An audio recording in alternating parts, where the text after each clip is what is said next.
Hey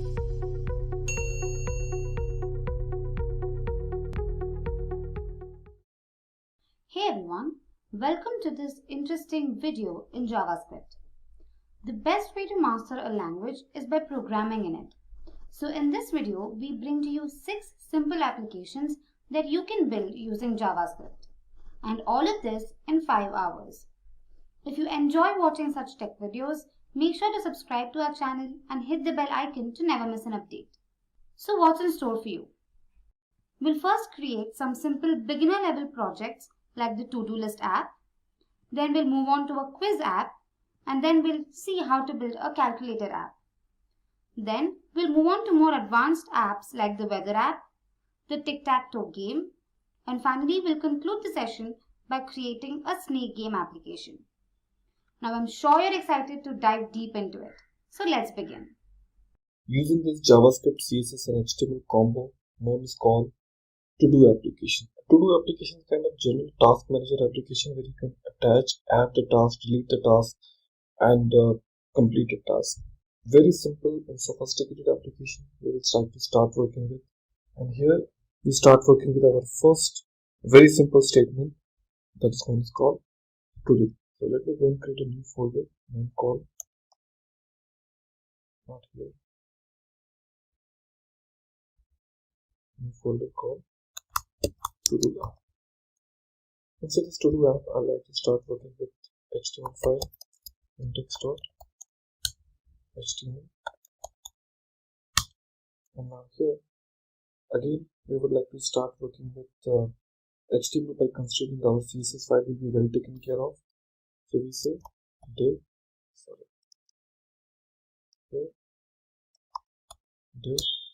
here we will say class equal to container. Now inside this, we would like to have some header portion. Okay, so we say another div tag, and inside this div tag we'll say div id equal to this box. Okay, and again class equal to header. Class equal to header. Now here after that we would like to use the h2 tag, and inside the h2 tag I can say my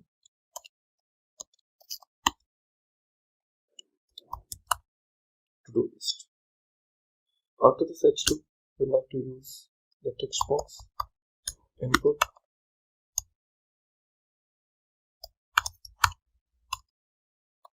type equal to text, id equal to item, and placeholder equal to give anything. I'm saying title. Okay, and close this. Next, we like to use the span tag. And this is span. I'll say conflict equal to. Now, I do not have the function name called new element, but we would like to create it. New element. Okay, and class equal to give any name. I'm saying add bt. Okay, and here I would like to add it. That's my span tag now. Div tag is also getting closed. So after the div tag, we would like to use the UL. UL, you know, that is for unordered list. Here I will say id equal to list. Under this UL tag, I'll look for li, and within this li, you can say some name, learn new tasks. It's the first item. Like that, I can have some other items with me. Play games.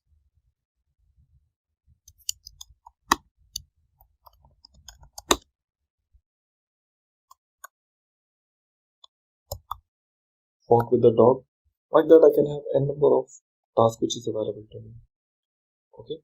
So here the UL tag is getting closed and the div tag is also getting closed. That's it. Okay. So I do not have any CSS file with me, so I can just create CSS. In this, I like to include it in my here link array to the style sheet href equal to with the link of app.css. That's it. Let me try to see the outcome. Okay, so I can have very simple look and feel for title. Nothing is there. Add, which must be a kind of a button for me or whatever it is. So it is just a span tag for me on which I will try to click and perform some action. Remember, this is not my button. Now, here once it is ready, I would like to go ahead and talk about my main CSS, which will help me to make the complete look and feel more better. Okay, thank you. So we're going to start working with the CSS now. From my CSS, we want to basically perform the edit where close button I want to create it, and I want to create a close button to hide the current list items. In multiple activities I have it, which I want to do it with my CSS. So let's get started with CSS now. And with my CSS, I would like to create some basic effects to my application.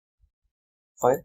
So the step number 1, I would like to say asterisk for everything. That means for everyone. I'm saying box sizing, border box, basic one. Nothing is affected because it's for common for all. Here I would like to start with my body now. Body, background color, I will say light steel blue.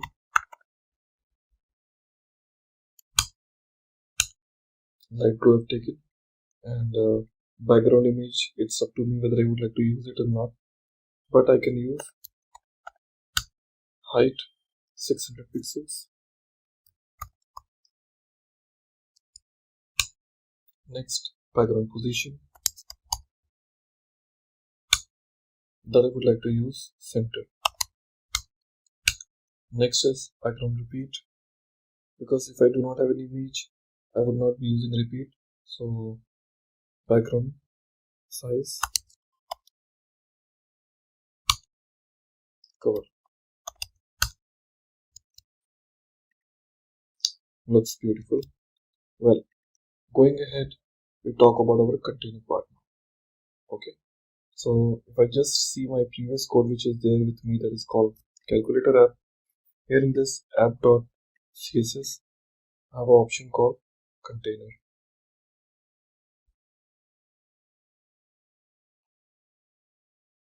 So that was my container. I just copy this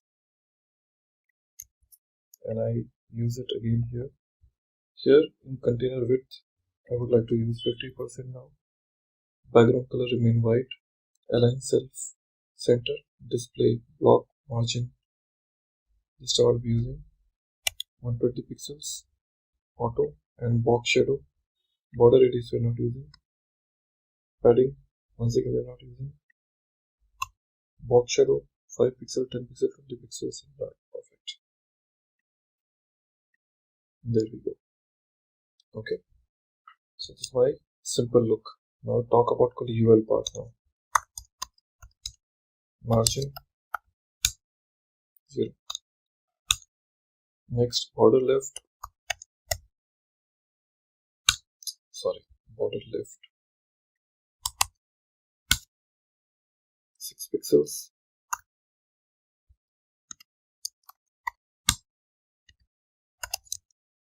Tail. Next, list hyphen style hyphen type. I'm saying none.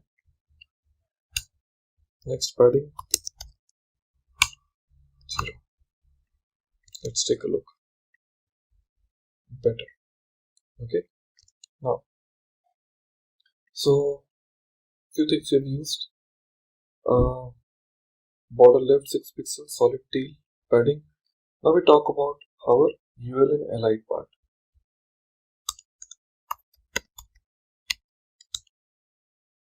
Okay, cursor, pointer. Next position, relative. Next paddle, we just would like to use 12 pixels.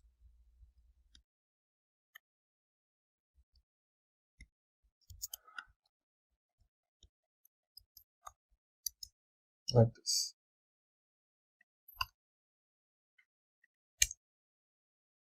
Background,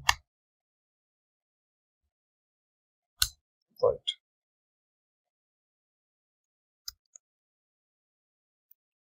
Or you may use white smoke. Okay, font size, you can select 18 pixels. Transition for 0.2 seconds. This is for transition. Okay, and the last option, user icon select, none. Perfect. Now looks beautiful. You can see now how the effects are. Awesome. Okay, UL and LI tag. Now we talk about our positions wise properties. UL, LI colon, over. Okay, I say background color,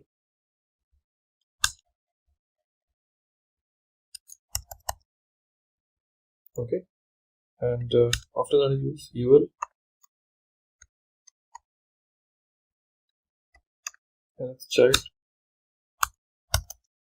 odd values, background color,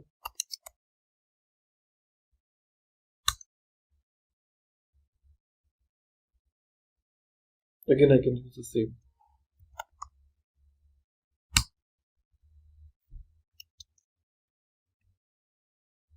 Okay, now after this we are using this called UL li dot checked.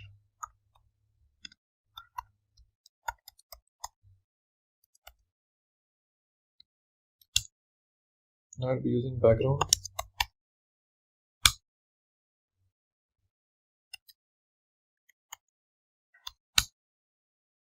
then color. I'm using the same white. Text decoration, line 3, which is the checked option. Okay, now after that, check before. I also want to use it, so we just say UL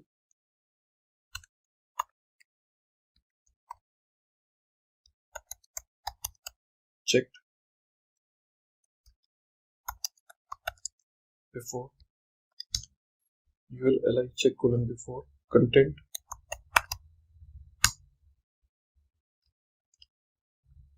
after that position, absolute, after that border style, border color, sorry, border color, I'm just using called white, then border style, solid, then border width, border hyphen width,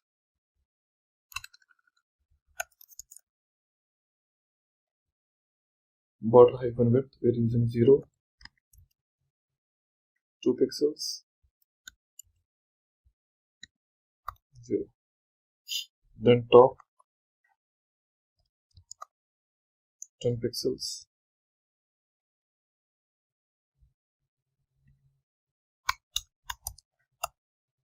left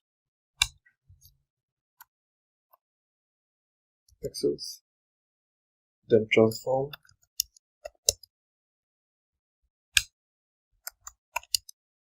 rotate 45 degrees,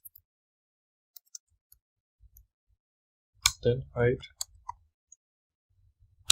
15 pixels, then width 7 pixels. Now you see this now, how they work like in. That JavaScript will be applied later on to make it even more better. So we are just getting it ready for that. Okay. After that we'll be using for close. In this close we are using position, absolute,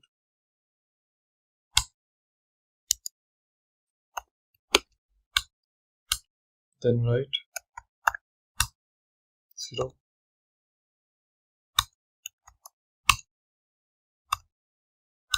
zero, padding,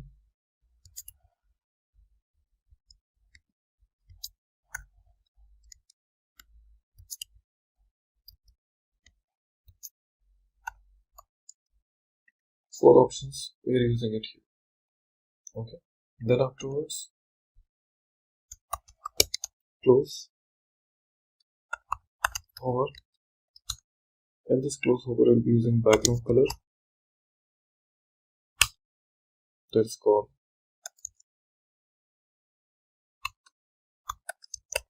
orange red, and color white. This is for close hover. Then we're talking about color header. Header will be using background color, teal, then padding,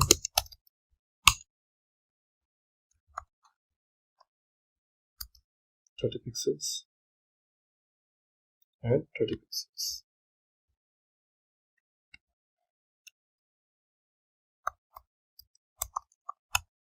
Color,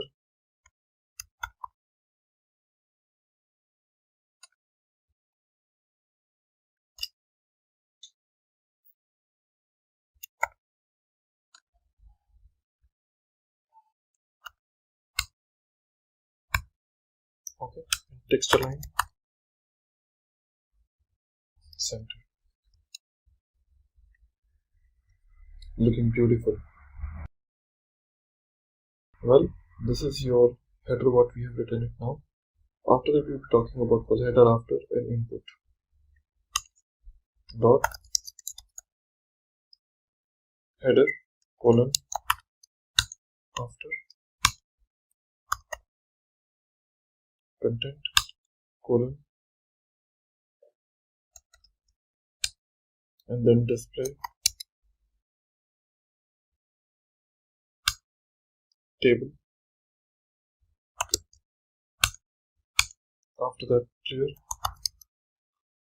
both. That is for header after. Okay. Now after this we'll be using for the input. Not dot I'll be using, rather I'll be using directly input. For input. Now input I have to make it in more better way, margin 0, then border none, then border radius 0, then width 75%, then padding 10 pixels. Okay, then float left. The next option will be font size. I'm using 16 pixels. Perfect. Nice. So this is my text box. Okay. Now we'd like to talk about buttons. Okay. it's time to talk about core button. So we'll be saying dot add BTN. So once again, the condition is going to be remain same. We talk about core padding 10 pixels. Talk about core width. We say 25%. We say background purple. Then we talk about color. Okay, and we use float left. After this float left, we talk about texture line, center, then font size. We talk about 16 pixels. Then we talk about cursor, would be pointer. Then we talk about transition. Here we talk about 0.3 seconds. And then border radius 0. That's it. And at the same time, we talk about add button. Okay, colon over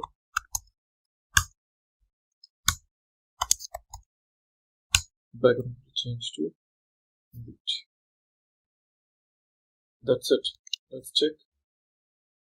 Awesome. So you see now how exactly it's looking now. So my to-do list CSS part is over. Okay. Well, after this, we're going to talk about our JS file, which is the most important area of your code. Now here, let me close down everything and start creating another file here on this called app.js. The main calculation goes here. So from this point onwards, we would like to start working with a property, whichever we have created here. On the top of that, we start working with. Okay. So in my CSS, what are the things that are required that we want to understand? Okay. So we talk about option called li. Li stands for what? List items. So let's start working with var my node list equal to document dot get element by id, or also I will say document dot element by tag name. And the tag name is what? Li. It's called list items. Okay. After that, we're creating var I is a variable. Then for I equal to 0, I is less than node list, my node list dot length, and then I plus plus. Okay. Later on, we have to create var span equal to document dot create element,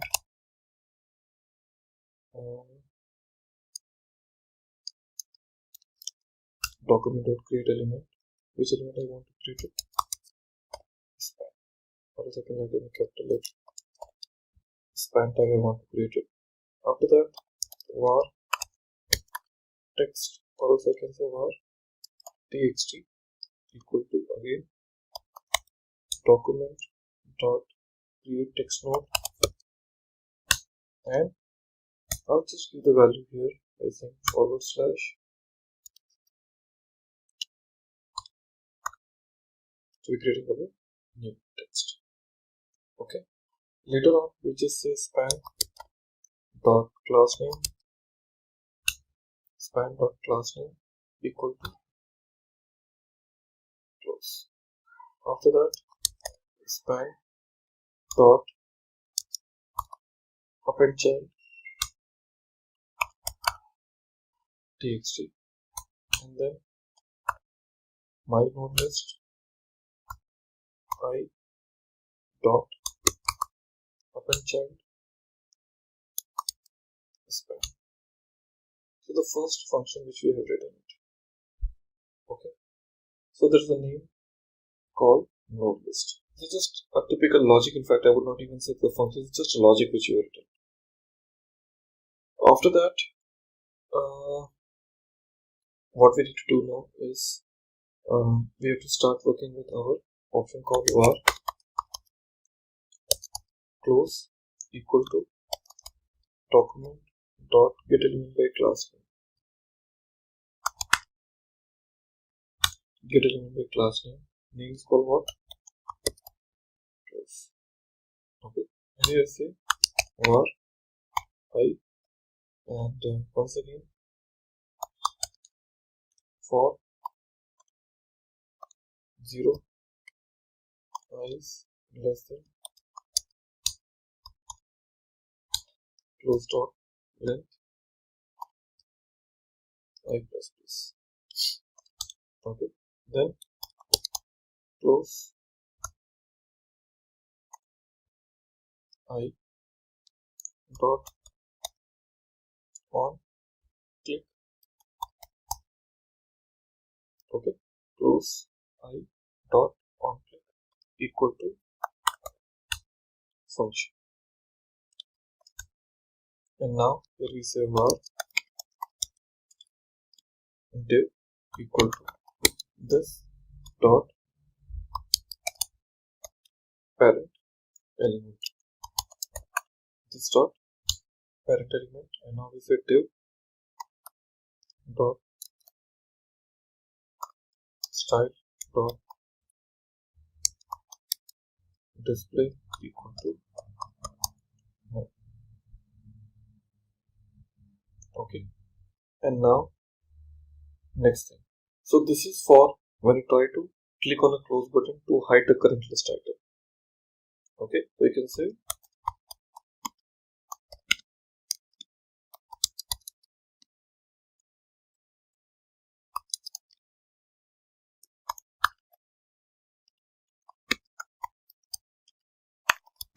current list. Okay, now next what we to develop the code is to basically add a check symbol. Okay, while clicking on a list item. That means if any item that you have basically clicked, so what should happen now?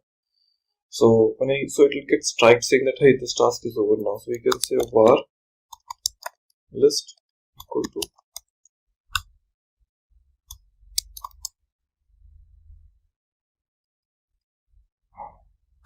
document query selector UI. Okay, and I say dot add event listener on which event? On a click event, and then I need to write what function which takes event as a parameter. Okay, here I say if dot target dot class list dot toggle dot toggle. Here I say checked. Okay, and what should happen now? But before that, I just need to check the condition for if ev dot target dot tag name. Just wait. Ev dot target dot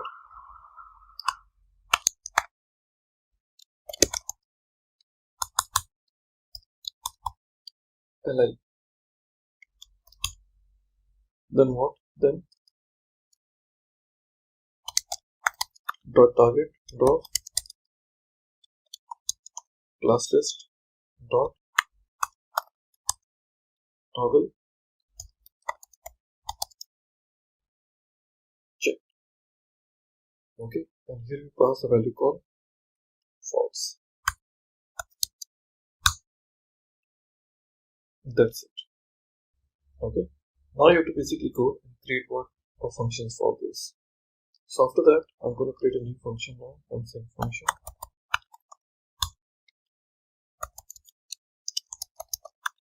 new element. Okay, here we say var li equal to document dot create element. Which element I want to create it? Li. Then var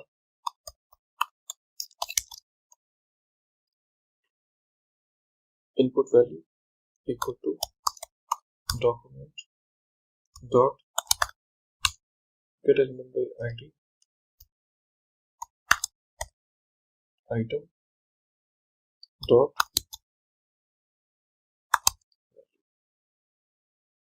okay, and after that we are just calculating this value. We are saying var t equal to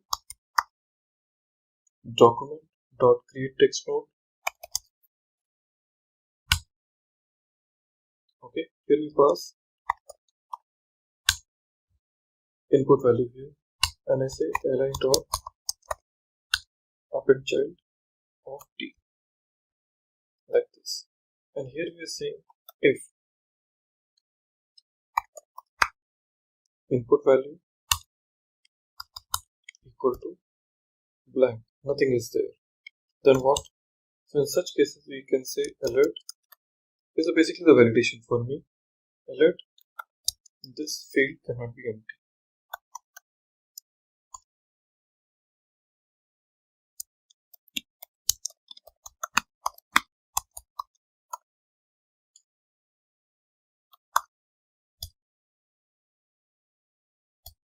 Okay, this field cannot be empty. So this is the first alert message we are showing that else condition. In else condition, you have to say document dot get element by id, okay, which is a type of item. Okay, so taking about item, which is a type of. So else condition, which is saying document get element by id, rather than item, let's pass list here, and inside this list we'll say dot append child, and here I'll be passing what case here. Okay, otherwise what would happen? We will talk about this option called document get element by id item.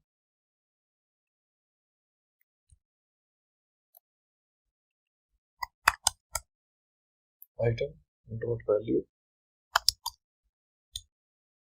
equal to blank. Okay, that's the case now. After that, we will start working with our span tag now, and the span tag will have its own condition now. So first we check about this, and now we talk about how span tag now. So we just say for the span, we say var span equal to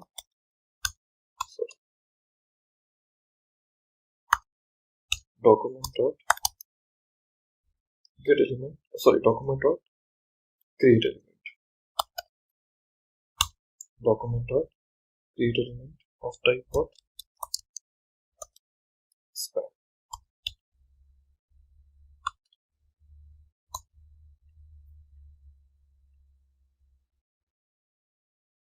Okay, so we are using var span equal to document dot create element of type of span here. So after this span, we'll be talking about our next feature now. So this after this span will be so we're now talking about call var txt equal to once again document dot create text node. We talk about u.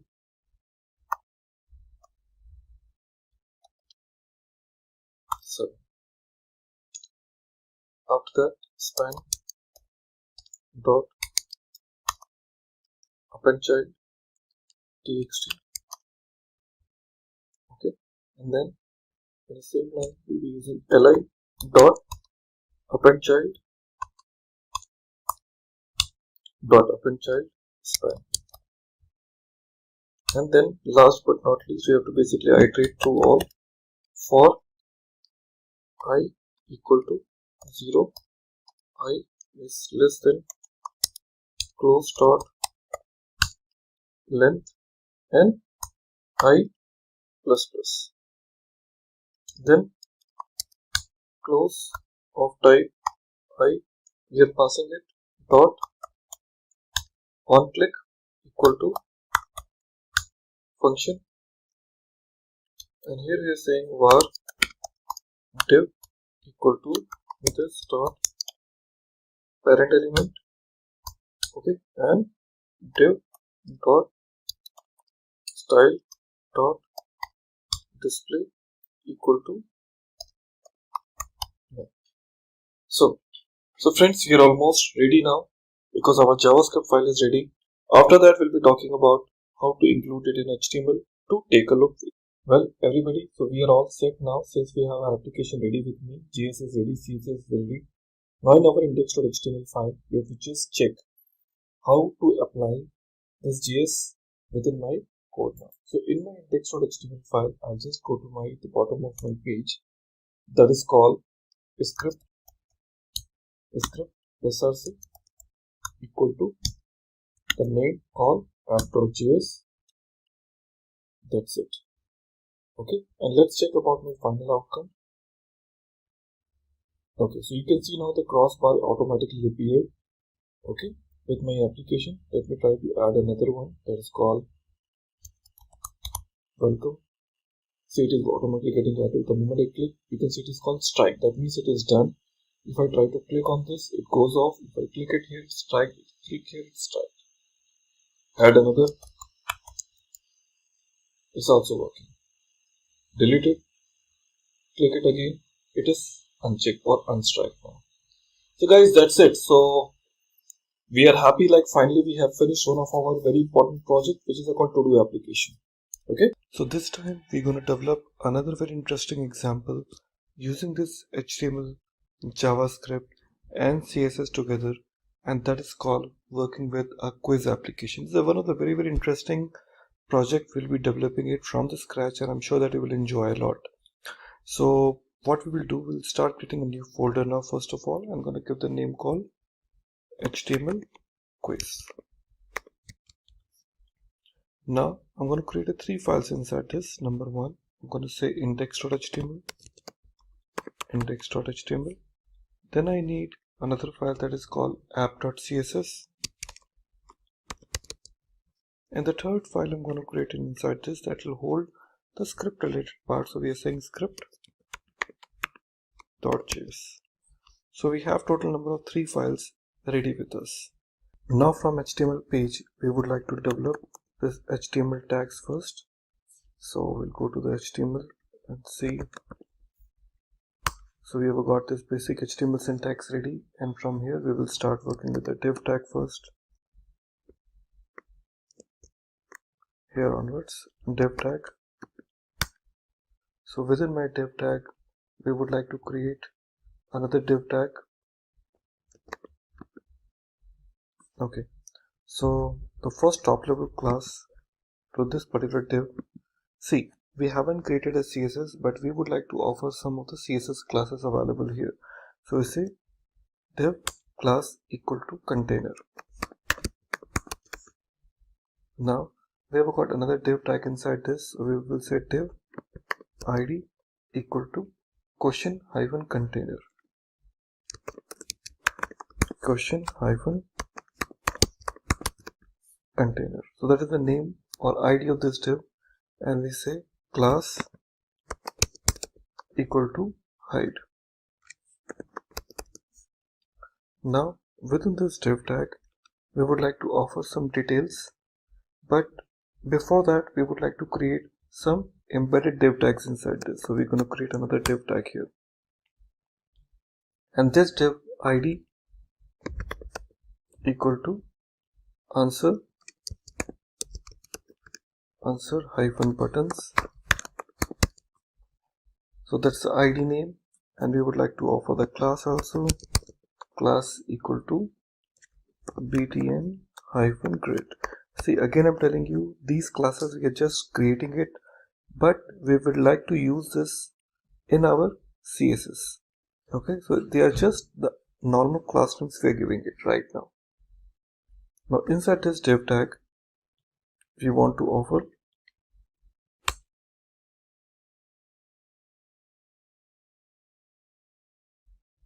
some more details.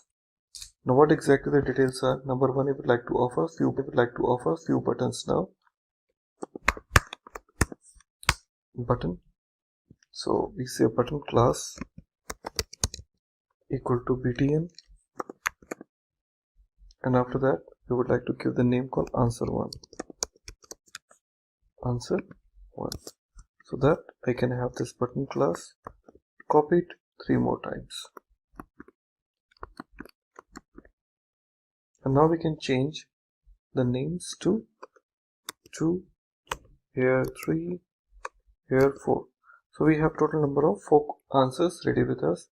Div tag is getting closed here, another div tag is getting closed here, and now here, before the last div tag is getting closed, we would like to create another div tag. Now inside this div we say class equal to controls. That's another div tag. So under this div we want to offer few more buttons. Button. Here we say button id equal to start button, start hyphen btn. Okay, and then we say class equal to start hyphen btn space btn, and we say start here. Now just copy this complete line and put it again. So rather than giving the start button, we say next button, and class equal to next hyphen button btn, and we will give additional property called hide, and here we give the value called next. Let me make this S capital and next. So 2 buttons we have created. After this, div tag is getting closed. After that, I would like to start another div tag, and in this div tag we will offer class equal to score. Okay, and here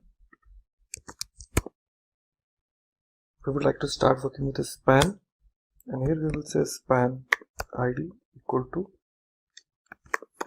right hyphen answer, or answers I can say. So after that the div tag is getting closed, and that's it. And in last, with the last div tag is getting closed, which you can see right now, we would like to use the script tag. But one more thing, this div tag I would like to close even before. So 2 div tags are getting closed, and this is another div tag which is closed at the end. And here we want to include a script tag, a script src equal to a script.js. That's it. So our HTML page is almost ready. Let's review. And yes, I can see some standard buttons has been created. Now we would like to give some better look and feel to this kind of buttons and complete UI by offering some awesome CSS. Okay everybody, so we'd like to start working with CSS part now. So to work with the CSS, we have to offer few things. Here we're providing a root, and with this root some basic settings we are offering it. Number 1,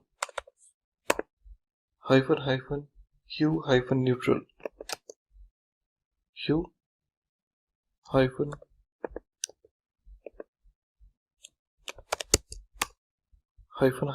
hue hyphen neutral.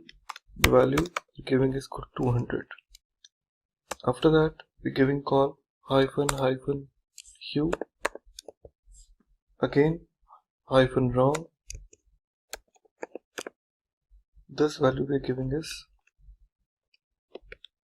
0. Then we are saying hyphen hue hyphen correct 145. So these three values we have given, followed by body. In this body we would like to offer few details. Number 1, hyphen hue. This we are making it with a variable hyphen hue neutral, the one which we have already declared. Okay, now we will try to provide padding. So this padding we are giving 0. Next property is margin. Margin will also remain 0. After that, display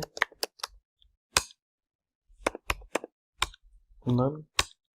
After that, not display, I would say none. Instead, it is better we can have flex. After that, width. We are providing width almost 100, followed by height. So height we are providing is called once again 100. Okay, now we have called justify contents. This justify contents I can say center. Perfect. Going forward, align items.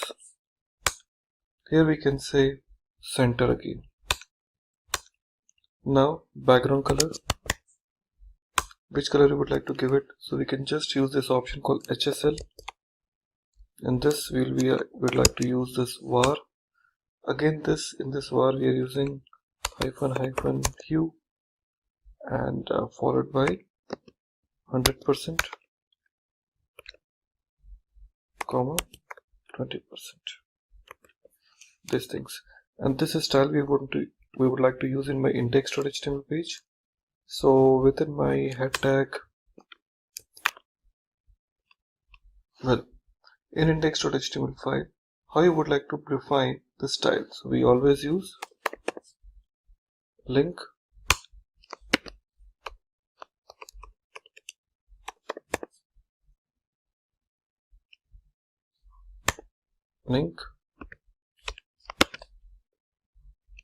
CSS. So the value is automatically style.css, but we would like to change to app.css. That's it. Now we'll see the final outcome. Now it looks better. Okay, so it is only for the background, nothing else it is impacting. Now we want to offer few more things into my CSS. It is only for the body. Now we would like to go ahead with the body dot correct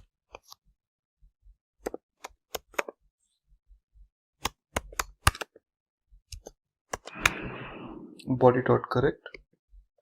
We are providing hue var, and here we would like to offer hyphen wrong, and also sorry, not wrong, just for correct.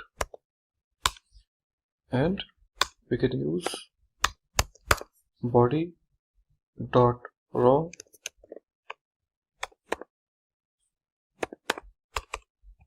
body dot wrong. So same thing I'd like to copy. So rather than saying correct, we're using wrong here. Well, these two properties we have defined. Going forward, we would like to start working with a container.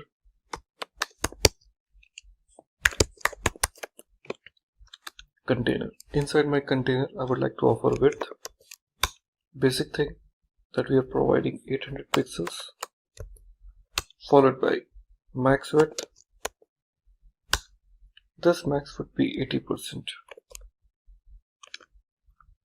Now, going forward, background color. We are offering white. That always looks better. Followed by border radius. That we are providing 5 pixels. After this, padding. This padding will be 10 pixels, followed by box shadow.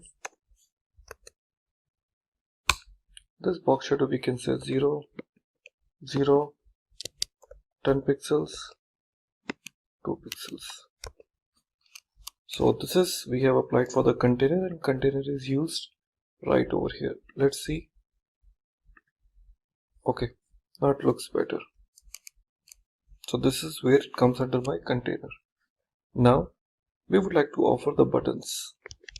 Here in our CSS, we want to now offer the button colors. So dot btn hyphen grid. Well, in index.html file, so we have a call button grid. This button grid we would like to start from here. Btn grid display grid, followed by grid hyphen template columns. So here we are saying repeat. In this repeat we are saying 2, auto. Then we would like to offer the gap. This gap will be the 10 pixels, followed by margin, that will be the 20 pixels, and then 0. This is for my button grid. Let's see. Awesome. So that looks pretty nice. Now going forward, we would like to apply the styles of my button. So how my button will looks like in. Well, button grids we have created it. Now we would like to go ahead with the buttons.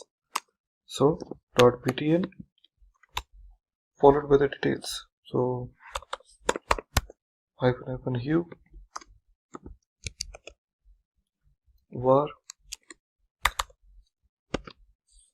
will be using neutral.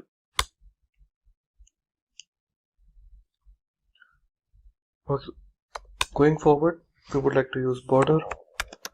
So this border we want to use 12 pixels, or I would say 1 pixel, and then solid and HSL values we would like to give it once again var hyphen hue followed by 100%, 30%.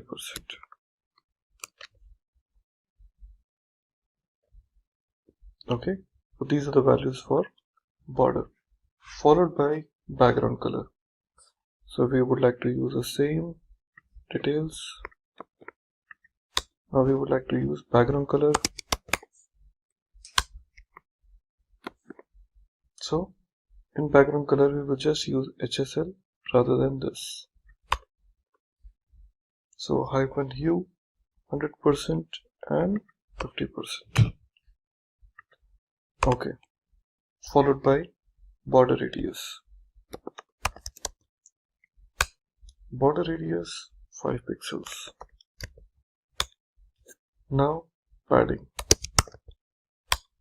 Padding just 5 pixels and 10 pixels.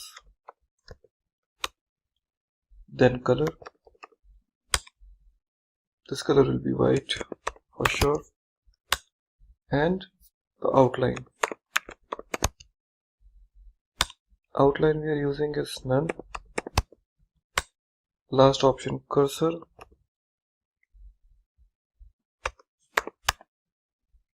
So cursor we will be using pointer as you should see. So these are the details are available which we want to use it for my button. Now the last option we want to use it for the button hover. Dot btn dot or hover, and for this hover we want to say border color This border color we would like to use black. That's it. Let's see. Awesome. So this looks pretty nice, as you can see right now here. Well, so this is how my initial looks like. Okay. Now I also want to change this start button and next button both. So here we want to use dot start hyphen btn, and also for dot next hyphen btn. Common look and feel for both. Font size 1.5 rem. Next, font weight. Now this font weight we want to give bold, followed by padding. This padding is be the 10 pixels and 20 pixels, followed by 10 pixels, 20 pixels. Next, cursor will be as usual pointers. Now we want to go ahead with the controls. With controls we say display,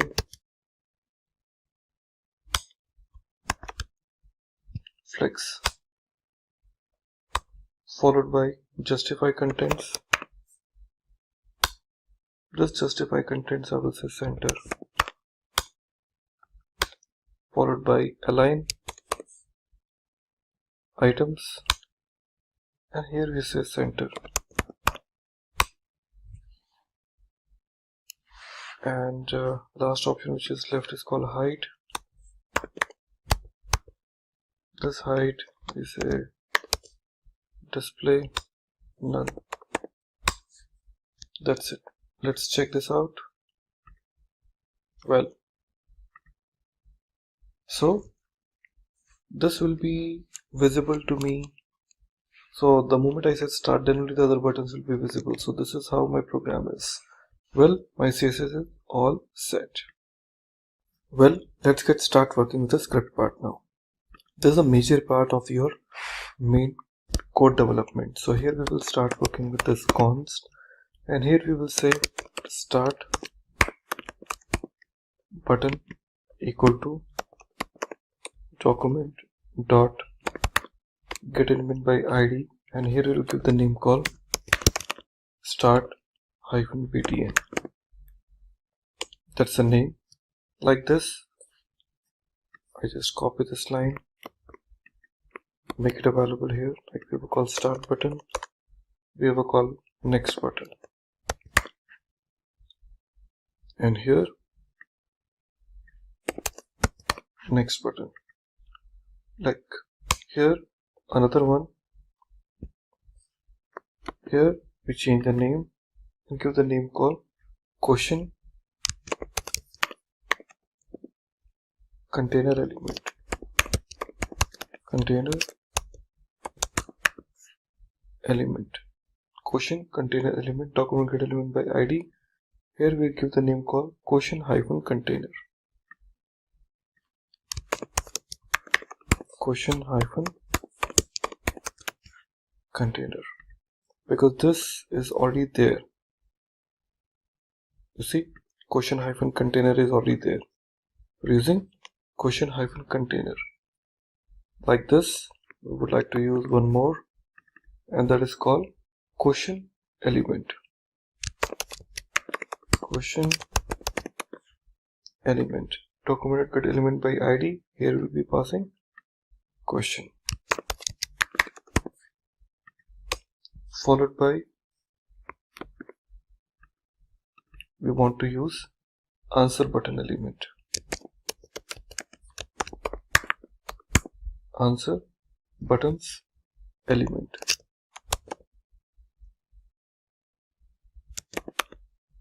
Answers, or I can say answer buttons element, answer hyphen buttons.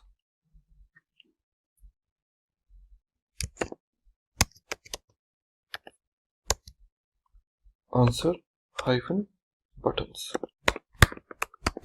So naming convention must be chosen very carefully.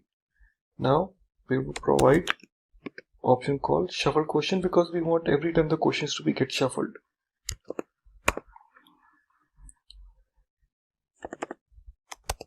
Shuffled questions. Shuffled questions. Current question index.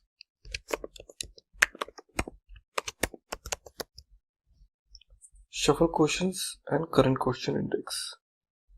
And we would like to provide one variable called let quiz score equal to 0. So we created those variables. Now once it is done, we want to basically go ahead and start creating a set of questions for my application. So here we want to provide the questions. So we say const questions.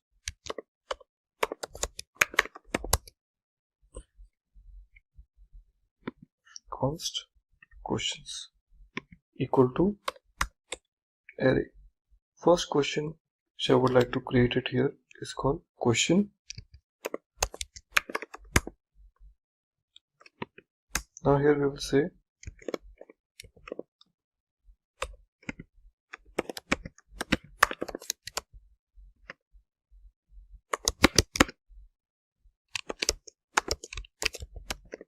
JavaScript framework.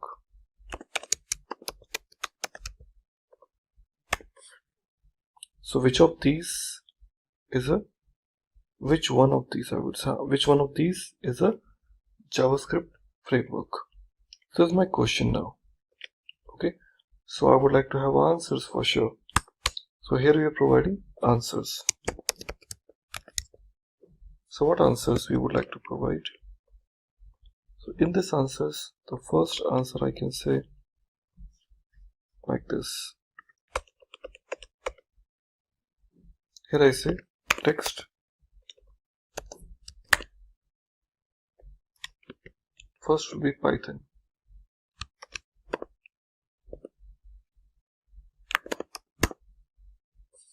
Python.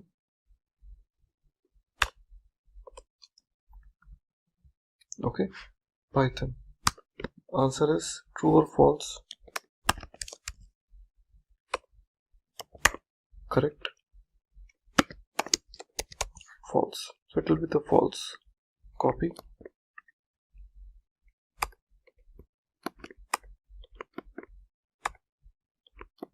Now let's change the value. Here I say Django. Correct, false. Third is React.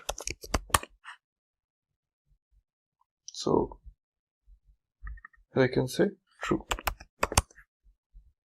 Last I'm keeping it called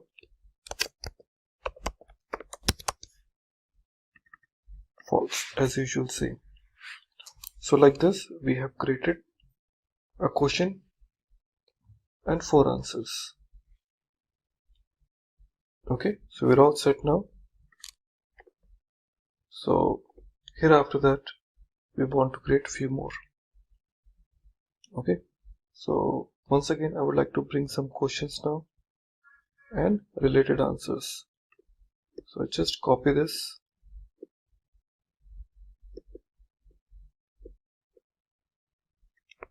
First,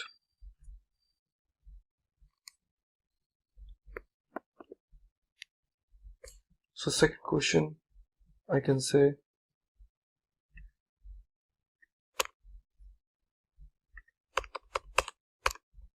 who is the Prime Minister of India?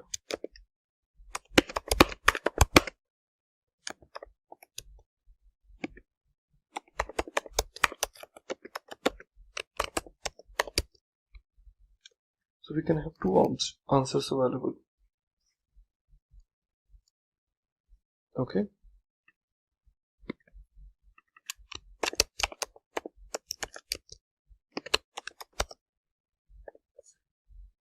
Talk about Narendra Modi, the value is called what? True. Second, we're going to give the name called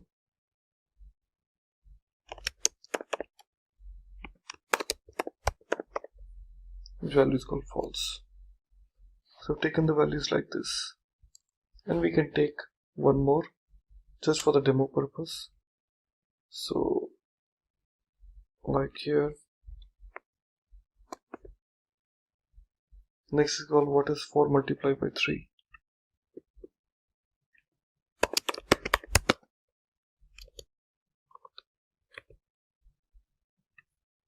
I can have many answers, so I'm just making the first is called 6, which is false. Second is 12.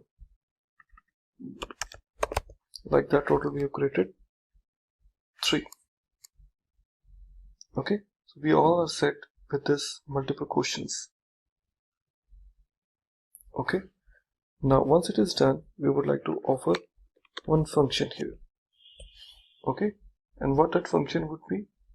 The function would be known as called clear status class. Function clear status class. It takes one parameter called element, and here we will say element dot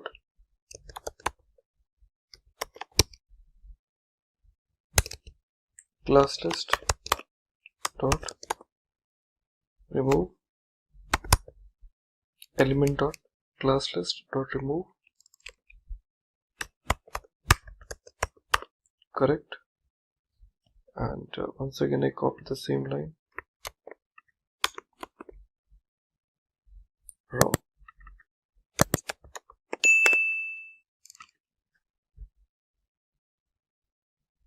So we have two options available, called what right and what wrong. Now going forward, we want to have few more functions to be attached. There is only one function we have attached, that's called clear status class. Now we would like to add one more function here called function set status class. Okay, and here we pass two parameters now. One is called element and second is called correct. Two parameters we are passing it now. Element and correct. First we are calling this function called clear status class. Is a function which we have created, pass element, followed by we are saying if correct, then element dot class list dot add correct,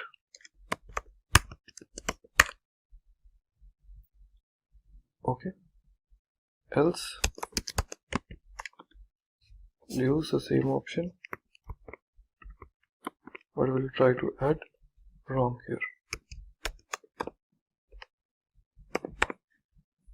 So this is how we would like to apply right or wrong.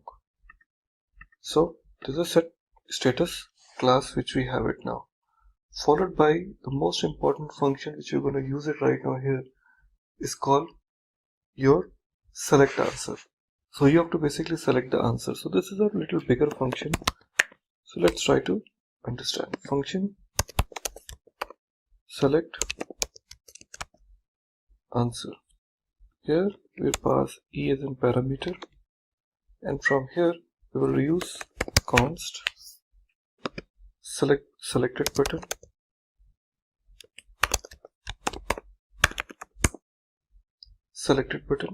equal to e dot target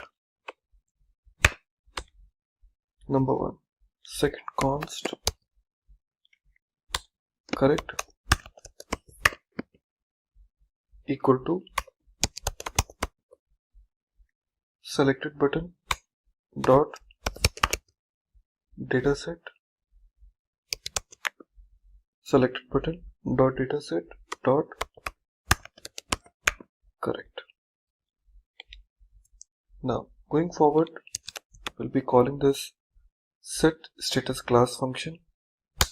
In this set status class, we'll be passing document.body as the first parameter and correct is the second parameter.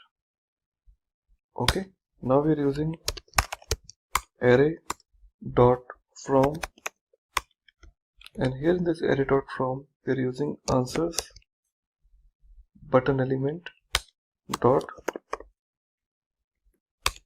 children. Okay, followed by dot for each. Here we're using this button as in parameter. Now here what I will do, we're using this option called set status class. First parameter will be what? A button, then button dot dataset dot, we can give the value called what? Correct. Okay, so this is how we are using this array. Now we'll be utilizing the main evaluated value called if. Shuffle quotient dot length. If shuffle quotient dot length is greater than current quotient index plus 1, then what? Then we are saying next button dot class list dot remove, and here we will say hide, so this will be hidden. Okay, else condition says what? Start button dot inner text. Okay, start button dot inner text equal to restart. Okay, and next is called start button dot class list dot remove. What we need to remove? Hide part. That's it. Okay, and here we're using this option called if selected button dot dataset equal to correct, then quiz score plus plus, and document dot get element by id. Here we are providing write hyphen answers followed by dot inner HTML equal to quiz score. So whatever the score will be after selecting the correct answer, this will be available to the user. Okay, now the next thing which we're going to develop it is basically your reset state function. Reset state function reset state. So what we're going to offer here, we are saying clear status class document dot body. Okay, here we are saying next button dot class list dot add hide. Okay, now we are using this while option. Now answers button element dot first child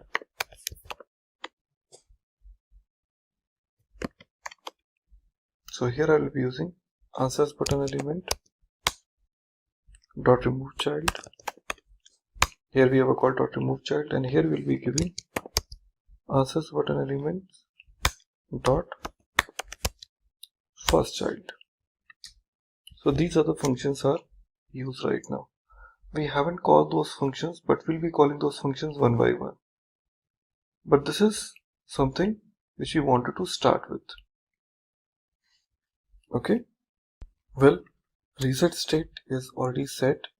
Now going forward, we would like to start working with the show questions so that the user can start seeing the question. We are saying function show question. Show question. The first parameter will be question, and from here onwards we would like to use a question element. So we have a call question element dot inner text equal to question dot question. Now followed by questions dot answer, question dot answers dot for each, and here I would like to use, we are passing what answer as a parameter. Now here we like to create a button called const button equal to document dot create element. I'd like to create a button now. Okay, after that we are saying button dot inner text. We have to set the value equal to answer dot text, then followed by button dot class list dot add. Here we are offering BTN. Okay, now we are saying if the condition is answer dot correct. If answer is correct, then what? Then button dot dataset dot correct equal to answer dot correct. Okay, now the next thing is we are using button dot add event listener, attaching the listener to this event. Which event? On click event. Second parameter will be select answer, then answer button element dot append child of what? Button. So this is your show questions, followed by what is the next question it will appear. So here we say function set next question. Next question.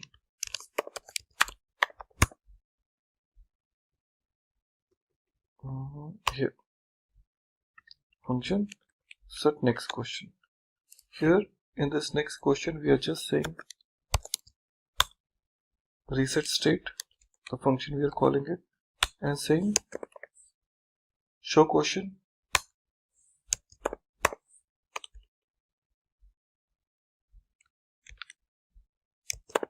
and here we are passing this shuffle questions and we are passing this current question index. That is what the set next question is offering it to me. Now the last function which is left, that is called start game. How the game will start? Function start game, and here the main magic begin. Here we say start button dot class list dot add, and here hide. After that, shuffle questions equal to, we have a call questions dot sort.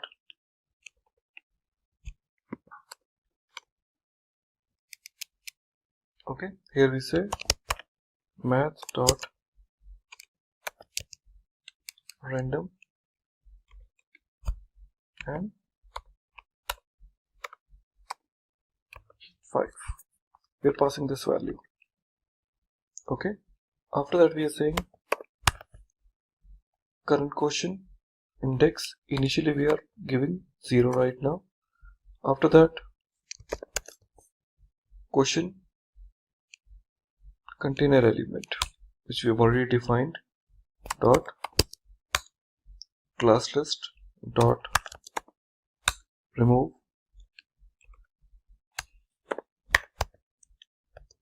height. Okay, and then we're calling set next question, which is a function we are calling it, and initializing our quiz score with the value called 0. Well, start game is ready.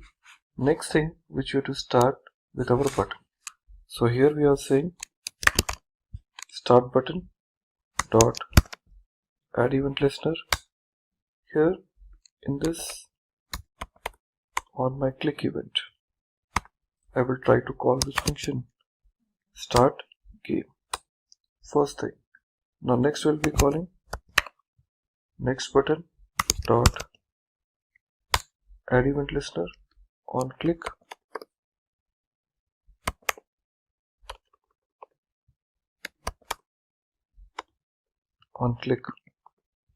we are using. Okay, so here we are calling current question index plus plus and set next question. That's it. So we are almostly done with our code. Script.js we have basically already initialized there.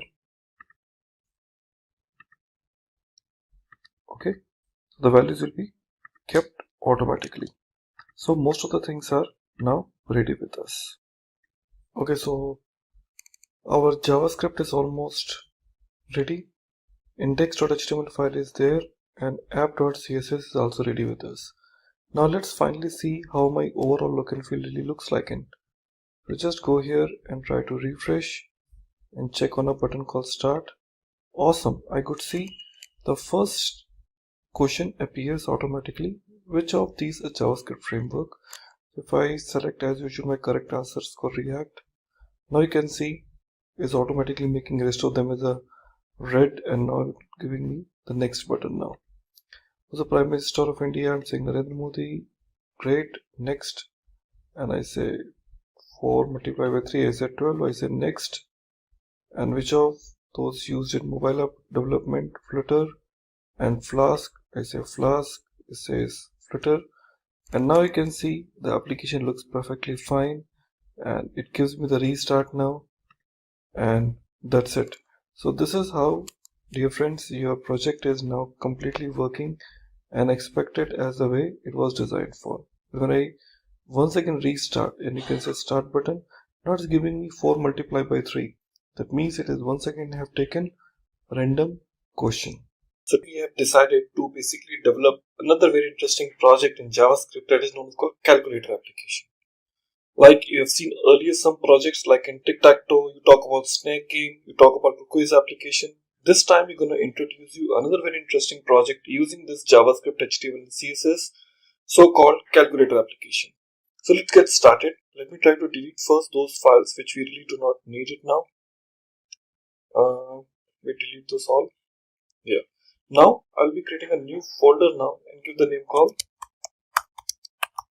calculator app. And in this calculator app, once again we need some new files which is called index.html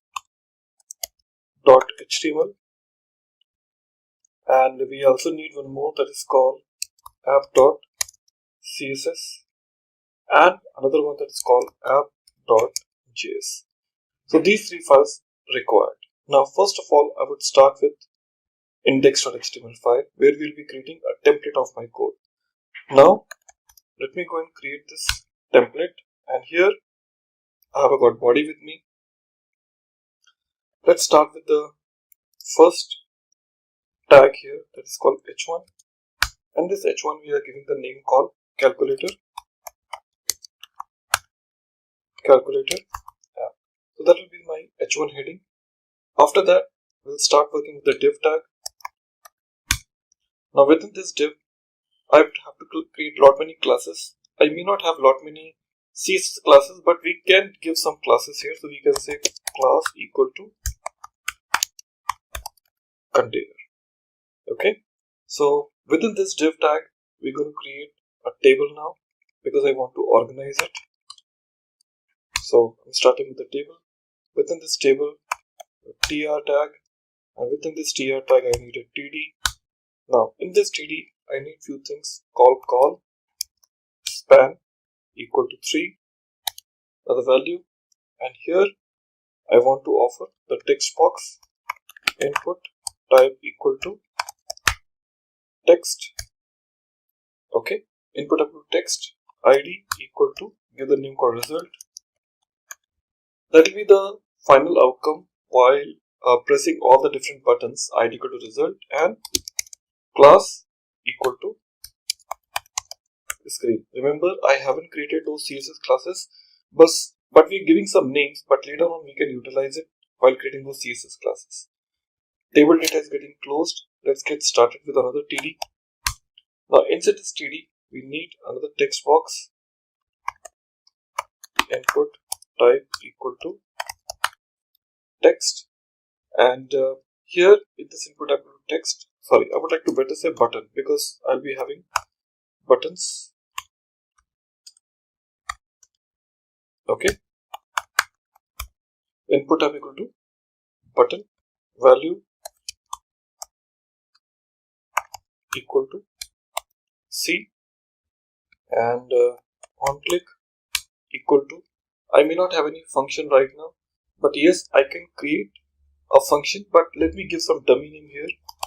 I'm saying clear screen. Okay, so that will be the function we get called, and after that class equal to clear. Yeah, so this is my button tag. After this, the TD tag is getting closed. After the TD tag, the table row is also getting closed. After the table row, which is getting closed, we're going to start working with another table row. Okay, and in this table row, I'm going to create one more TD. So let's go and create another TD here, and inside this TD, I'll be having another button to be get created. So I'll just say this is my another button now. Input equal to button, value equal to 1, on click equal to, I'll be calling another function called display. Okay, and inside this we're giving the value called 1. Okay, and class equal to number. Class equal to number. And here after that the TD tag is getting closed. Okay, now we have to start another TD tag here. Okay, like that we have to keep on creating the multiple buttons. So let me copy and paste another table data. Now here again value equal to 2, on click equal to display, give the value called 2, and class equal to what? Number. Like that I'll keep on creating multiple buttons, but first check how it actually looks like it. Now I can see the buttons like in C 1, 2, 3, but yes, I'm going to create few more buttons one after another. Okay, so I'll go here and create few more buttons. So this is where the table data is getting closed. Okay, I'll copy this and paste it again. So I have to create the button like in 3, 4, something like that.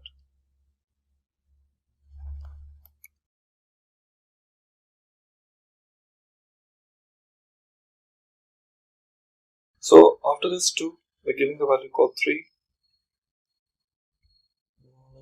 Yeah, I'll give the value called 3. So value equal to 2, value equal to 3, display 3. And then afterwards, just giving the value called forward slash. And here also we're going to give the value called forward slash. And here class equal to operator. After that, we have to give the value called 4 and then followed by 5, 6, 7. So here we give 4, 4, 5, 5, 6, 6. After 6, we're giving call minus.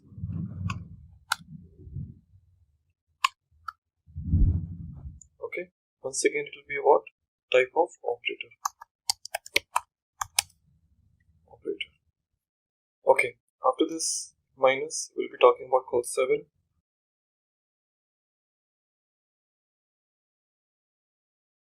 Then we have to have 8. Okay. 9.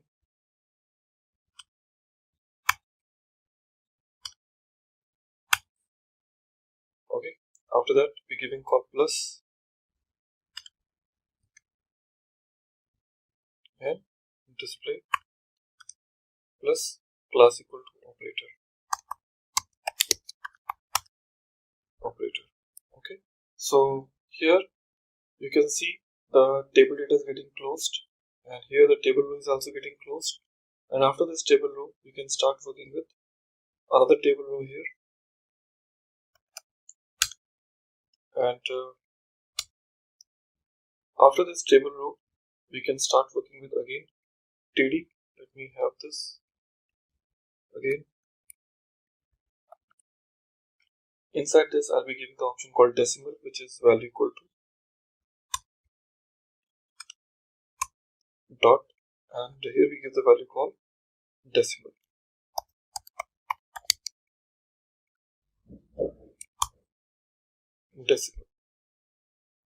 Okay. Now display 0. So after giving this dot, it will basically take what? The value 0, which we haven't put now. We'll be talking about value called 0. So here the decimal value we've given it, TD is getting closed. Let me have the another one.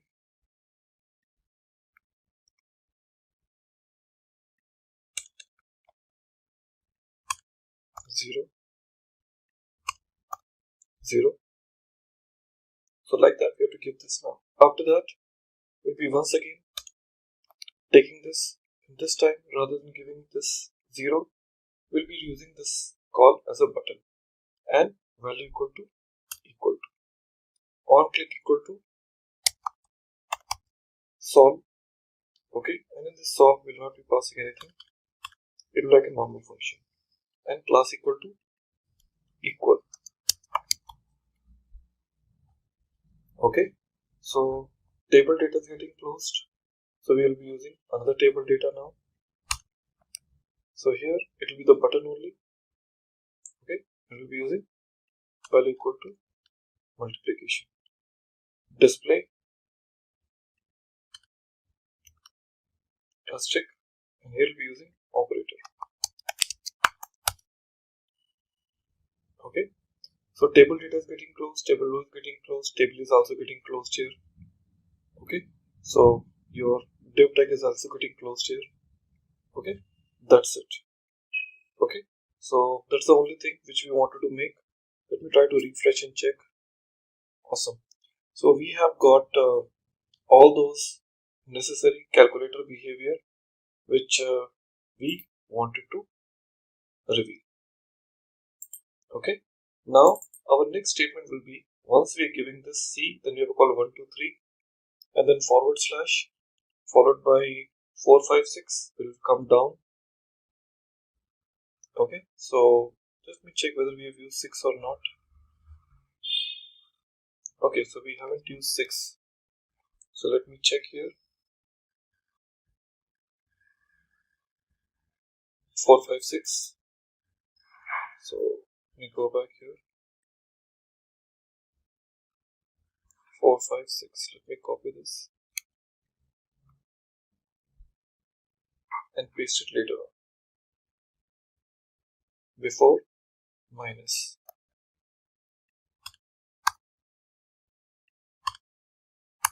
6 equal to number. Okay, so we're almost set now. So we are having this look and feel. In this we are giving 1, 2, 3, 4, 5, 6, and after this we have a call minus and then plus related behavior. So we are all set now, and after that we'll be basically applying the CSS as well as the JavaScript look towards my code. Okay, thank you. Well everybody, we're all good to go now, but I just want to first check whether my this outlook is looking properly or not. See, what my expectation is after 1, 2, 3 forward slash, I really want to bring 4, 5, 6 to the next, and then 7, 8, 9 and again forward slash, but I can think this is absolutely unorganized. So after this, when we say this forward slash which we have used after hyphen, okay, your TD is getting closed here. Okay, so here the TR I also want to close here. Okay, and after this TR I also want to start another TR here. Okay, so that I can put them into the another level now. So under this TR I can use this TD now. So after this minus, after 4, 5, 6 minus, once again I would like to start another table row here. Okay, so that it let's go to the next row. So here after TD we're closing this TR and starting another TR now.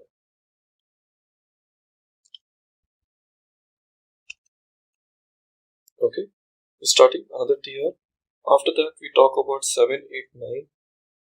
Okay, plus, see here, talking about 7, 8, 9 plus, here the table row is getting closed and it is starting right now like this. See, that looks better now. Okay, but still few more things which I would like to make it even more organized, but that's not a problem. We will do it little later on. Okay, because you can see 8 is missing right now. So here 7, we copy this equal to 8, 8.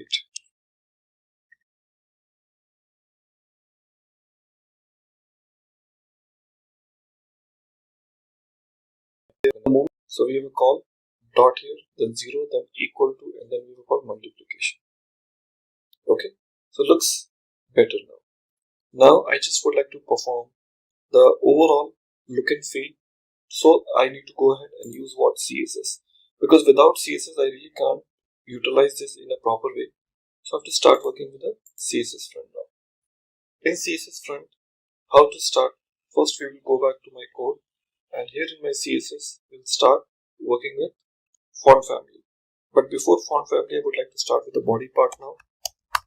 Body, background color, I'm using called teal.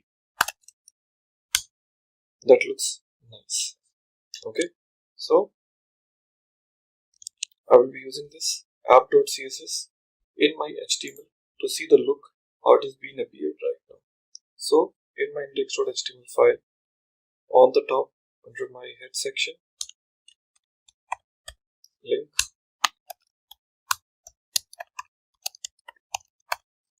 style sheet,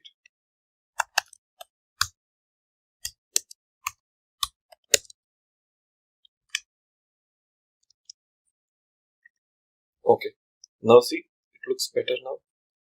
Going forward, in my CSS, we want to use some H1 color too. So here, we would like to use with the H1, text align, center, color, white, margin top, would like to use 50 pixels. This is for H1. Let's check. Perfect. So it is now coming in between. Next statement will be called screen. So we say dot screen. So in this screen, we use the background color gray, and after that border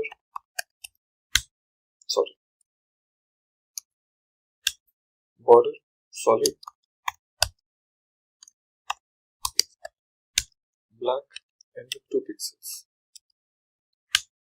After that color white, font size medium. Next width, we're using this 100%. Then we talk about cursor. We'll be saying what the default cursor is. Okay. Then padding, we would like to say 10 pixels.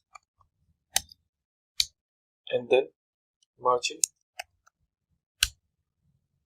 say auto. Then margin bottom, that I'll be using 10 pixels. So it is the proper alignment. Okay. Look, that's how exactly we want. That's for a screen where the exact outcome will be visible to me. And rest of the details will be showing you one by one. Now we'll be talking about called input. Okay. Input type equal to button. For input type equal to button. Okay. Input type equal to button of type what? Hover. The moment I hover on my button, I say background color change to what? White, or else I can say white smoke. Okay. And when the button is active, what I want, let me copy input equal to button, and here I say active. In this color should be orange red.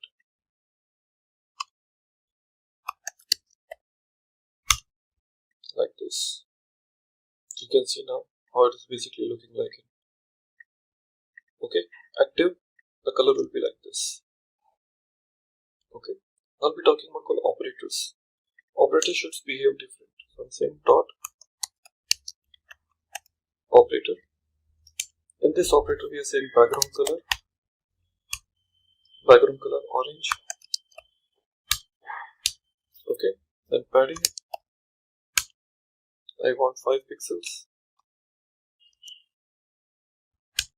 Okay, then I want color, that should be black. After this, I'm using called border.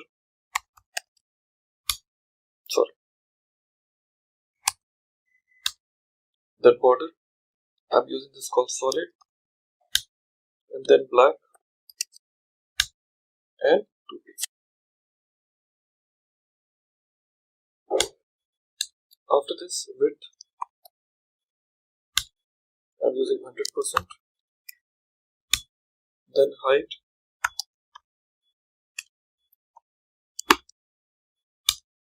we're using 40 pixels.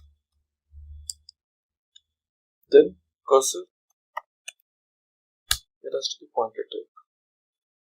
Okay, that's it. Let's check. Perfect. So they should turn back to what? To your orange color. And you can see the moment I take my cursor on it turns to white. Perfect. And now those who are type number, I also want to change them. So for number,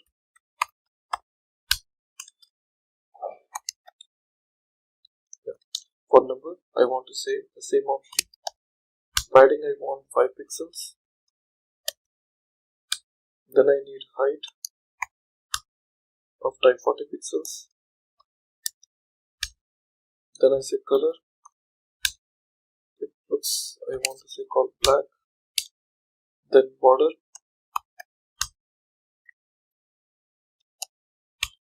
Border, I want solid.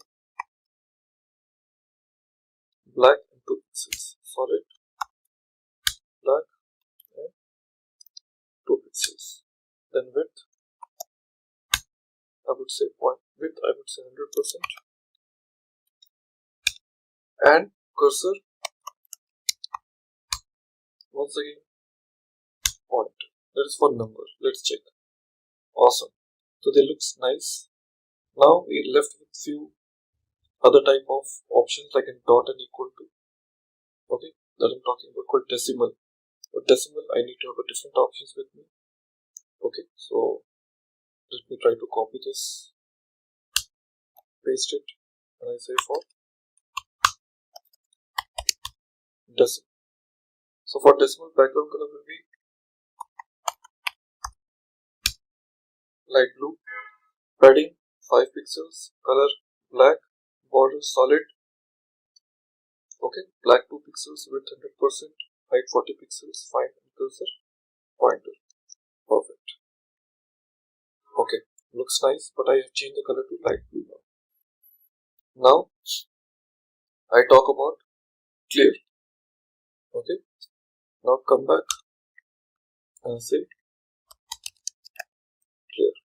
Okay, in this color, background color is changed to light salmon. Light salmon. Padding 5 pixels, color black, border same, width 100%, height 40 pixels. Fine. So cursor, pointer, fine, margin, auto, and margin bottom.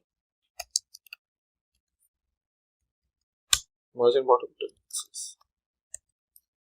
Let's check. Perfect. Now it looks beautiful. Okay.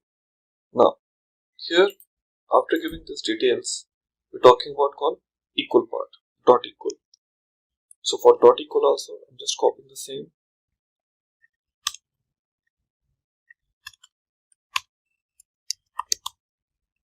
So give a call, background color, padding color, just change to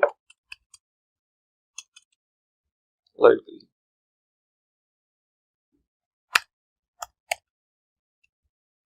Light green. And after this, since it is equal, so we say padding 5 pixels is okay, color black, fine, border, fine, width 100%, height 40 pixels, color and cursor pointers. Just I don't need to. This is for dot equal, and I want for container.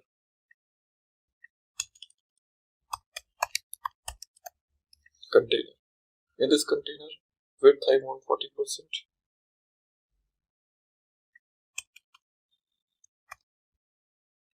Width 40%. Background color white.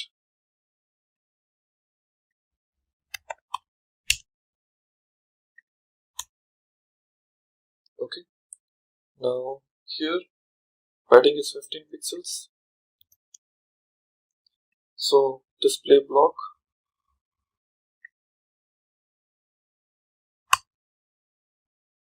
So first of all we have call width. We say display block, which we're taking margin. Okay, in margin we are saying 100 pixels. Auto. Okay, now align cells equal to center. Okay, border radius. Border radius, which is say 10 pixels.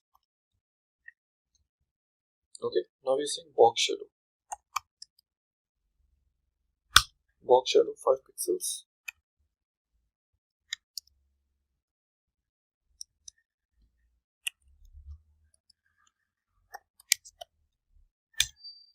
black, and padding,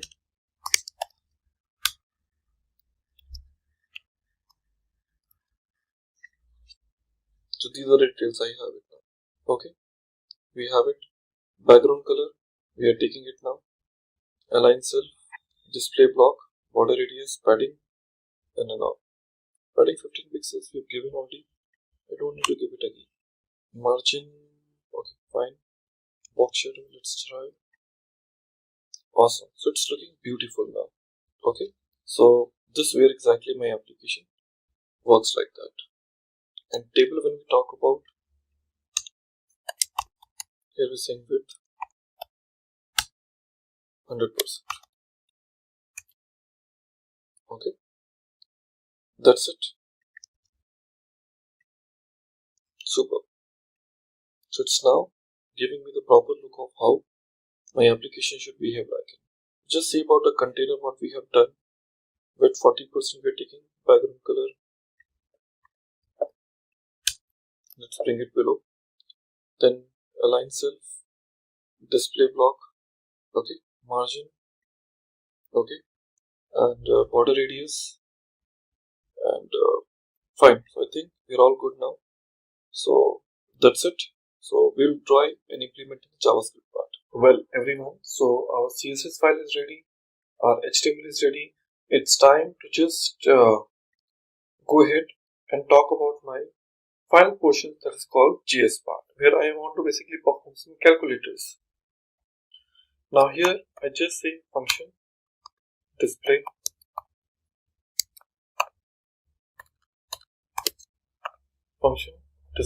which takes var as in parameter and say document dot get element by id. Here I'm saying result, okay, dot value,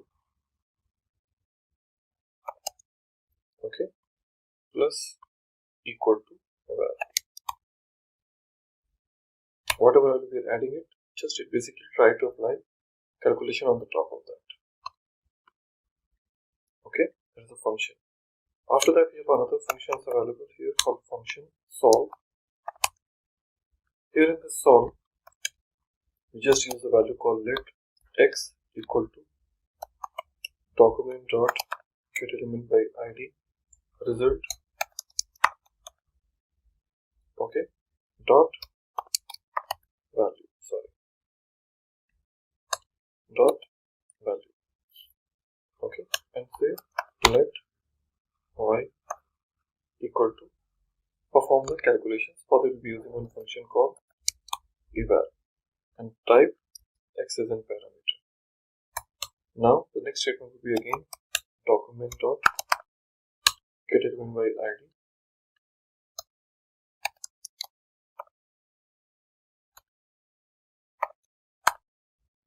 result dot value equal to y. Okay, now later on I'll like to use another function here, function clear screen, and here we say document dot get element by id. Here we say result dot value equal to, like that. So clear screen, solve, and display, three functions are associated with me, and these three functions are the part of this JavaScript file which I'll be calling it at the end before the body tag get closed. So here script equal to app.js. That's it. Okay, let's try to execute now.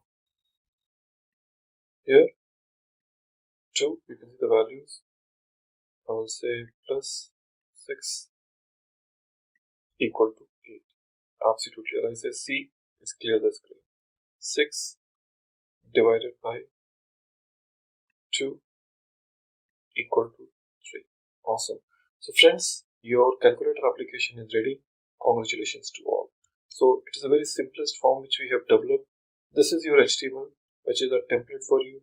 This is the CSS, which is your complete the area of like how the look and feel will look like in of this template beautification. And here last we have a JS, which is smaller logic but really meaningful. Okay. Hello everyone, and welcome to the another very exciting project for our development in JavaScript that is known as called Weather Pro. It is in a continuation to the series of the previous project what we have developed in JavaScript, and this is once again a very competitive project I'm going to present to you, which is called Weather Pro, where I would like to offer you the real-time weather application into your browser taken from the real-time weather applications. Okay, so let's get started with the new development of our application, which is called a Weather Pro.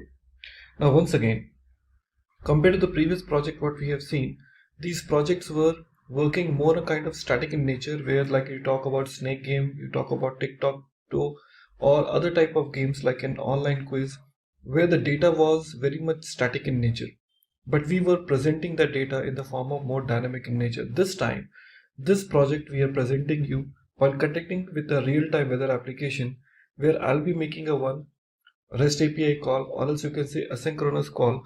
And since JavaScript is working as about a pure asynchronous nature, you will be enjoying the way how the JavaScript can communicate with your backend, load the data, and represent the records in a very beautiful manner. So once again, we would need this VS Code editor only just to develop our code. And once again, for developing a presentation part, we'll be using HTML. For formatting part, we'll be using CSS. And to make some dynamic update, we'll be using JavaScript. Now here, I'm going to create a new file name called index.html. Parallelly, I just want one more that is known as called app.css, and another file we need it, and that is called your JS file. So we are saying app.js file. So total number of 3 files are available to us. Now I'll start working with an HTML now, and here we'll start with this HTML templates. Now here, first of all, I would like to load my CSS file, which I do not have right now, but certainly I can use it. Okay, so I can just say link rel equal to style sheet and href equal to app.css. Well, that is my CSS location. Now I just want to create this link rel I would better use inside my head tag. That will be the more convenient place. Now in my body, I want to have some of the div tags, and there I can decide where the weather to be displayed. So I can just start with my div tag now. With my div tag, I say class equal to, I can just create a class which later on I can offer different size of or different type of style. So we can say container. So we're saying div class equal to container. Now within a div tag, we like to use another div tag, which is a nested one. So this div will have another class called class equal to app hyphen title. App hyphen title. In the same div tag, we can use this typical paragraph tag, and here we say weather info. Weather info.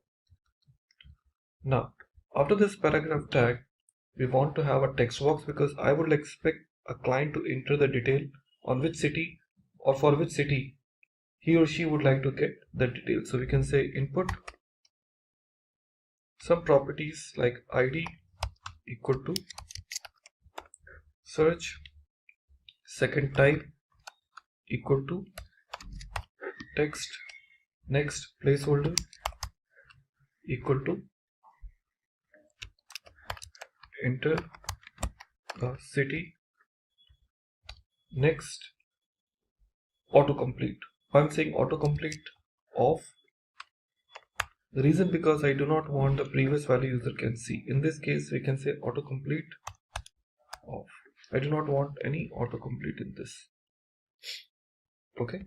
Now, here it is getting close now. After that, we also want the locations. For that, I may use some of the PNG files and all. But right now, I just want to display the details of the user, like which city he belongs to, and accordingly, I can display the records right in your application. So for that, I really need some of the div tags once again, where I can display the details of this particular city. So I'm just having this only text box. Let me go back and check how it looks. So I have a call, enter the city. So here I'll be picking up the city, and somewhere down the line I have to display the records. So after this div, we can also have some of the locations to be displayed. So we can just use the notifications and also the location where you want the details to be displayed. Okay, so we can use div class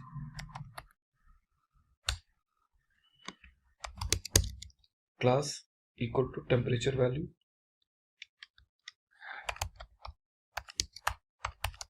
temperature hyphen value. Okay, so div class equal to temperature hyphen value. Inside this, I'll be using paragraph tag, and here in my paragraph, I'll say hyphen and this degree centigrade or whatever you want to display it here, and we'll use a span tag within this and show in degree centigrade. That's it. And if you want to define the temperature description, after this div tag, we can use another div tag, and inside my div tag, I can define the temperature description. Okay, so we can say div class equal to temperature hyphen description, temperature hyphen description, and within this I'll be using what, a paragraph tag. Here I'll be displaying all the description. So right now that is the only thing which I want. Let me check. Okay, so it's here right now. So now let me try to collect the value from the client and perform some JavaScript tag within this. Okay, now it's time for us to go back and try to bring some of the CSS features into my code now. Now, few things I would like to say is I have basically downloaded some fonts which I would like to use it in my application, and I also have some of the icons which I would like to use during my application presentation. So there are some PNG files are there which I've downloaded from the internet just to bring more beautiful experience towards my application development. Well, this is another background image which is called bg.jpg, which I would like to make it as a background of my existing application. So I'll start with my CSS and see how this CSS can really bring some new features to my code. Well, first thing, I need to have a called font face. So to make this font face, we are using this statement name called here @font face, and I like to use font family. Font family, I'm using Montserrat. Okay, it is already there with me, Montserrat, and the URL what is looking forward for. So we are saying src URL, and I'm saying under the font, so we have a file called ttf. Okay, that is called bold.ttf. That is the file which is there with me. Next thing, so for every location I want to use the font family, font hyphen family. I want to use same Montserrat, and the next thing is like in my body. So in my body, few details like background image, I need URL, and in this URL we can say bg.jpg. in my background. Next thing is background color, that I need it still blue. Then I need height, I'll say 500 pixels. Next, your background position, this I need it is center. Next is your background repeat, I say no repeat. Next is your background size, this I'm saying cover. This is my body part. Okay, let's check. Okay, looks awesome now. You see this now. This is how my weather info is looking like it. You can see like the background looks awesome now. Now, next thing we require a container. So we are saying dot container. Container we say width 50%. Next, background color, we're just using white. Next, we need it is your align self, that will be center.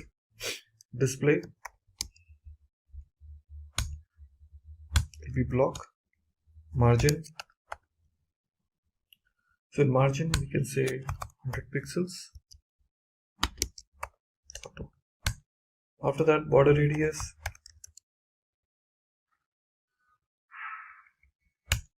we are saying 10 pixels. And then padding bottom, this padding bottom will be 50 pixels. Then box shadow, this box shadow we are giving 5 pixels, 10 pixels, 20 pixels, and black. This will be with my container. So index.html file we have a called container. Now, okay, looks awesome now. So this is where exactly the details will be. Okay, now after this CSS container we have used, we can talk about called title. You can say app title. Inside this we will say width will be 100%. Then height will be 150 pixels. Then border radius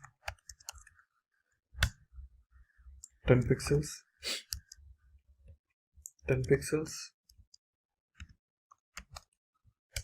Then we need display we need flex, and then we need align items. This align items we are just saying center. Next we need justify content, that will be the justify content will be just center. Then flex direction would be column. So this option we are using for our tool name called what? app-title. Okay, so here in my index.html file we have a called div class equal to what? app-title be equal to weather info. Let's check. Okay, so this is the another we have used, that is called app title. Now we need to use it for paragraph. Inside my app title, what should be alignment for my paragraph? So here, this app title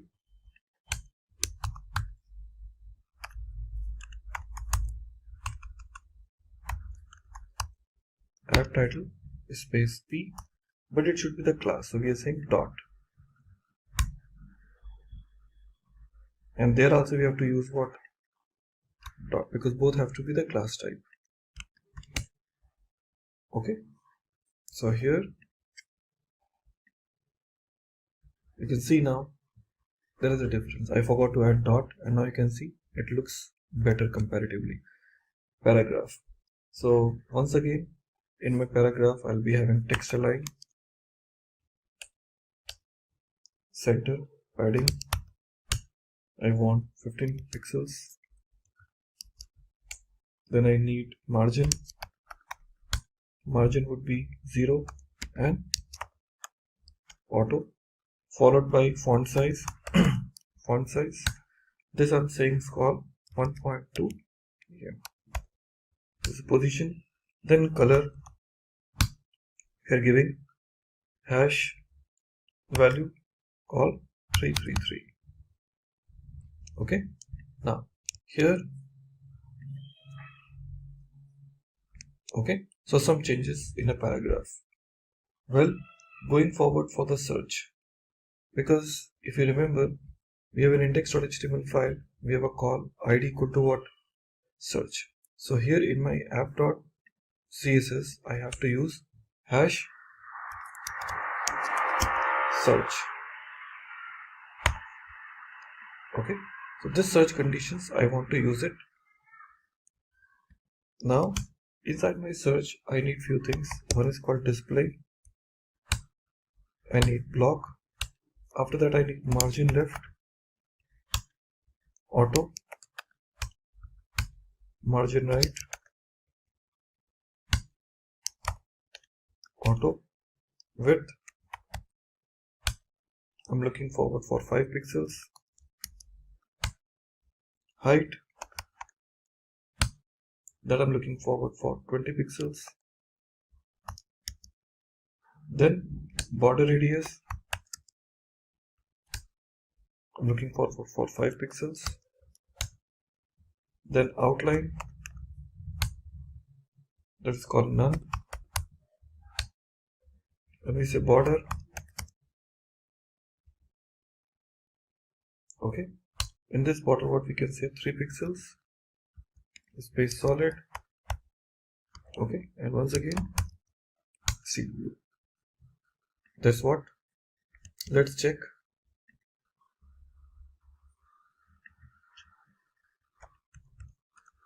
So this is actually the text box. So once again, search you've used display block, margin left auto, margin right auto, width 5 pixels, width, padding, sorry, one thing I said, padding should be 5 pixels, width should be 40%. That's why it is smaller. Width it will be 40%. Let's check. Yeah, that's look better now. Okay, so my text box is now ready. I'll be having some of the details for the notifications also.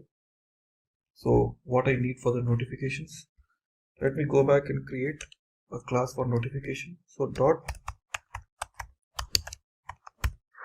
notification. Okay, now in the notifications I would like to give some value called background color, and in this background color we are just giving white, and after that we are saying display, and we are saying none. This is for notification, and followed by the notification, we're talking about the same notification. Okay, and followed by its paragraph. We are giving the color. First of all, we are saying color. Color is basically red. Okay, or else if you want to give maroon, it will be maroon. And after this, the next property we are taking is called font size. Font size we are taking is called 1.2 em, followed by margin. Margin we are taking is 0. After that, text align, center, padding 10 pixels, 0. So this is for notification P. And then the weather container,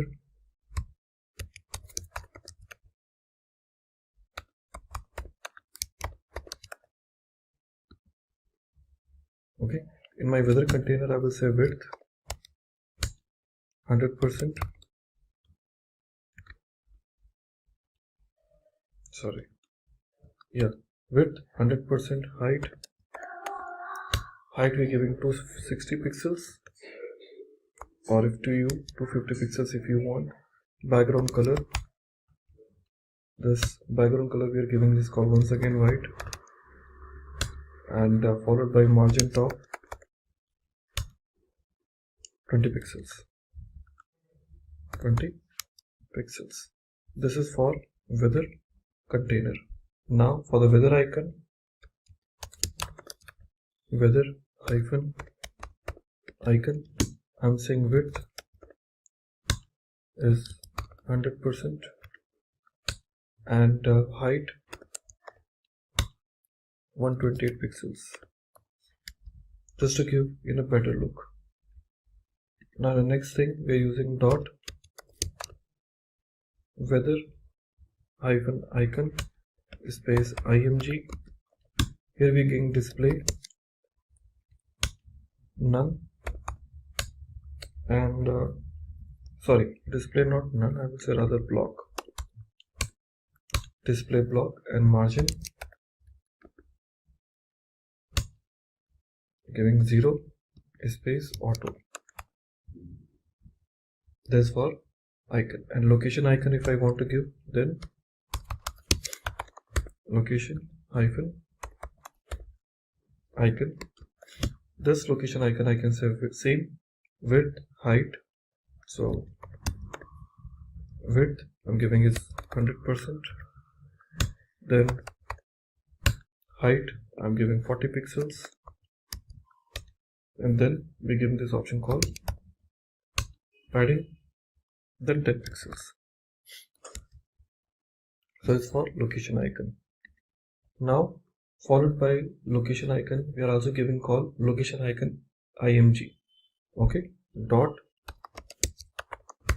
location hyphen icon space img.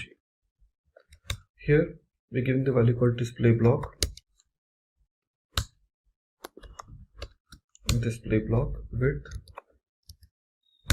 we're giving is called 32 pixels, and then we're looking forward for margin would be 10 pixels and auto. Then cursor, so cursor will be pointer for sure, and then we require padding we're looking forward for 5 pixels, followed by border we are looking forward for steel blue solid and 2 pixels. Then border radius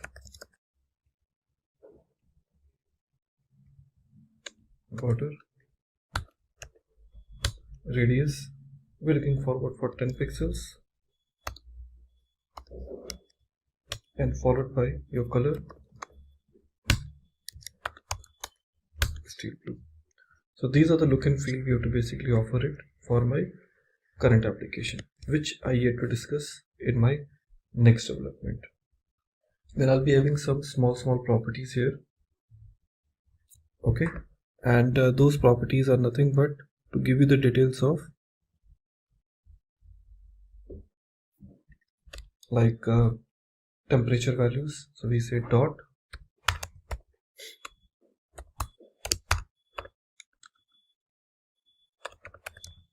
temperature hyphen value. Okay, this temperature hyphen value we can give width is 100%, and height we're giving is called 60 pixels. Okay, this is for temperature value. Let me copy this again, and I'm giving this temperature value space paragraph. Here I'm gonna give padding 0, margin 0, then color, which color we're looking forward for, so we can just say dark gray.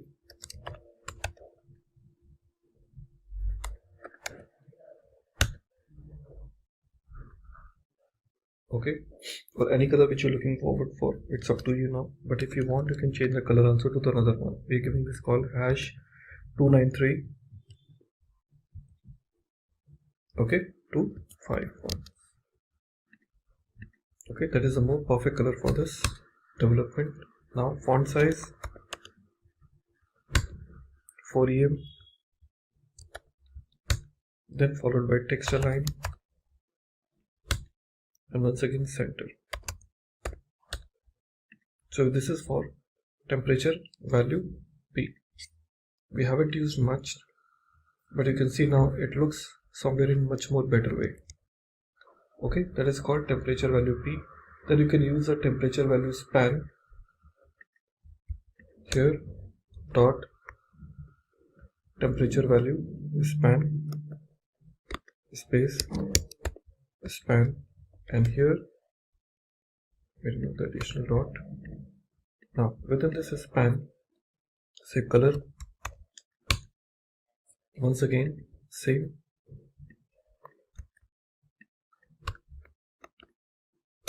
and font size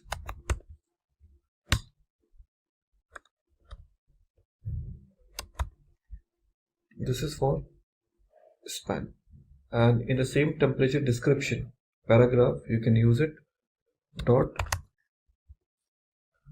temperature hyphen description space P. So this will be having the padding of 8 pixels, then margin 0, followed by color, same color, the one which we have used it earlier,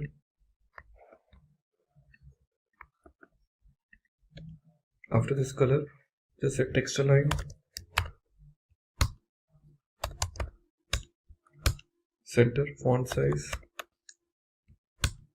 1.2 em. This is for temperature description. Okay, last which is available for your location. So let me give the location now, dot location space P. Here we can say margin 0, then padding 0, then color, same color I would like to use. After this color, text align and font size. I'll copy, text align center, and here we'll be giving some different value called 0.8. Okay, and last which is left with called div. In that relative, here position I'll be using absolute, top, from top I'm using 600 pixels. Okay, and right I'm using 120 pixels. That's it. Okay, so all set. So you can see now here we have to basically offer the details how my pictures will be taken it out. So this is what my CSS. Now we'll be applying some of the CSS into my HTML to see how it really looks like it. If getting your learning started is half the battle, what if you could do that for free? Visit SkillUp by Simplilearn. Click on the link in the description to know more. Okay, so we have seen some of the CSS classes we have introduced. In my HTML, we have used this autocomplete equal to off, then we have used div class equal to temperature value. Okay, if you just check carefully, we have used this temperature, and div we have used temperature hyphen value. But before that, we would like to use some other properties too. Okay, after this autocomplete equal to off, we want to use another div class. okay, before my previous div tag is closed here. So here, after this, we would like to use another div tag, div. Here in my div, I'll say class equal to location hyphen icon. Location hyphen icon. Okay, and here I'll be using img src equal to what? Under icons, I'm using the file name called location.png, and alt equal to, we leave it as it is a blank. Okay, now here the div tag is getting closed. Okay, now there's another div tag is getting closed here. So two div tags are closed. After that, we'll be using another div class for notification. Here div class equal to notification. Div class equal to notification, and this div tag is getting closed right here. Okay, now another div for the weather condition, another div tag, and here we say class equal to weather hyphen condition.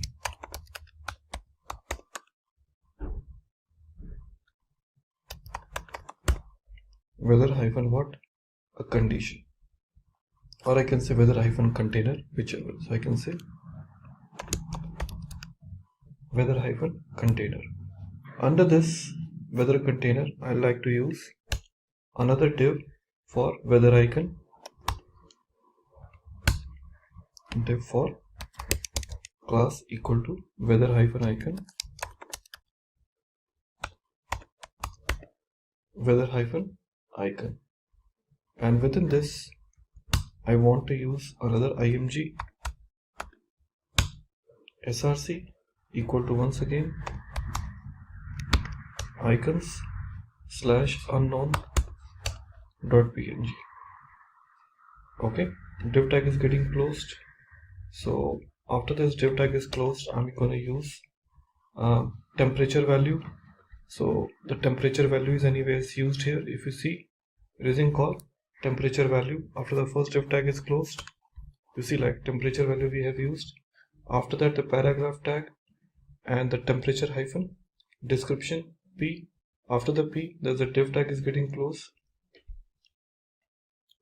Okay, and after this we are using div class equal to location. So we want to use div class equal to location, and within this location we want to use one more paragraph tag with this hyphen. After this paragraph it's closed, this div tag, and another div tag. 3 div tags are closed. That's it. And at the last, before my body tag is closed, I would like to use script src equal to app.js. That's it. Let's check. Great, my application looks pretty beautiful now. So this I want to be displayed only when I don't find the weather and the location and all. So look and feel is absolutely good, and now I'll start working on my JavaScript front. Okay, so let's go ahead and start writing our JavaScript code. So in just JavaScript code, first of all, I need few things.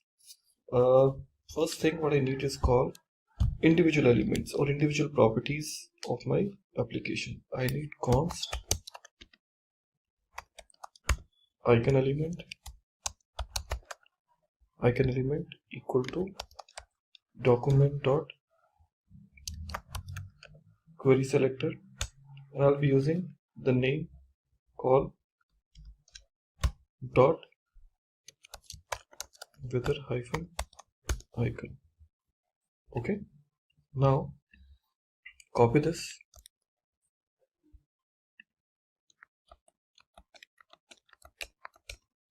Now we will call icon element, we can say location icon. Call location icon. Here we are saying dot location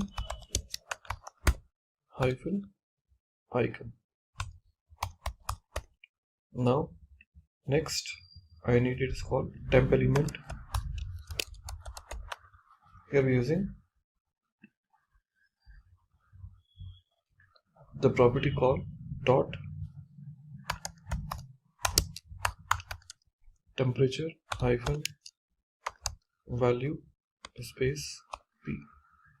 Next we are looking forward for DESC element, which is called description. Here we are giving temperature hyphen description hyphen temperature hyphen description space what p. Then location element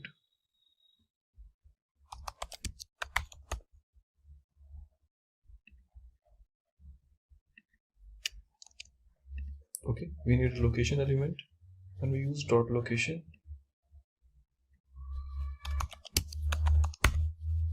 space p. Next we need notification element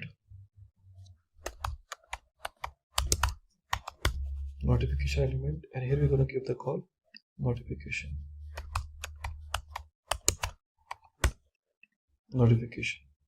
So 4 properties we have taken. So we are selecting all the elements. Next statement what we're going to talk about. See, this statement is all about selecting the elements. The next step we are talking about call get the input field. So we are saying var input equal to document dot get element by id.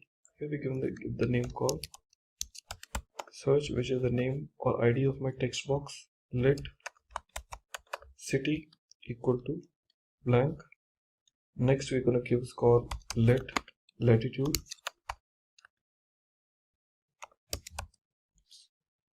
equal to 0.0. We are initializing this value, and let longitude equal to again 0.0. So we are getting the coordinates right now. So this is how to get the input fields. Next we want to apply the events here. We are saying input the variable dot add event listener. The variable what we're talking about, which event listener we're talking about, key up, and what event you want to apply. So we are saying function with a parameter name called what, event, and now we would like to attach the logic. Now we are saying if what is the condition, event dot key code equal to 13. Okay, then that means number 13 is basically the enter. See, the key code means what, 13 represent the enter keyword. So event dot key code equal to what, 13. So we are saying event dot prevent default. Why we are using this? Because I do not want my page to be get refreshed. Just to avoid this we are using this.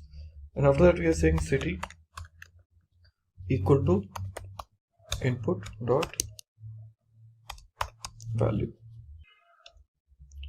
Now you'll be using this another function because I do not have function created.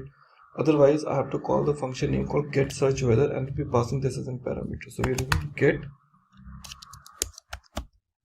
search weather. I do not have this function, I yet to create this, and pass it here as a what, city, and we say console dot log city, whatever we are basically printing it. Okay, so that is the first thing. Later on we need to get the data. So to get the data we are just using this variable name called const weather equal to const weather equal to curly braces. After that we are saying weather dot temperature equal to this. And which temperature conditions you want? I'm saying unit of type what? Celsius.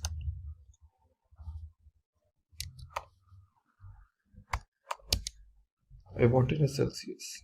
Put it in double quotes. Okay. So next statement will be getting the details in Kelvin. I'm saying const Kelvin equal to value of the Kelvin is what? 273. And after that, const C. Ultimately what we need is we need to interact with our backend API from where I will get or receive the updated weather applications. Okay, now to get this, I'll be using one very popular API here that is known as called openweathermap.org. This is one of the very popular app which people use it, and it's used and trusted by many companies. Clear? So here what you can do, this openweathermap.org, so you need to basically first of all get yourself registered, because if any third-party application is interacting, it requires that particular unique API key. Since as a visitor you really can't get it unless you register yourself, so I have my API key with me. So I'll go here, it'll ask me for the registration.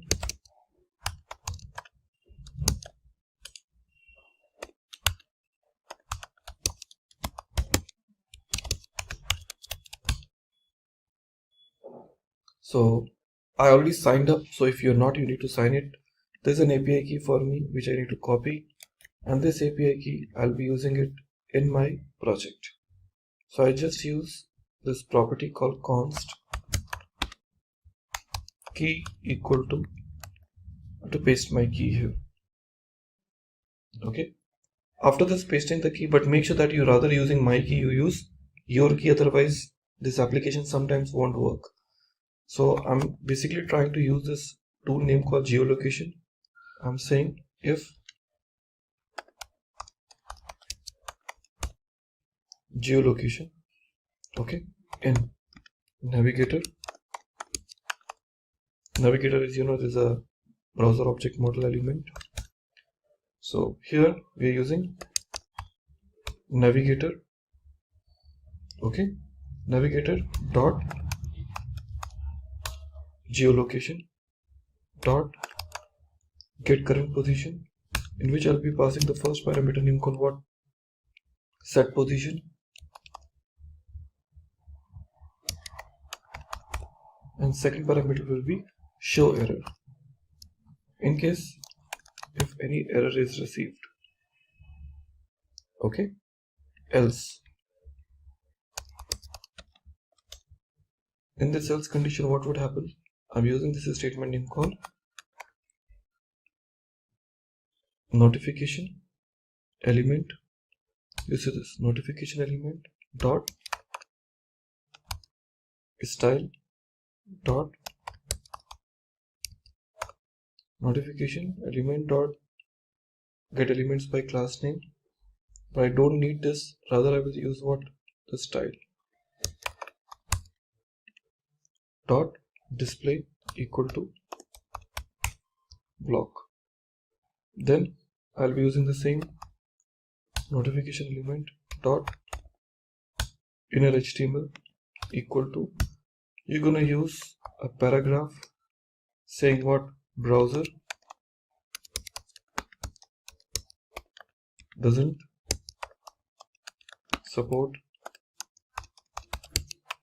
so you have to enable the current location of yours. Okay, that's where exactly. So after that we have to basically set what? The user position. Okay, if the user is having that support available. So after this location we'll be just using another function here, function set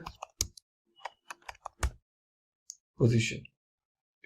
I'll be taking position as a parameter and take latitude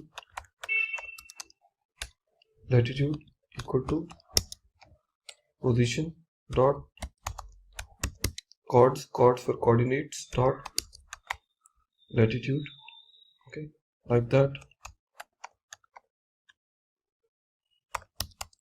Longitude equal to what? Position dot chords dot longitude. After this, we'll be using this function called what? Get weather. So this get weather will be the function in which we'll be passing it. So this function will be soon seen. I'll be having it defined below. But as of now, we are just saying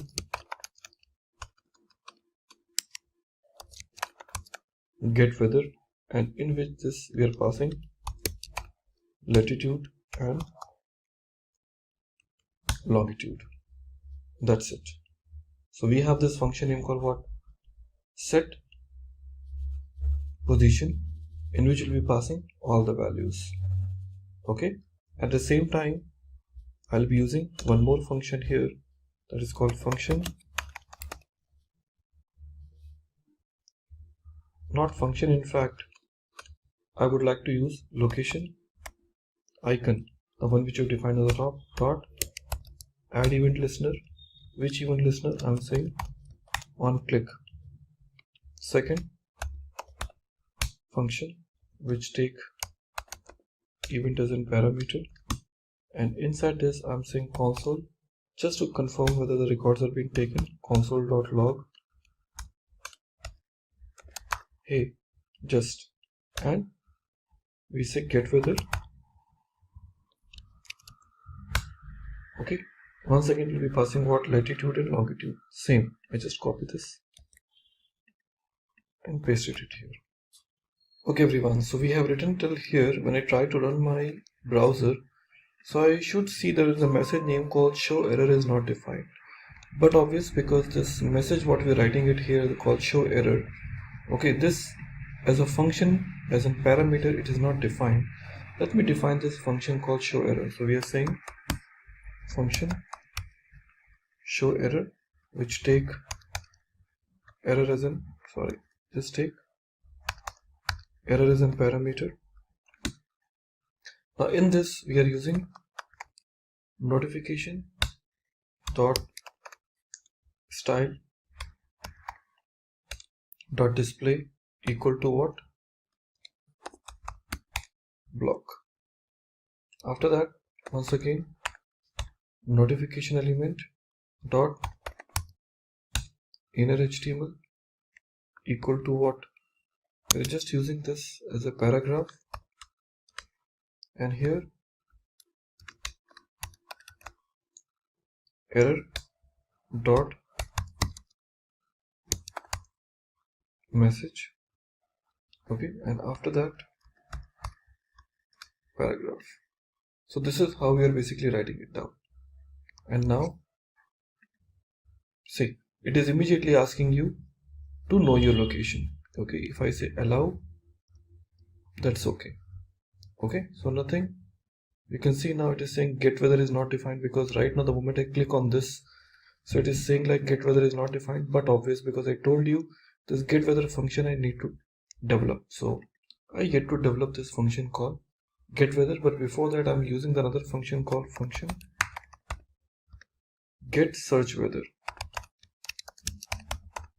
Get search weather, in which I'll be passing what? City name. Now what exactly my API will be, in case if I want to make a call, I will be using let API equal to, now the URL will be what? http :/API dot open weather map dot org. Now open weather map dot org slash data slash 2.5, that is a version, slash weather, okay, question mark. I have to take the city dynamically, so I'm saying weather question mark q equal to, here we're using what? City and we're using ampersand app id equal to the one app id we have used it already. Okay, what is that? That key. So that is a key which we've already written. That app id we are passing it right over here. Okay, q equal to city and app id equal to this. Now after that, to make the RESTful API call, I'll be using one independent or by default API which is available to us, that is known as called what? Fetch. Okay, so if you just check this fetch, it is basically a take request info and give you the what? A promise response. So return type will be the promise type. In this fetch, I'll be passing what? The API, and we'll be using dot then. Then means if the request is successful, we are saying function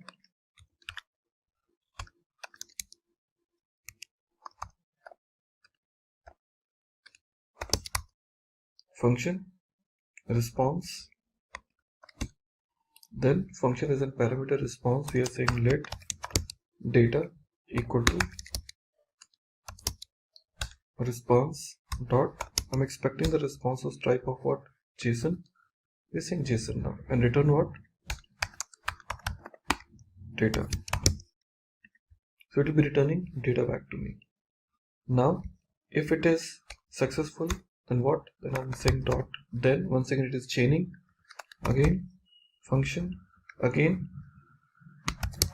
data as a parameter. Now in this case we'll be getting a lot of things. I'm saying weather, okay, dot temperature, it's a predefined, dot value equal to, I'm using what? Math dot floor. Inside this we are passing what? Data dot main dot temp. It is a predefined property. We are receiving it now. Hyphen Kelvin. Whatever the Kelvin value is, basically we're taking is called 273 on the top, minus Kelvin, followed by another property, what? Weather dot description,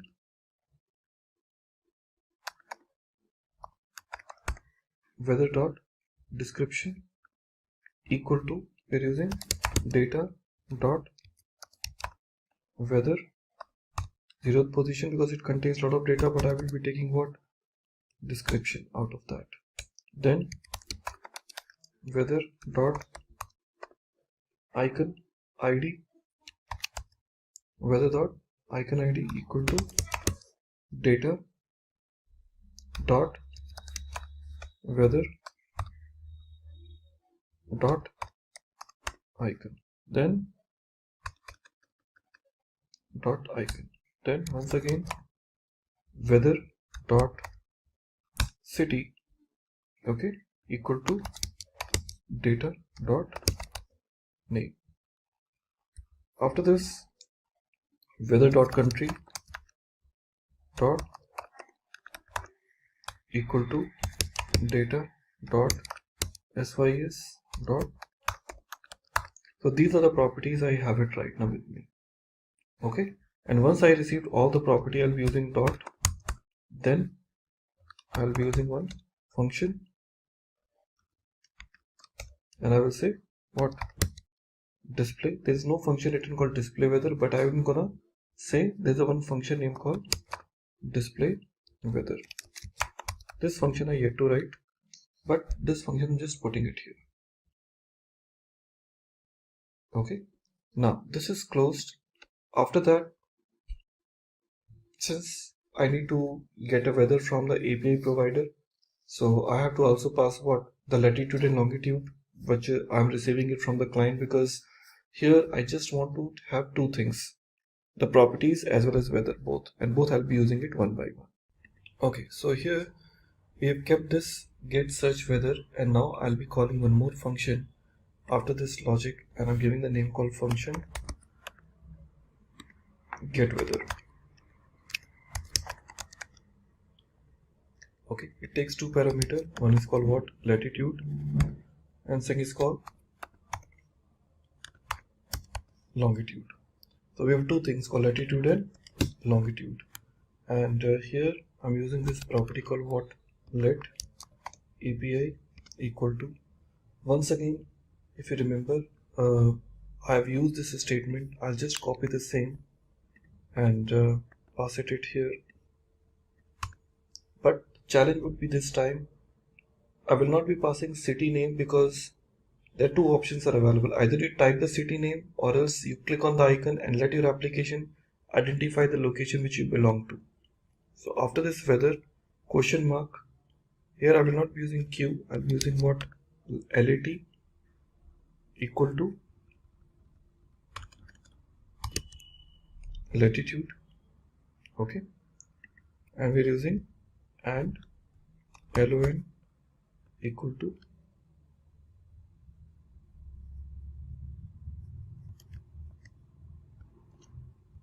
we're using longitude. Okay, and app ID equal to what? Key. So this is the variable which we have it now. Okay, now similar thing which we have used it on the top, okay, called fetch API. So I just copy this same fetch API again because I really don't want to waste time on keep on typing the code. When we know it very well, it can be similarly done. I just copy and paste it here. So the same fetch API dot then response data equal to response dot JSON return data, then weather dot temperature mat dot floor says country dot display weather.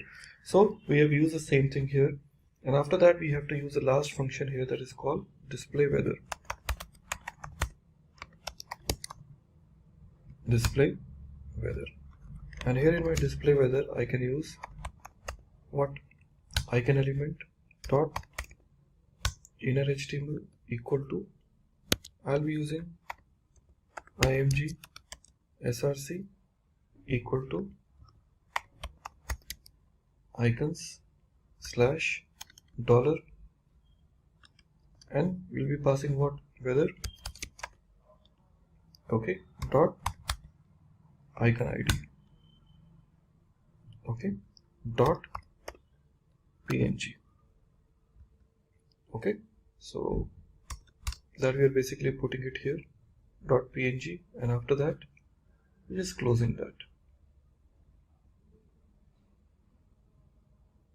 Okay, and this icon we also needs to close here. So rather than closing this, I'll be closing that, and this I'll be closing it here. Now we'll be using temp element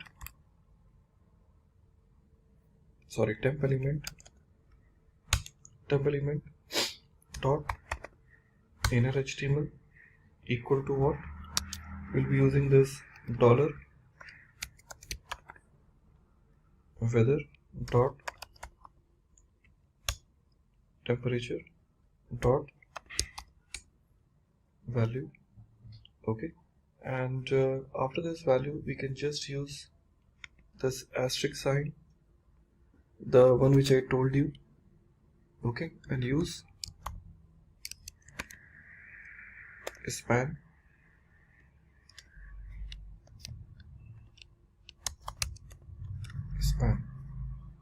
Okay, next we are using called talk element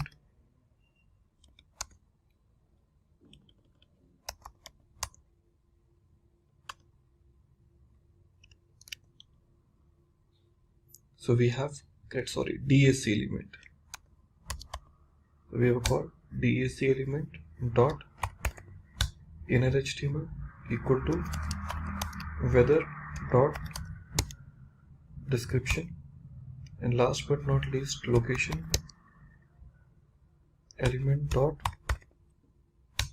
inner HTML equal to what? I'll be using once again this, and here weather dot city comma dollar weather dot. That's it. These two properties we have to use it, and we are all done.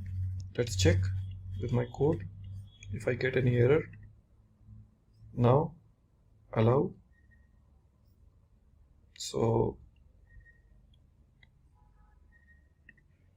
Awesome. You can see now 27 broken clouds, globe undefined, that's perfectly fine. Intercity.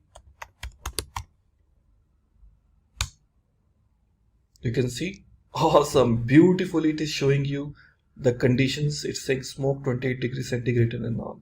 Let me put another city here. I'm gonna say called Pune. Awesome, your application is working perfectly fine.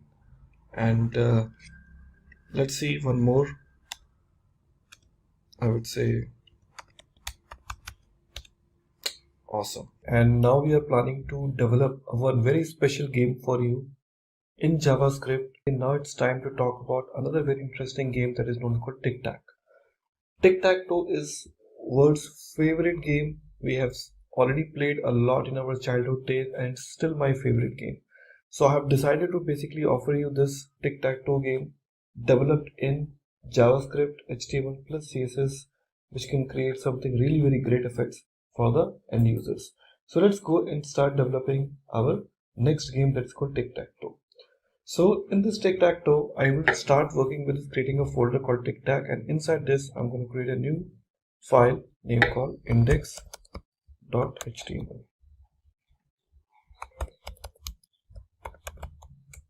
Now here onwards the same thing, I'll be creating this HTML tags, and now here onwards we want our some classes for headers and footer, but so we're going to create some div tag now. So in this div tag I'll be creating some of the tags in which the CSS class will be applied. So we're just going to create a classes. We're going to just use those classes, but we'll create it later on. So just go ahead and create those. So we are saying div. Okay. So now this point onwards is my first div tag. Inside this, I'll keep my h1 tag, and under this h1, I will be offering some of the headings which will be useful to contain some necessary information with regards to this game. So div, here we say h1, and inside this h1 we give the message called class equal to header, and here I'll give the name called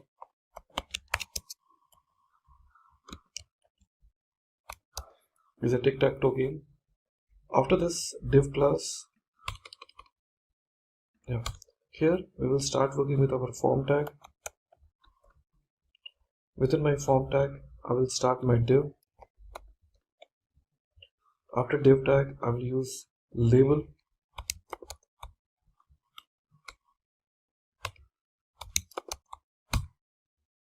So label for player 1, or else I can say player 1, and inside this let's give the name called player 1. Label is closed, and after this label we'll start working with our input tag, input. Now in this input, what are the details I need? First I need called type equal to text number 1. Second, placeholder equal to enter name. Next, name equal to player 1. Next we want id equal to player 1, and then any class if I want to apply. Anyways, we're going to close this. This is my first text box, and same thing I would like to create for my another one. So the first div tag we have used, let me go and create another div tag. In this div tag, I'll use the same label, copy the same, paste it here, and this is for player 2.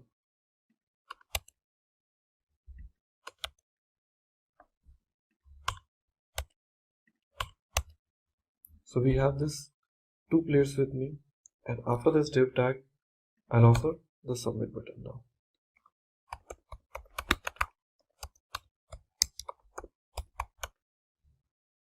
Input ability to submit.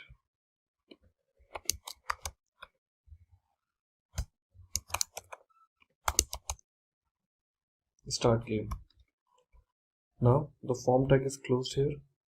Div tag is also closed. So you want the div tag to be closed or before that, that's up to you now. So here we have a called div class, whichever we have taken. So if you want, you can basically put it later or before, whatever. So we have a basically form tag with us. So form tag is there. Later on you can just show some containers where the details will be visible to me. So here after the form tag, let me try to offer, but first check whether it is really working fine. So here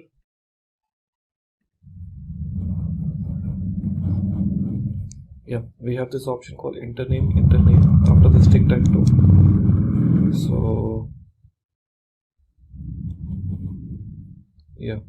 So here the details we have taken, input applicable text and input applicable text. Okay, so two values we are taking now, and accordingly we will go ahead now finally. After the form tag, we would like to start with working with the div tag again.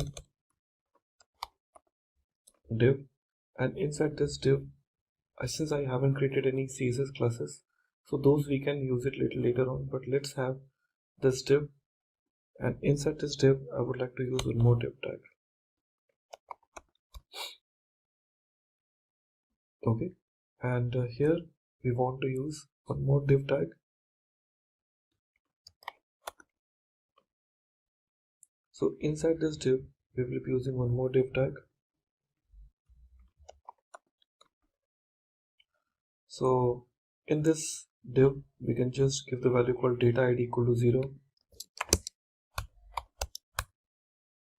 id equal to 0. It's just the value we're passing it. Div data id equal to 0. The div tag is getting closed. Fine. So that's how we want it now. So here the first div tag is closed. Like that we can create another data id. So 0, 1, 2, total number of 3 we want to create it. So I want to create 0, 1, 2, 3, 4, 5 like this. So the way we have created here, for this div, let's go and create one more div tag, id equal to 1,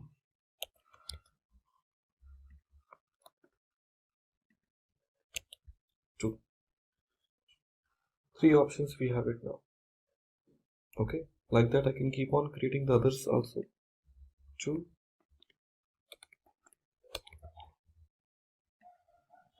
3, 4, 5. So 0, 1, 2, 3, 4, 5. Total number of 5 we have created. One more I would like to create it now here for 6. There will be no difference because we haven't changed anything here. Okay, so the div tag is getting closed here. Okay, and that's it. And if you want to create some clear board or button, that you can basically offer it a little later on, but here we can use one more div, and here we say div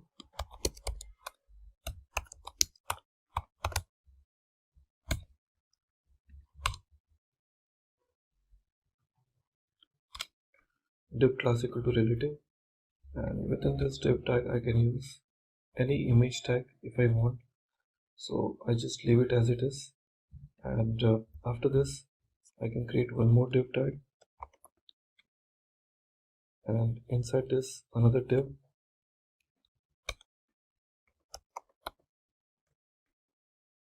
Okay, and under this I'm going to create a button.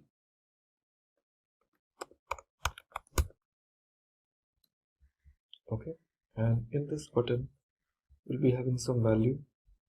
Okay, we can give the value name called replay. This button is created, and now we can create a clear board span, and here is a clear board. That's it. Okay, so here is just a small game I want to develop it.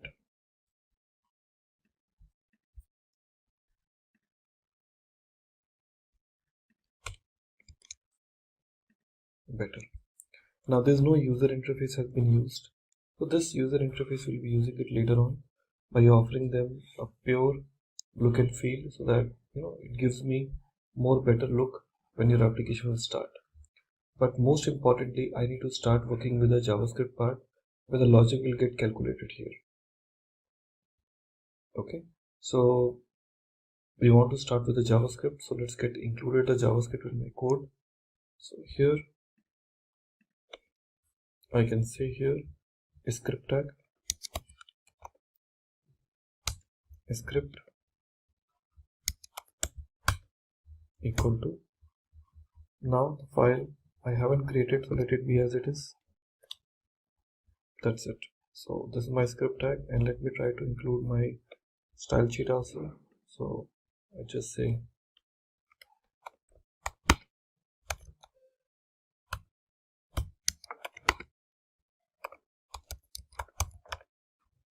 link rel equals style sheet, and give the name called app.css, though I haven't created, but I'm giving it. Okay, that's it. So we have taken this HTML into our consideration. Now we'll be creating this CSS as well as the JavaScript to make this example complete. Well, we are ready with our HTML. Now it's time to basically go back and spend time on our JavaScript. So we're going to create a new file now with the name called app.js, and inside this we will start writing the logic with our main application. Okay, now the first thing is how we're going to start now.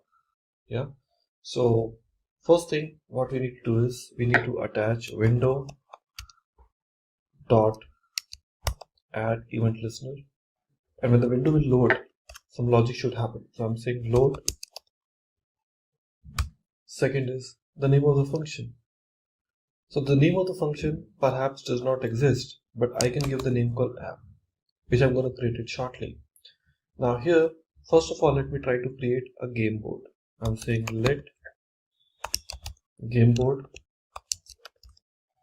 equal to, now let me have some of the values, because it is 8-digit, so we just make it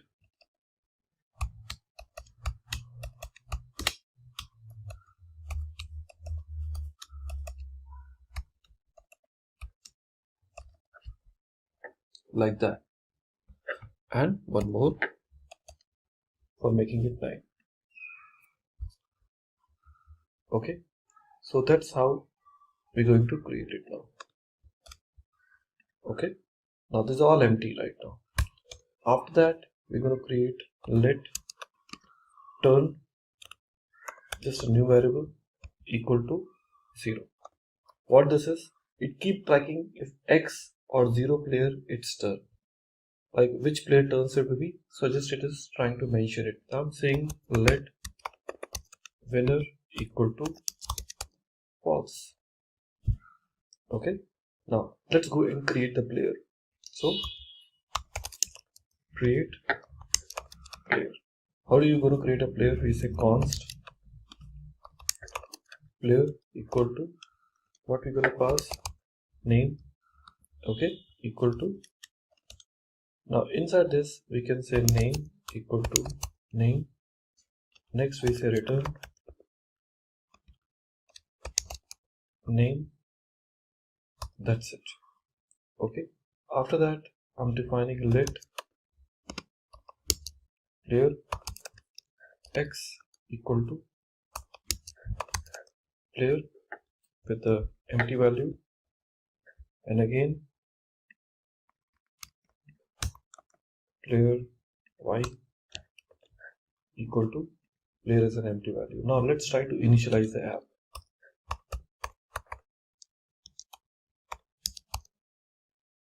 Okay,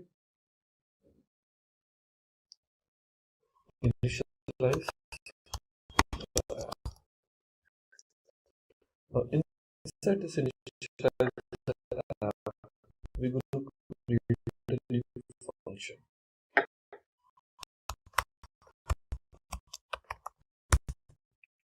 Function app,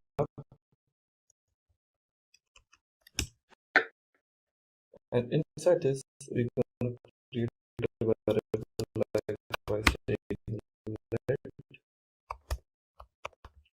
field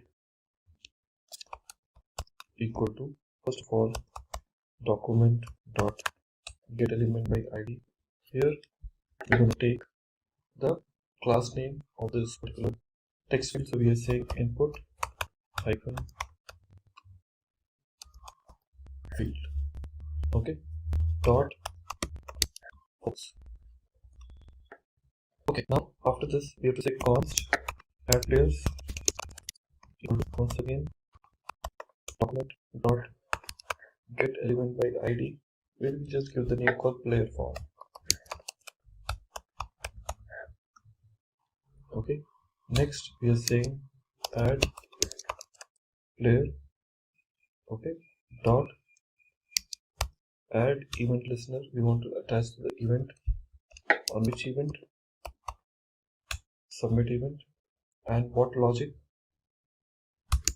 add players. Okay,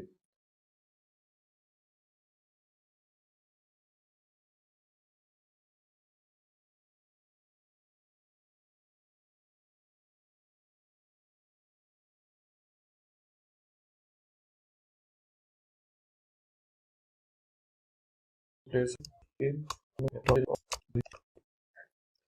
BTN. Okay, to just the name, we are basically taking that, and here we say, sorry, replay button dot add event listener, which event I want to say, click.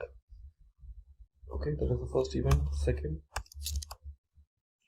reset board, reset board.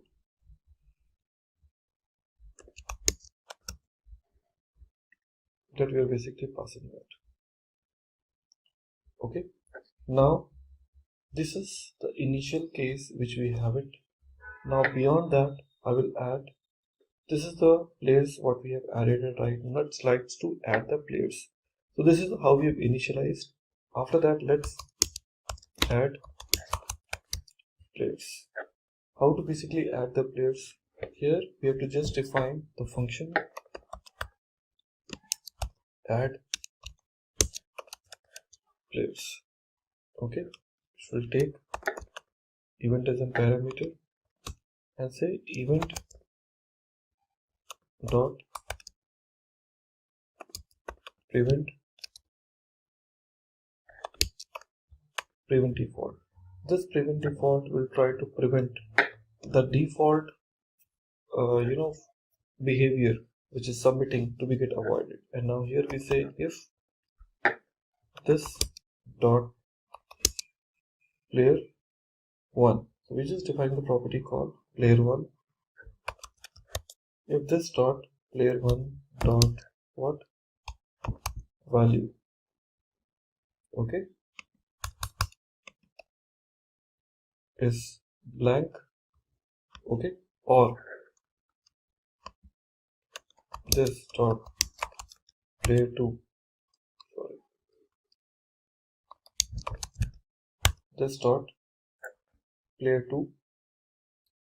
Now I just want to find it out its value also, value blank. Then what I should do? In this case I'm saying alert, you must enter the name for each field. The user has to add the values, and after that return. Okay, now the next thing is like we would like to select the players in this inside this by saying const player form container. Again, const player from container equal to document dot query selector, document dot query selector. Here we will just pass the value called enter hyphen players. Okay, now we say const board main equal to document dot, once again, query selector board underscore main. Okay, after that, player form container dot class list dot class list dot add. Here we're giving the name called what? Height container. Height hyphen container. And after that, you just say board main dot class list dot remove height hyphen container. Okay, so we've basically taken that. And after this, what I will do, I'll just say player x dot name equal to this dot player1 dot value. Okay, this for player x. Copy this. Player y 2. And after that, that's it. So we have done it now. So we'll be calling other functions one by one, but that is the first thing which we have implemented. Well, so add player function is added right now, and after this add player, we have to basically call one more, that is called, which returns the current player. So I'm saying return current player, and here what I will do is we'll just write function, and here we say current player, and in this current player what we will do is we will say return turn just variable, okay, percentile 2, we're just adding it with this 0. Okay, if it is, then x turn, I'm telling you, okay, or else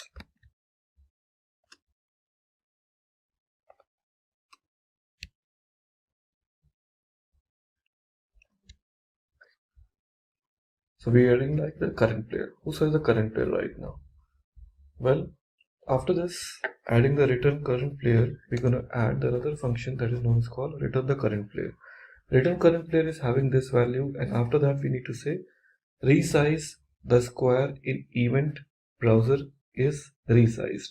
Once again, if the browser is getting resized, automatically the square size of your tic-tac-toe should also get increased. So we just say resize squares, and here we're gonna say this option equal window dot add event listener.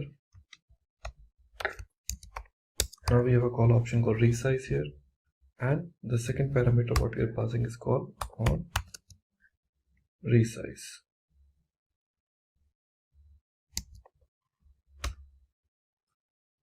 Okay, on resize. Now let's try to add it. After this, we are writing this function called function on resize. That is the function name for me, the one which we are passing into the second parameter. We are saying let all cells equal to document dot query selector all. In this we are passing board underscore cell. Okay, and then we are using another option called what? Let cell height equal to all cells with the position, okay, dot offset width.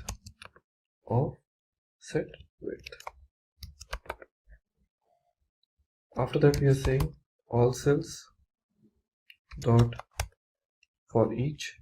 Here we are passing cell,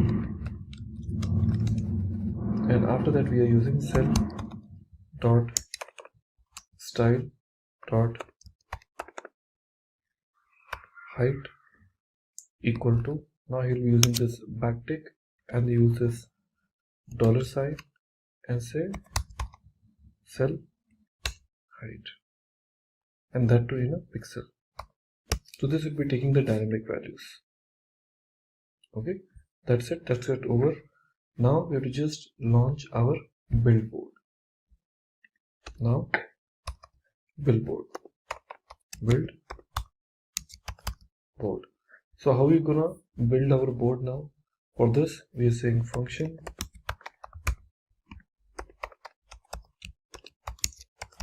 build board, and inside this build board we will see this option called let reset container equal to document dot, once again query selector, and pass the value called dot reset. Okay, and after that we are saying reset container dot class list dot remove, and we are passing the value called reset hyphen hidden, this value. And after that we may call some other type of functions also. Okay, so for those functions I can say first will be called on resize,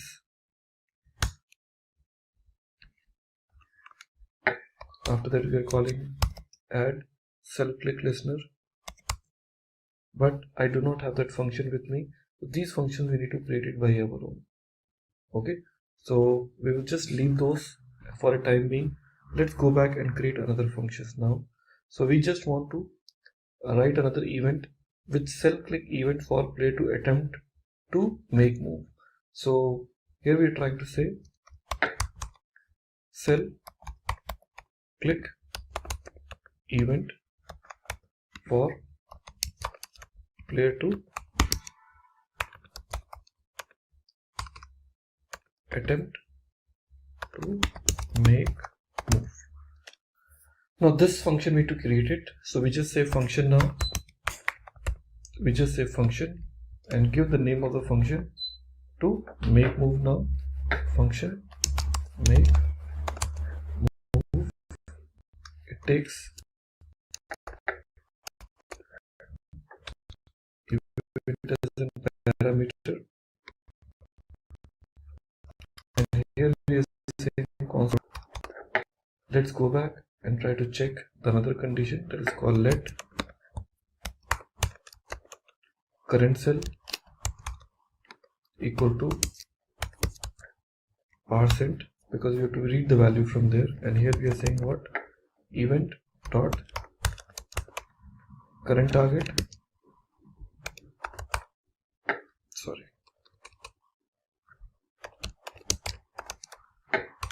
event dot current target dot first element child, okay, dot dataset dot id. So we're reading these values. After that we use another variable called let cell to add token.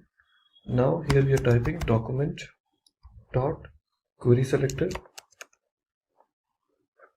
and here in using backtick I'm using this value called data hyphen id, okay, equal to, here we are using once again in a single quotes dollar current cell.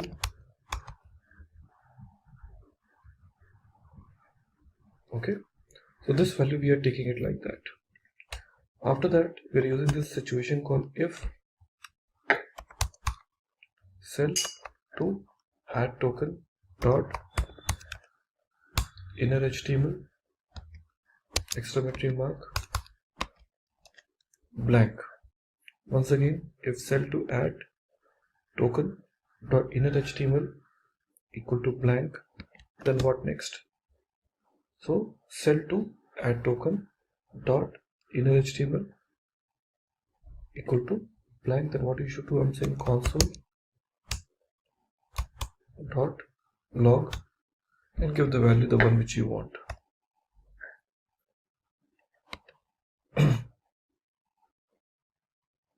Okay, so in this console.log, what value we can give it?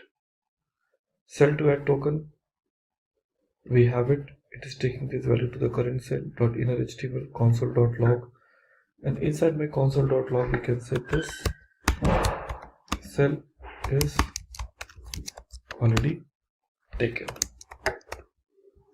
So values are already taken for this, and now we will be returning those values. After that, we will be using else condition, and here we use once again if current player, okay, is X, then we'll be using this option called cell. See, we have this property option available called cell to add token. So we are saying cell to add token, okay, dot text content equal to current player.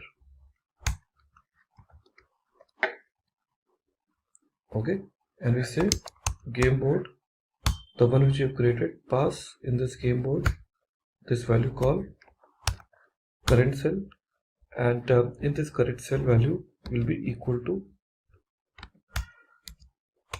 X. Okay, else we can say cell to add token dot text content equal to current player, okay, and say game board current cell equal to like this. Okay, so here we are adding the values like that. So it is closed. After that, we can just use the function name called isWinner to check whether the user is winner or not. So we are saying is winner, okay, and after that we are saying turn plus plus. After that we are saying change. We do not have the function name called change board header names. Okay, so it's just like that we're giving it. So as usual, we can leave this function for a time being, and we'll call this little later on. So leave it as a for a time being. Okay, so your function is now ready. So the next thing what we need to check whether it is tie or not. Okay, so we are saying function check if tie. We're just checking the function whether this game is tie or not. So here we say if the condition is turn greater than 7, alert, game over. Okay, we can say game over, or else we can say a tie. Okay, well, after that we are saying winner. Function is winner. Now what we will check is we will check const winning sequences. Winning sequences, and here we are having this array and having the different conditions associated. We say 0, 1, 2, probability we are checking it, and then I just copy it.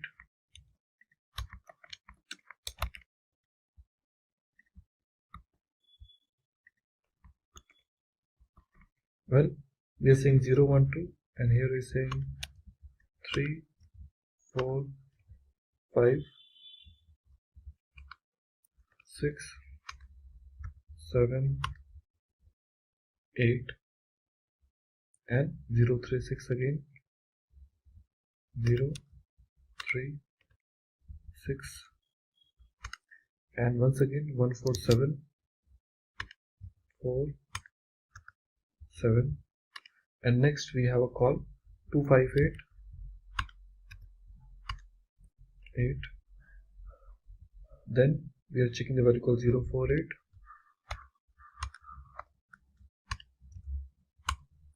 8, and one more last option we'll put is called 246,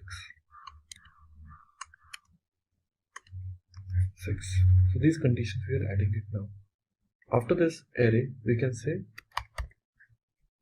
winning sequences dot for each, and give the name called winning combos. Winning combos. And inside this winning combos we are giving let cell1 equal to winning combos position 0, then let copy and paste 3 times, cell 2, cell 3, and here we get the value called what? 1, 2, 3 values we're giving it, and after that we are checking the condition. Let's say if,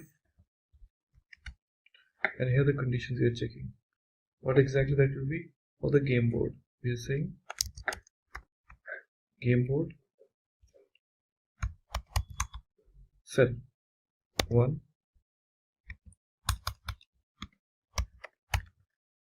current player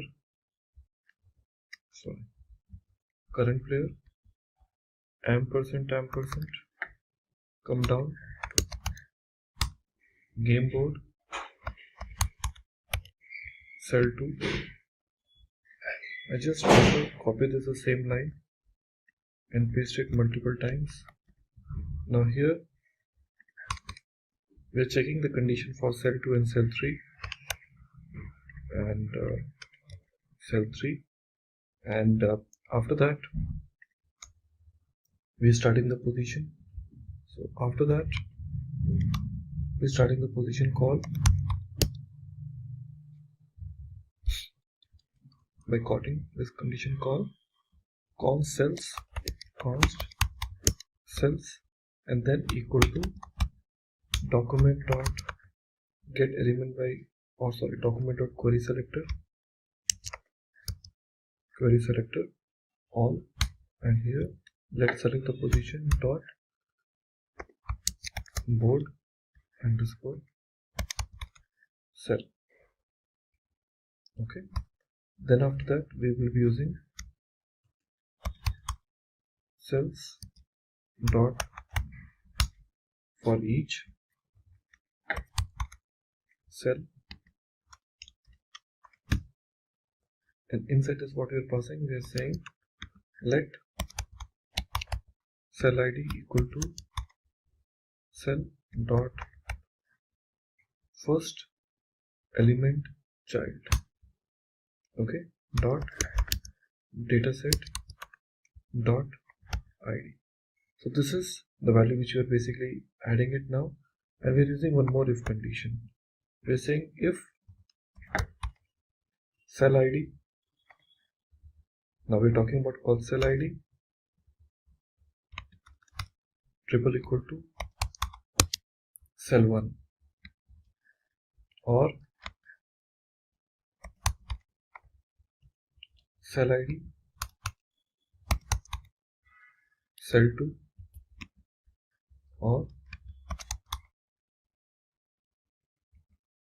cell ID equal to cell 3.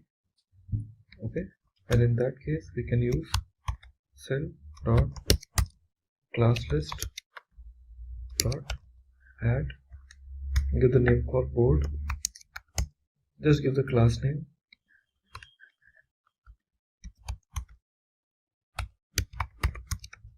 winner. So here we'll be giving the winner, and a part of that we can use the other conditions too. Okay, so here it is adding the value, and now let's say let current player equal to document dot get element by id. So you can basically define it. So current player you want, so we can use the current player or whichever conditions you want. So here we use what, the cell winner. Now small change, rather than using current player we can use the current player text. The new variable we are creating it, current player text document dot, rather than saying get element by id we can say query selector, and in this query selector we'll be giving the value by saying dot board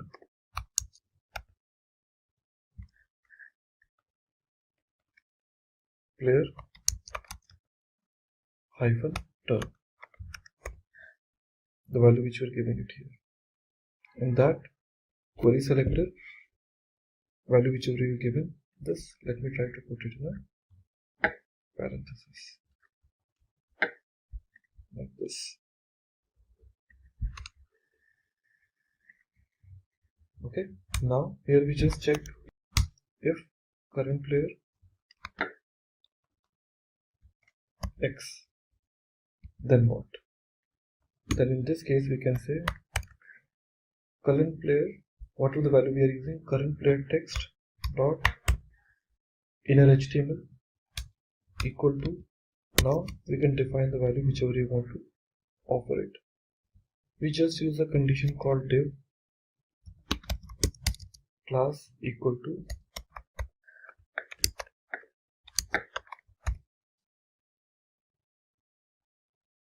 okay, so we are saying congratulations. Okay, and here we say congratulations along with this dollar sign, and here we pass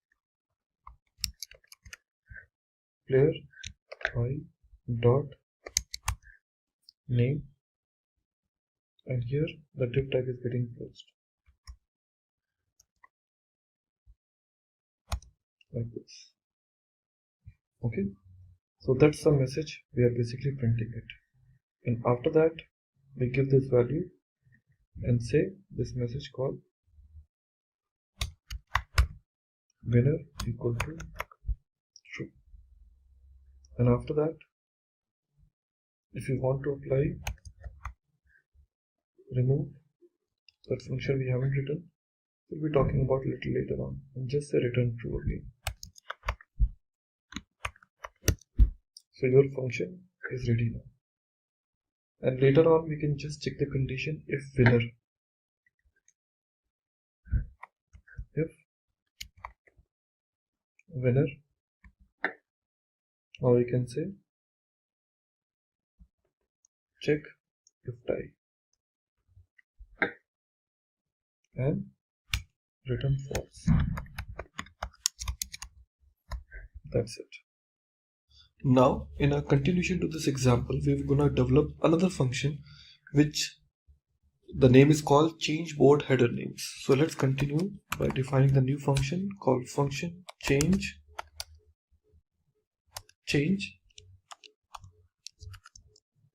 board header names. So this change board header names will be the new function for us, and here we would like to check whether the user is winner or not. So here we say if not winner, then what? Then in that case we have to say let current player text equal to document dot query selector. In this we'll be getting the details like dot board, and here we're gonna give the name called player and hyphen turn. Player hyphen turn. Now later on, after this particular variable, we have to just check the condition by saying if current player equal to x, if the position is x, sorry, let me try to put it in capital letter here, x, then we have to say current player dot inner HTML equal to, now here we have to just use the same option called backticks because I want to go multi-lines. That's the benefit of this backtick. And here we say in our inner HTML span class equal to name hyphen hyphen style, close this, and here we want to use the statement. Now this value we want to write it with name attribute, so it is getting closed, and here we are saying dollar with this player x dot name, and then close the span tag, and we say you are up, like this. And after that we say div class equal to, we're just going to create a class which later on we can apply the CSS style on the top of that, u hyphen r hyphen winner, and here we say closing the div tag. So the div tag is closed. That's it. And now after this line, what next we have this called else condition. Else. What else? Here we say current player text dot inner HTML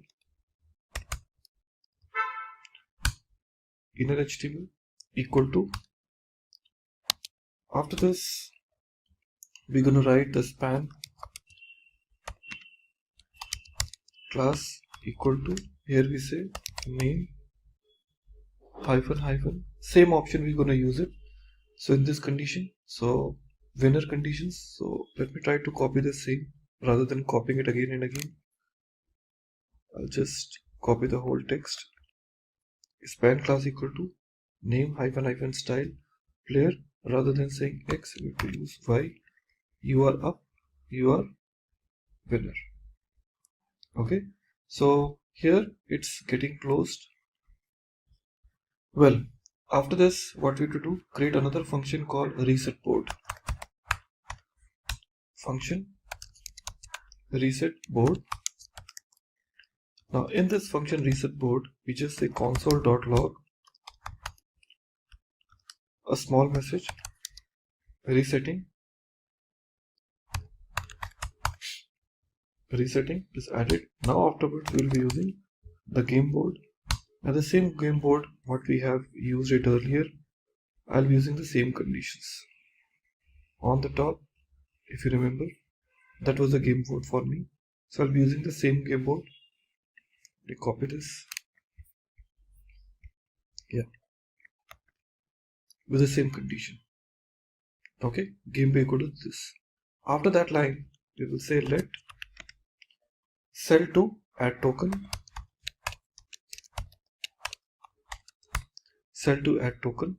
equal to document dot query selector all.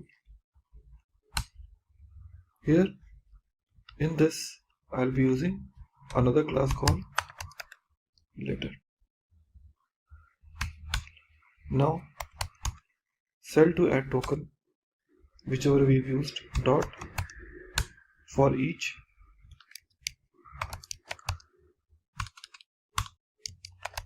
square, and within this square we would like to use square dot text content equal to blank. After that, square dot parent element dot class list dot remove, and here we would like to say board, okay, underscore cell winner. So these classes we yet to create, because these CSS classes we are just using this, but we haven't created. We'll be using it little later on. So that was the point. Now after that, we are defining the turn value, turn equal to 0, because we are resetting it, and winner equal to false. After that, winner equal to false, we just define another variable called define let current player text equal to document dot query selector all. Document query selector all. So here we're going to use the name called board define player hyphen turn.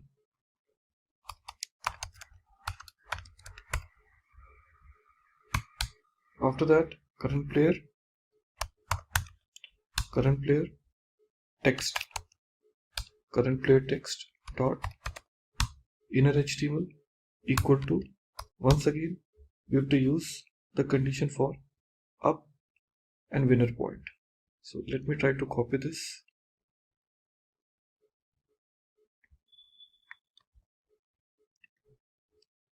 Inner HTML equal to, okay, and in this we have to say player x dot name. Okay, just everything is same, no change at all. Okay, now here after that we're gonna write one more function called function add cell click listener. That means when I will be adding or clicking something to my cell, what kind of event I would like to listen. Here we are saying const cells equal to document dot query selector all. Let's check the condition board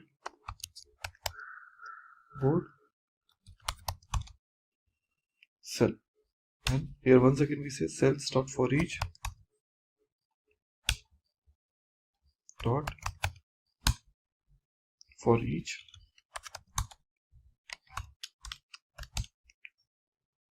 and here we say cell dot add event listener, which event I want to listen, click, and the second parameter will be handler, once called make move. Okay, and this function which we have created called add cell clicks listener, okay, this I'll be calling it here. Perfect. Later on, once it is done, let's try to add one more function called function remove cell click listener. Remove cell click listener.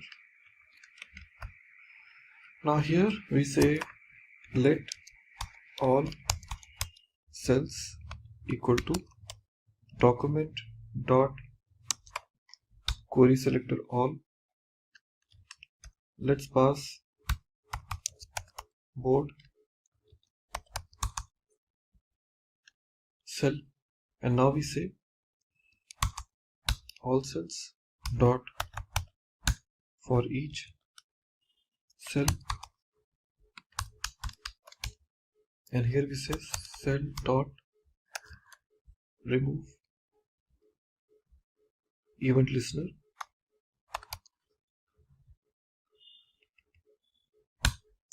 which event click, and second parameter will be make. That's it. So friends, now here most of our JavaScript code is written now. So going forward, we would like to use CSS, and finally we'll be applying everything into our HTML file. Well, after the JavaScript file is ready towards my application, now it's time to go and create our HTML file now. Sorry, the CSS. So inside my tic-tac, I have got app.js and index.html ready. Now here I'm going to create another file here called app.css. See, you can basically put this app.css in any other folder like in static folder, but I have just kept it outside. Now from this point onwards, I would like to start with my basic functionalities. Okay, what those are? Let's start with the first feature called body. With my body, some basic settings I would like to do, like in background image, background color. So I just start with background color. Background color, I can just use it as a white. Okay, but I don't think so it's really needed it. So if you want, you can have it. Otherwise, leave this background color because it's by default going to be white only. And now next would be called height.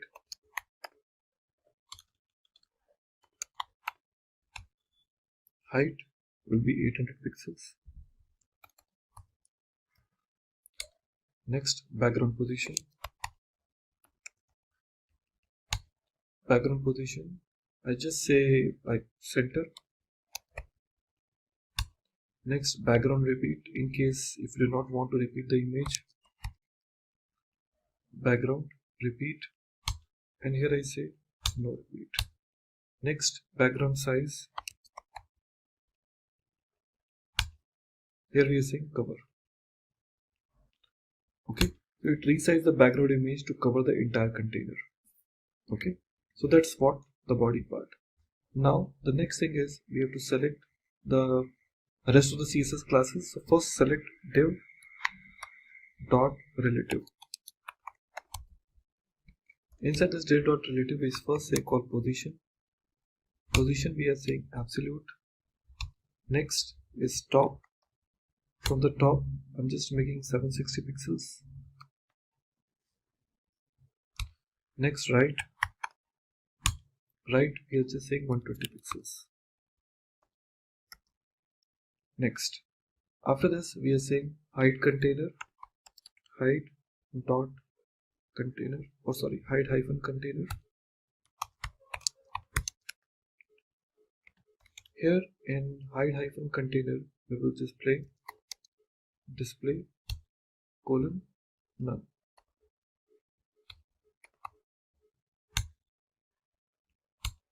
Well, after that we have to use the header point. Header. Inside this header we will say color will be by default white, but still we just say color and white. Next text line we just say center. Next margin will be 15 pixels.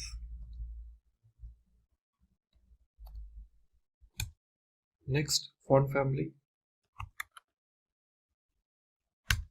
Font family I'm selecting called permanent marker.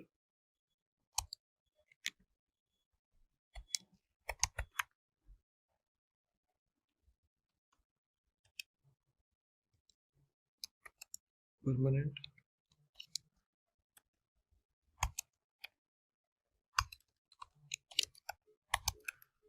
marker. Okay, next class we are talking about called interplayer. That's called dot inter hyphen players. Now in inter hyphen players we will say color. Will once again we can use any other color, but we can just use white or any color you want, or you can just use hash. Okay, margin we're giving it's called 0. Auto width we're looking forward for 80%. Next, text align, center, position, relative. Now, next we're going forward for input field.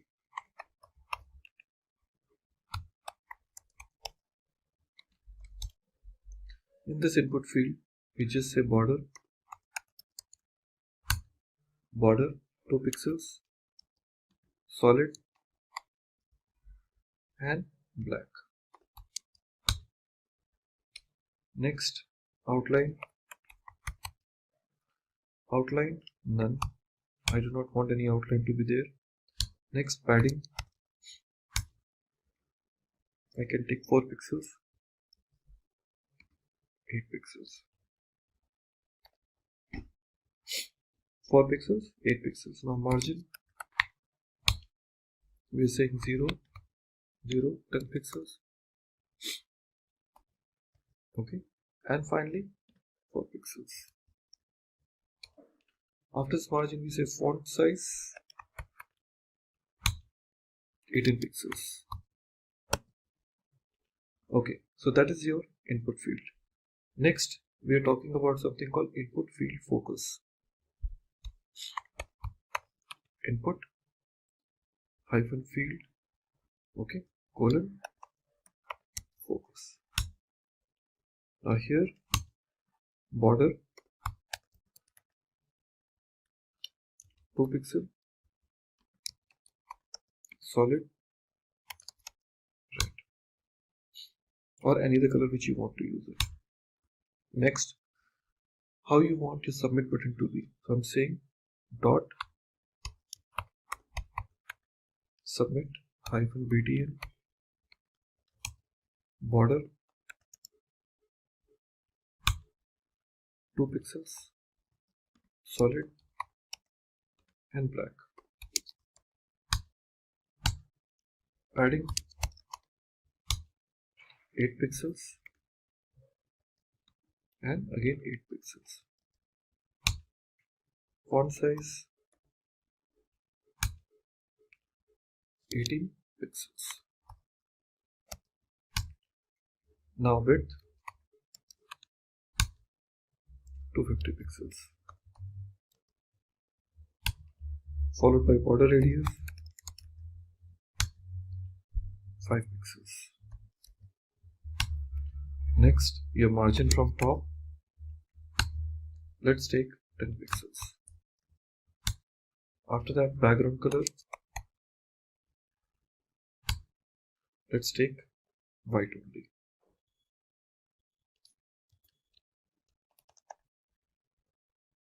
Okay, so this is the property. Now going forward, you can associate with your submit button active and submit button focus. So we are saying dot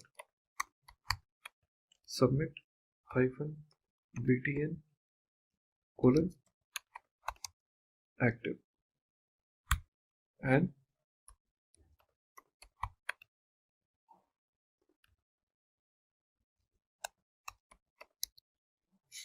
two options we are taking, followed by condition outline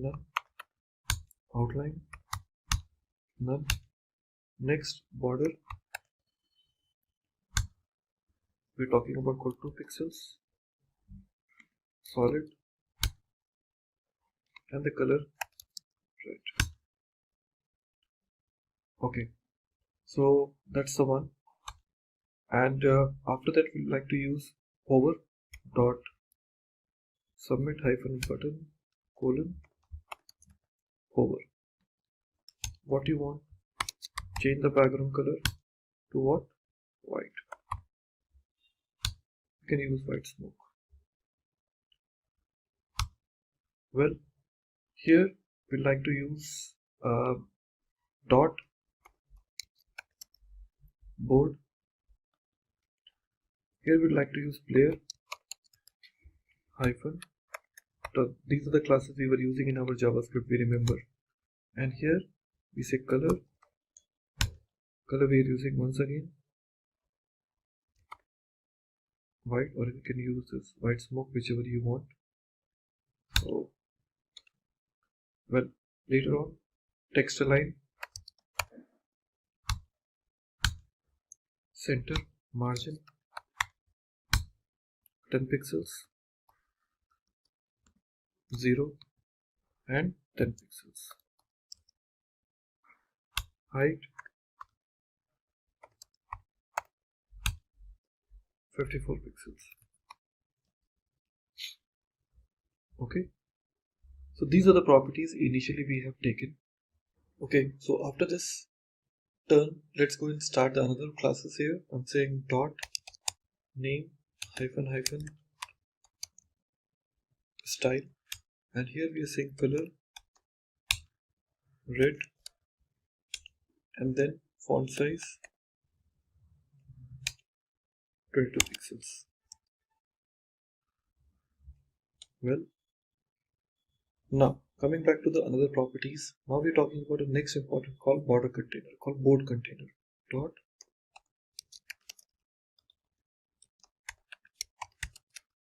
board container. Here we define width, which is 40 pixels we are taking, or sorry, 40% we can rather take. After that, background color, that we can say quadrat blue. Okay, next margin we are taking is a 0 and auto. After that, font size we are taking 0. Next, border we are taking 2 pixels, then solid, and then black, followed by box shadow.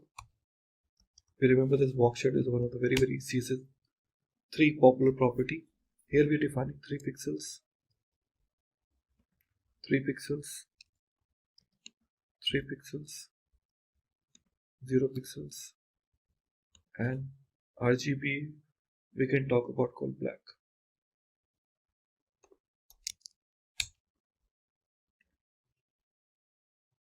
Okay, so my border color will be, shading color will be black. After that, we're offering this board cell dot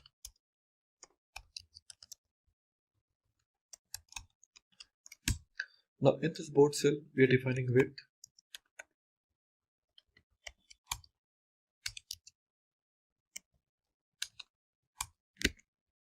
now in this width we are using calculation CALC, and in this calculation we are defining 100%, okay, divided by 3. This calculation. After this, the next property will be display.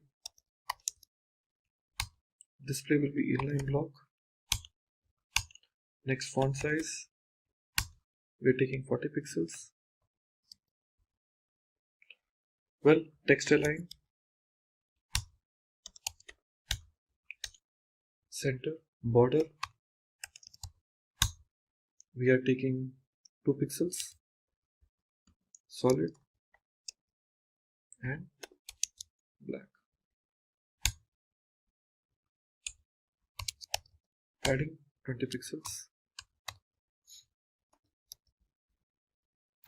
Vertical align,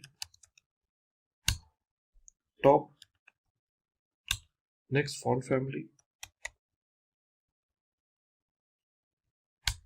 This family I can use permanent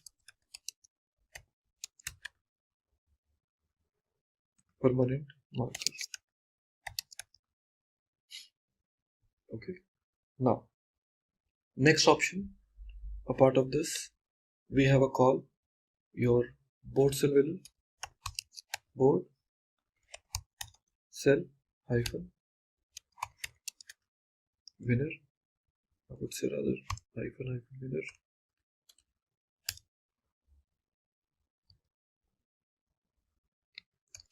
Now, spelling wrong, this has to be D. Yeah, board cell winner. Let's make background color red.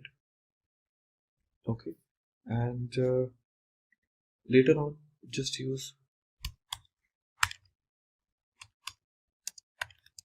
letter. Now in this letter we just give the color combination, so color will be white. Next position,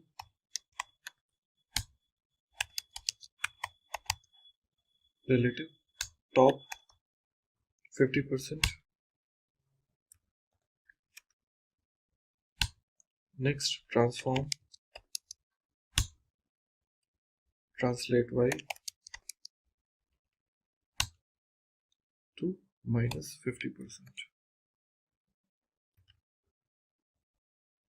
After that, font family, we are making it once again permanent marker. Let me copy.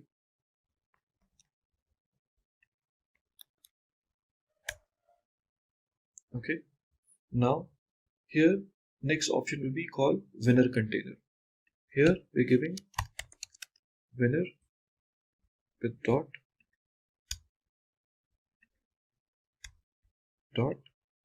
winner hyphen container.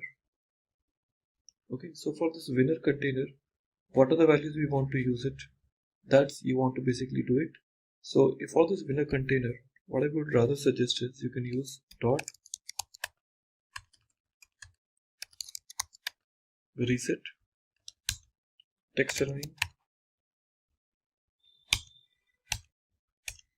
center margin 20 pixels out. That is for reset. And now reset hidden.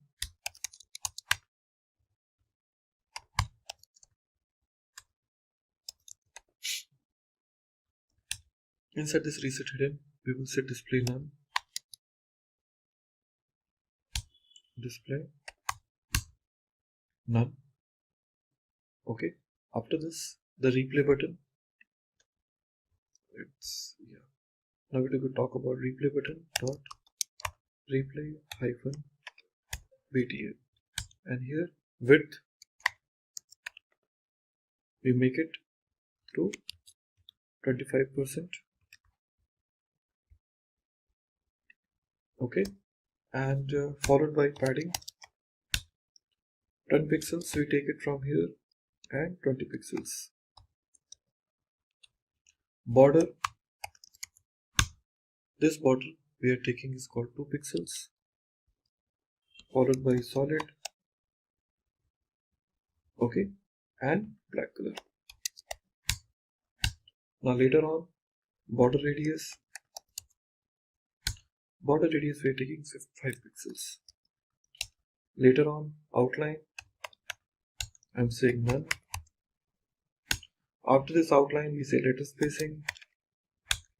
Now this letter spacing would be again 0.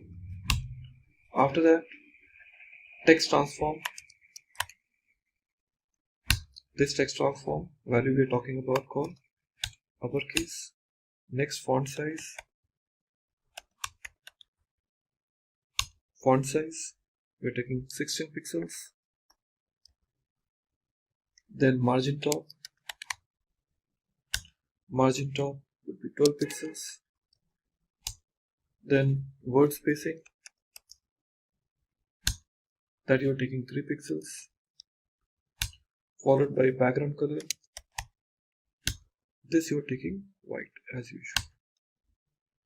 So this is for your replay button. Okay. Now in a similar line, we can also have call dot replay hyphen btn colon hover followed by dot replay hyphen active.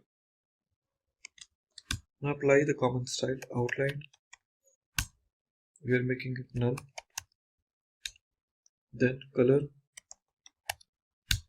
we are making it is called white. Then background color will be black. Okay, and when it comes to the congratulations, so we'll be using this dot.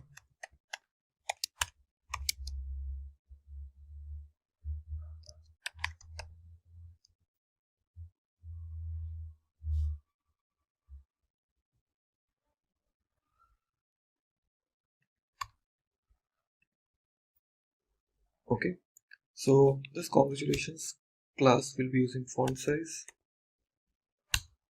to what, 24 pixels, and after this we are using this call winner dot u hyphen r dot winner. In this winner we'll be taking font size, okay, that's 18 pixels. After that height we are taking 18 pixels again. Then line height we are taking 18 pixels, and then margin 2 pixels, and then 0.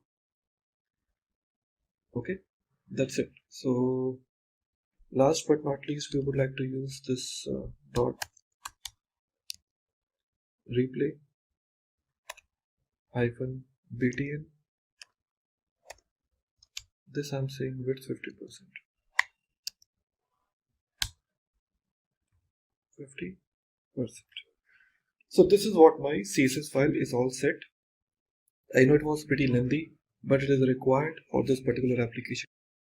Okay everyone, so we are all ready with our CSS also. Now it's time to go back to our index.html file and take care about the final finishing touch. So we have this index.html file with us, and now the CSS class which we were using it in our application, that is known as called this permanent marker, this class is not by default available, so we have to include this using this external API. So here where we have a call CSS with us, before that we want link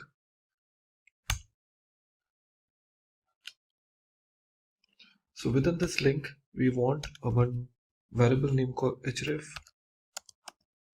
equal to, now we have to give the proper location by saying https://fonts dot google apis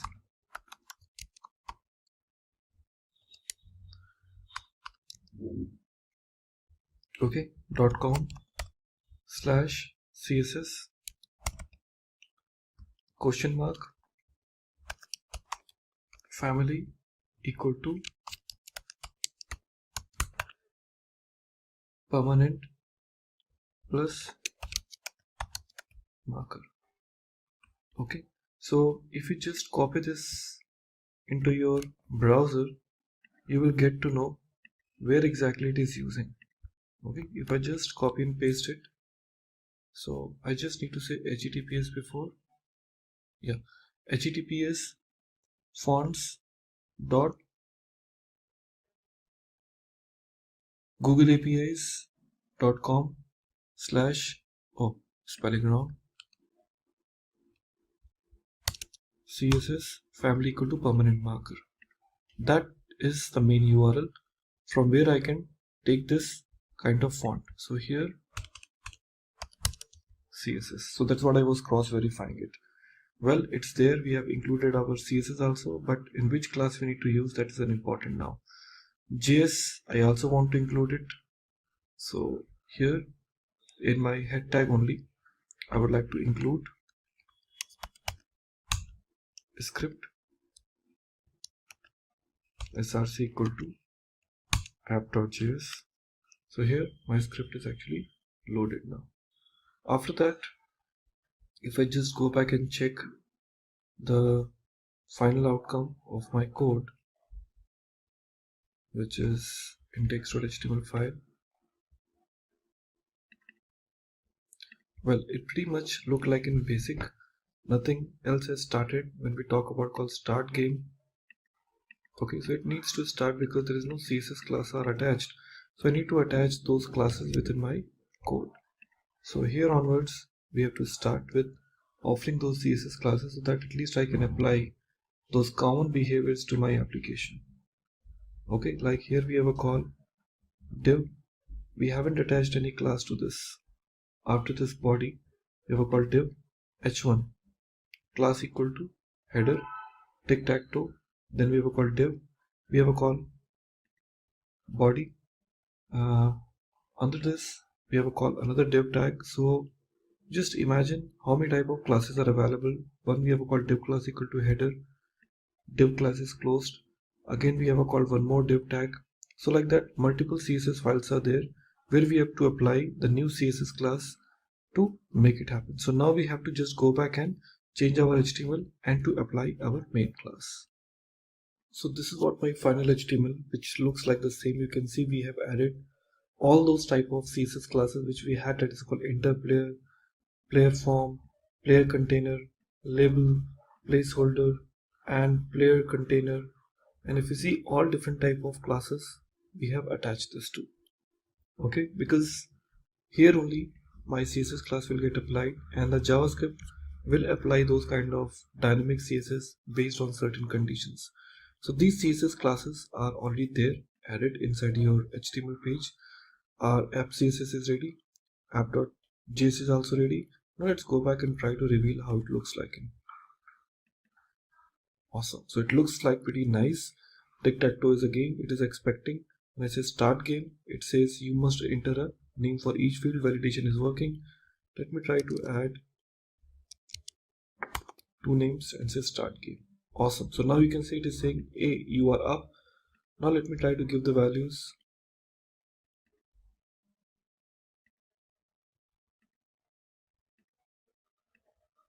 Awesome. Now you can see it's saying like, hey, you are a winner. Great. So guys, congratulations on this, the first example of how the tic-tac-toe game is used. So it is a classical example of CSS, JavaScript and HTML together. So this time we're going to talk about our next very interesting feature that is known as called dealing with another example that is called snake game. So snake game is one of the very powerful example which I'm going to share with you, which will help you to understand like how we offer a very simplest way of developing a mini project. Okay, that is something which is a snake game. Let's see how the snake game is important and how we're going to deal with this. These are our previous examples which we have seen, which I will call a project which we have created, that is called quiz application. And now we're going to start working with our new project. Now here, first of all, I'm going to create a new folder that is called snake game. And inside this snake game, we need some new folders. First folder I'm going to create it inside this, that is called images. And within this snake games, I'm going to create few new files that is called index.html. And here I'm going to create a new file name called app.js. At the same time, I'll be having some of the CSS files if I need, so I can say app.css. So total number of 3 files I have it now. Let me close down all the files whichever I have opened it earlier. So now that looks cleaner approach. So this is a snake game for us from where we need to start. And we have a called index.html file. And here I will, as usual, create our basic HTML syntax. And here I would like to include our script tag,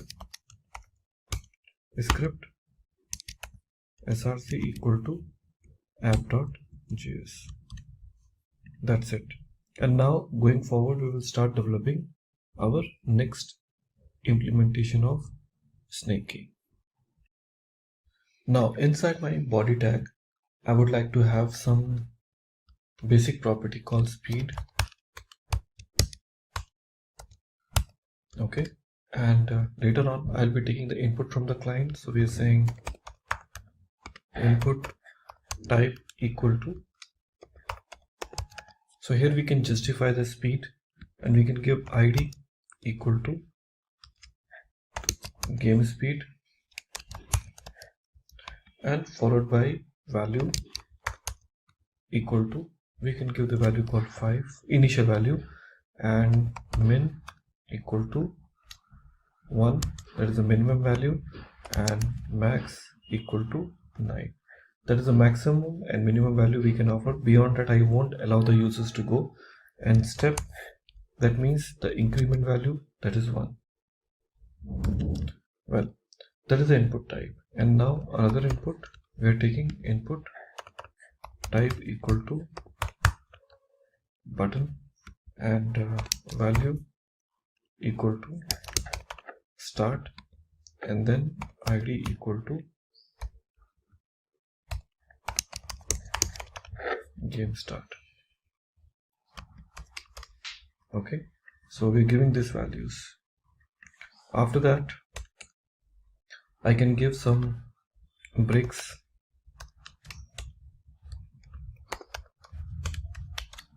So 2 breaks we are giving it, and start working with the div tag now. And in this div tag, I'll be using the canvas. It is a HTML5 feature.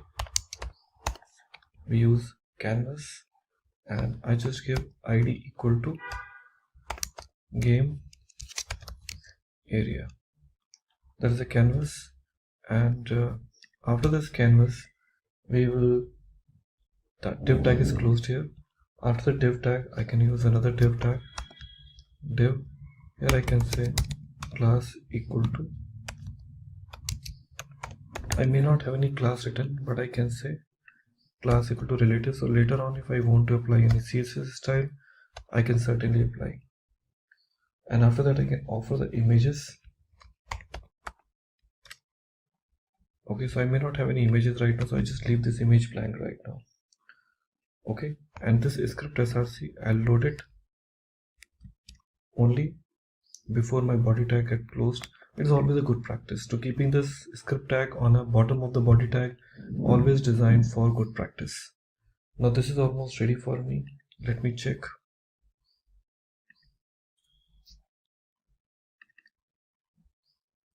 Okay, so I can see values. Now it will go maximum 9, that is how we have given, and minimum is 1. Start is the button which is not doing anything, but later on we can allow some logic inside this. Now we have to start working with our main JavaScript tag. This is my app.js, and here onwards we will use some of the properties, okay, which I want to initialize it. So we are saying var game start equal to null, initialized. Second, game speed equal to null. Next, game area equal to null. Game area context equal to null. Then game area width, game area width equal to 0, that is integer value. Game area height, game area equal to 0 again. Then cell width equal to 0. Play score equal to 0 again. Next, snake equal to null. Next, snake food equal to null. Next, snake direction equal to null. Snake speed, or else I can say speed size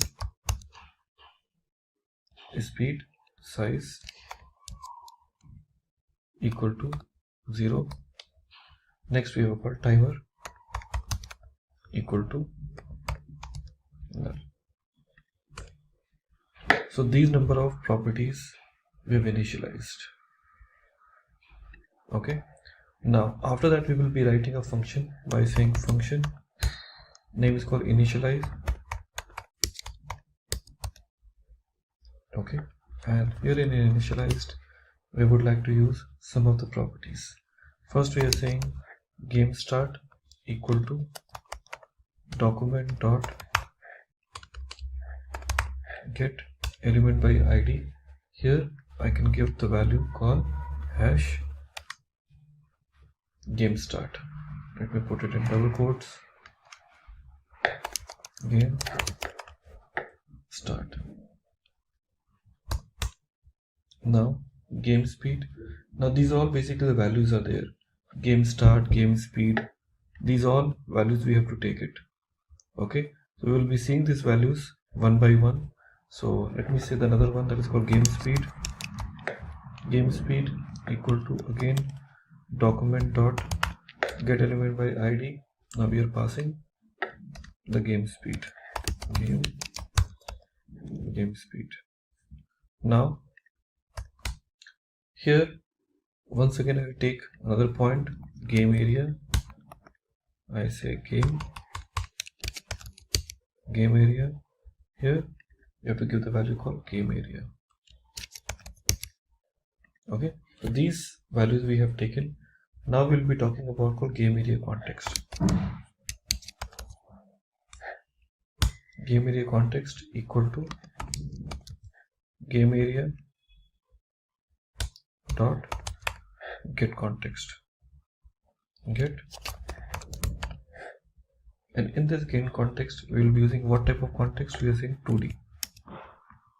Okay, because I want to have the kind of 2D, so this is how the kind of environment we want to set. Next we talk about game area width equal to just initialize to 400. Next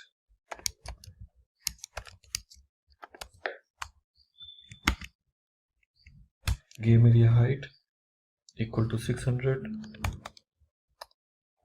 Now cell width we are initializing with 20. Next game area dot width. Okay, so game area dot width equal to game area width, and then we define game area dot height dot equal to game area height. So these are the values we are initializing this. Okay, now after that we have to start writing the logic. Here I'm saying game start dot, now we have to line which event you would like to take. So I will say on click, on click. So when I basically click, what should happen? So on click equal to function. So what you want to write it here? I'm saying this dot disabled equal to true. So I want to disable these values, and after that we want to call another function inside this. But which function? Let's do that. So here we are saying function start game, and here in start game we want to define the initial score. See, the initial score for the player will be certainly 0, so we say player score equal to 0. After that, direction, in which direction you want the snake to move. So we are saying snake direction equal to right, in the right direction.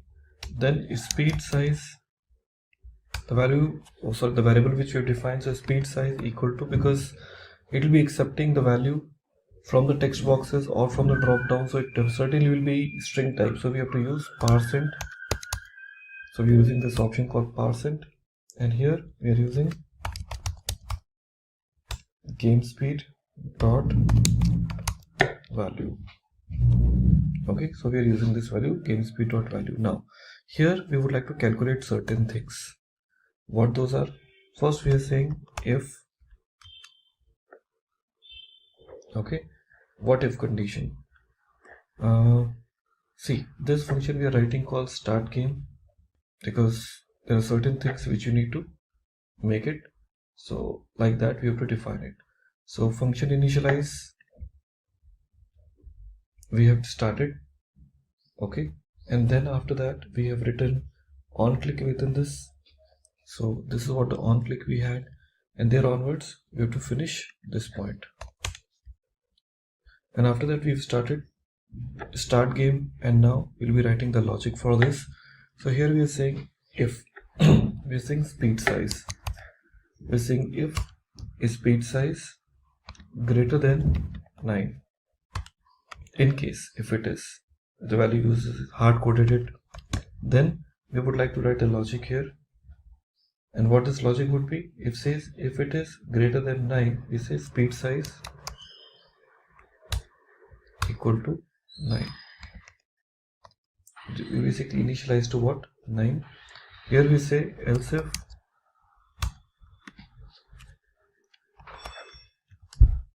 speed size is 0, we say speed size,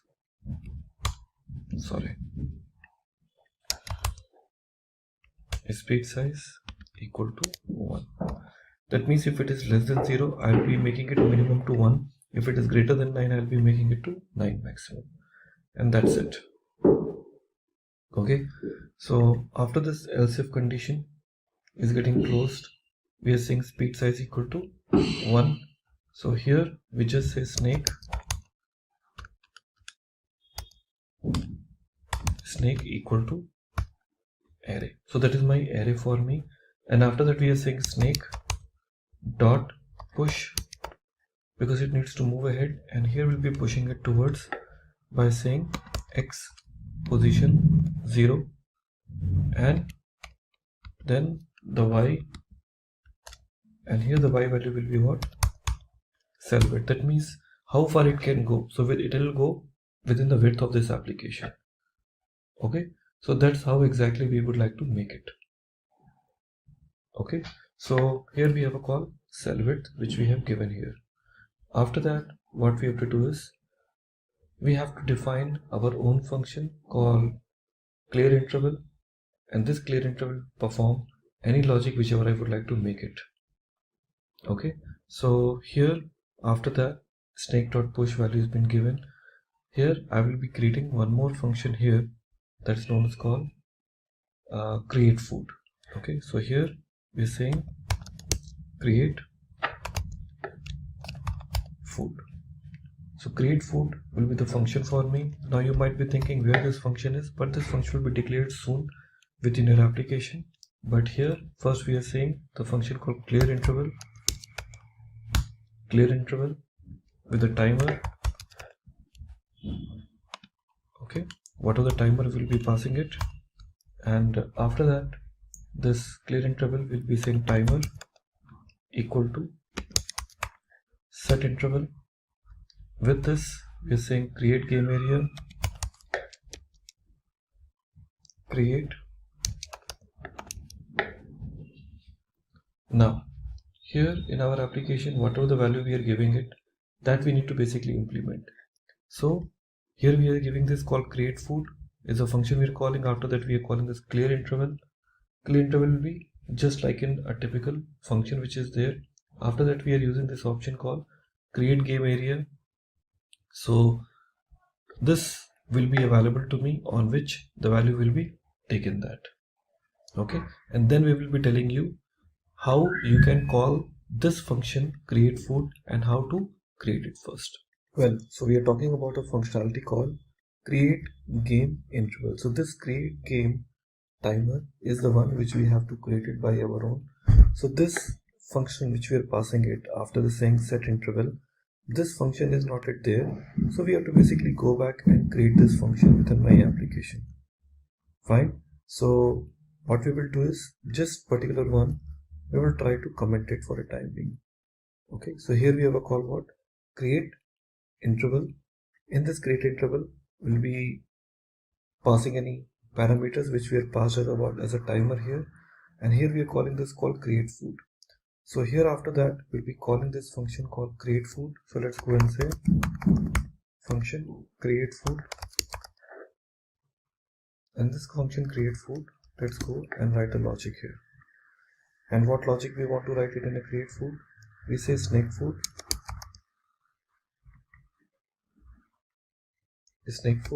equal to, and here in our curly braces we use two direction, x and y. We say in x we say math dot round, and inside this we say math dot random. After this math dot random function, we have to just take this calculation and check the another parameter called game area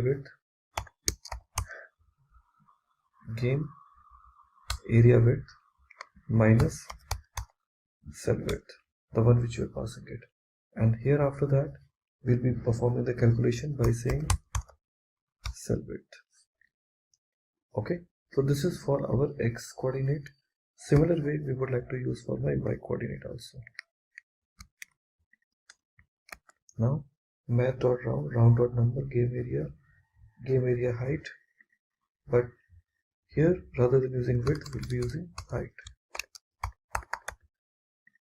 minus cell width, let me give some space, divided by cell width. Okay, so that's where exactly it got closed. Okay, now here our application is now ready by calling the function called create food. Like that we'll be going to create another function called create game area. Let me go and create all the functions first. So we are saying function create game area, create game area. There's another function for me. After this create game area, there will be another function I'm going to create it, that is called control. Function control.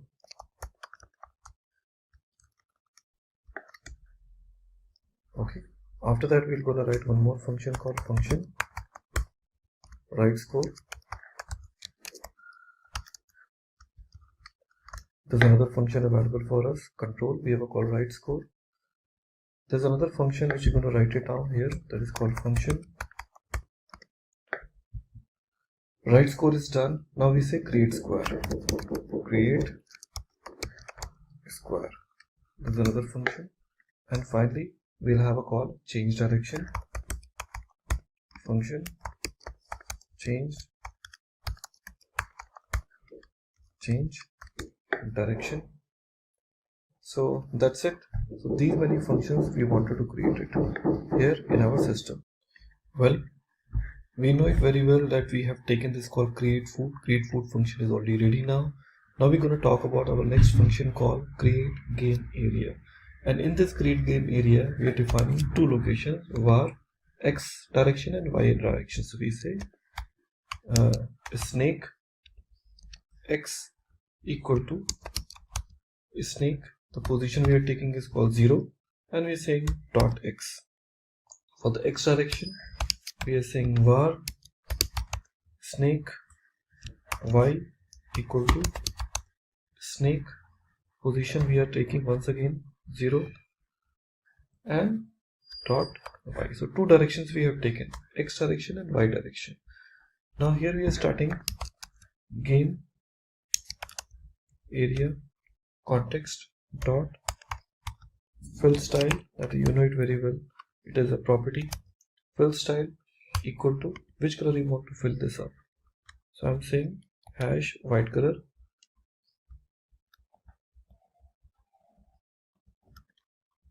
Okay, and then we are using this game area context again dot fill react.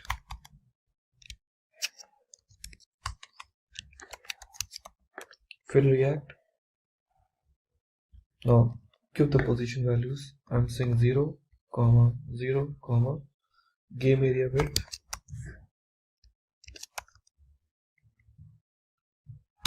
game area width, comma, game area height. So we are basically filling the values. With color we want to use it called stroke style. Let me take this game area context again, dot stroke style,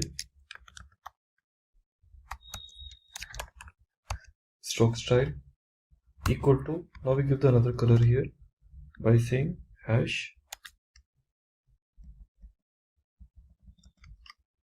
Okay, and then the next option called same, game area context dot stroke react,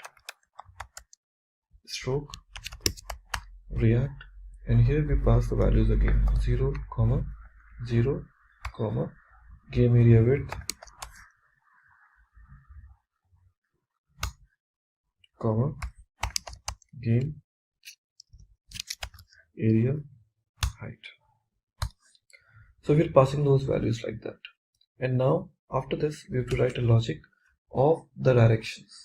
Now see, when you talk about snake game, it moves left, right and center, up and down. So now in this case we have to increment the situations accordingly. So we say if the snake direction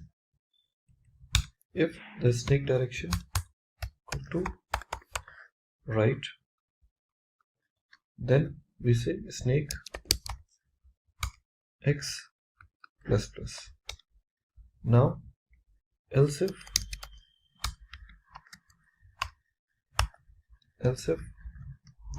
same, let's copy this,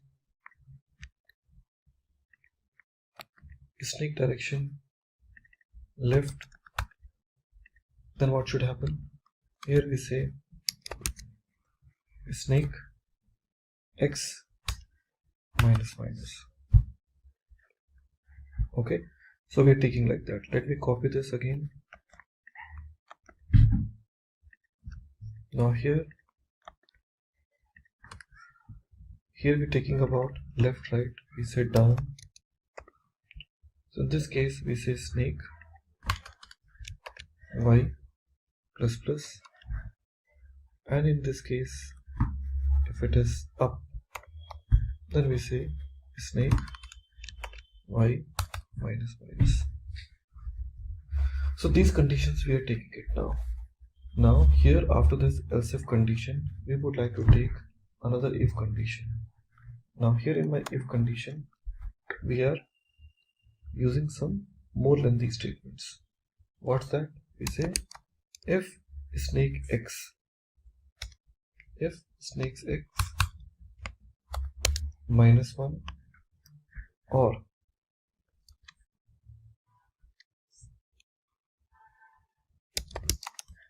snake x double equal to game area width, which we have taken, divided by cell width, okay, or we are taking this condition called snake y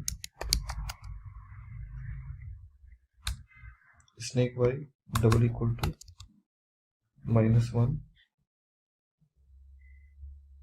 Okay, so we're giving this call minus 1, or snake y equal to game area height to cell width,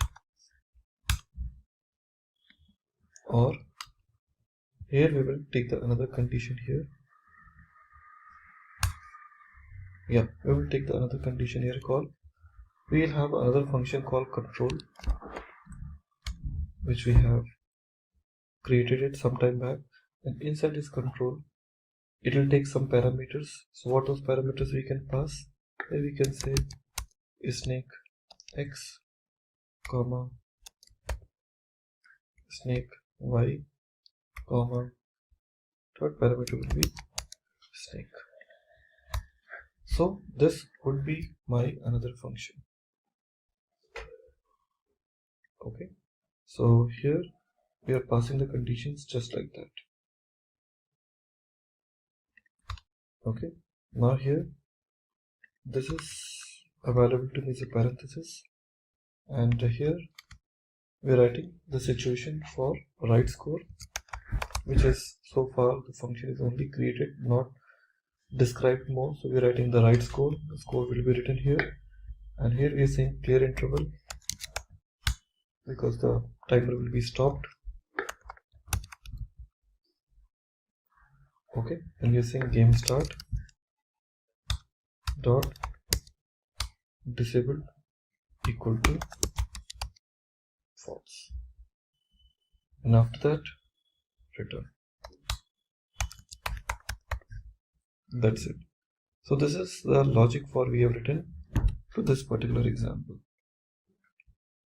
Now we can use another if more conditions here just to check the behavior of my code. If getting your learning started is half the battle, what if you could do that for free? Visit SkillUp by Simplilearn. Click on the link in the description to know more.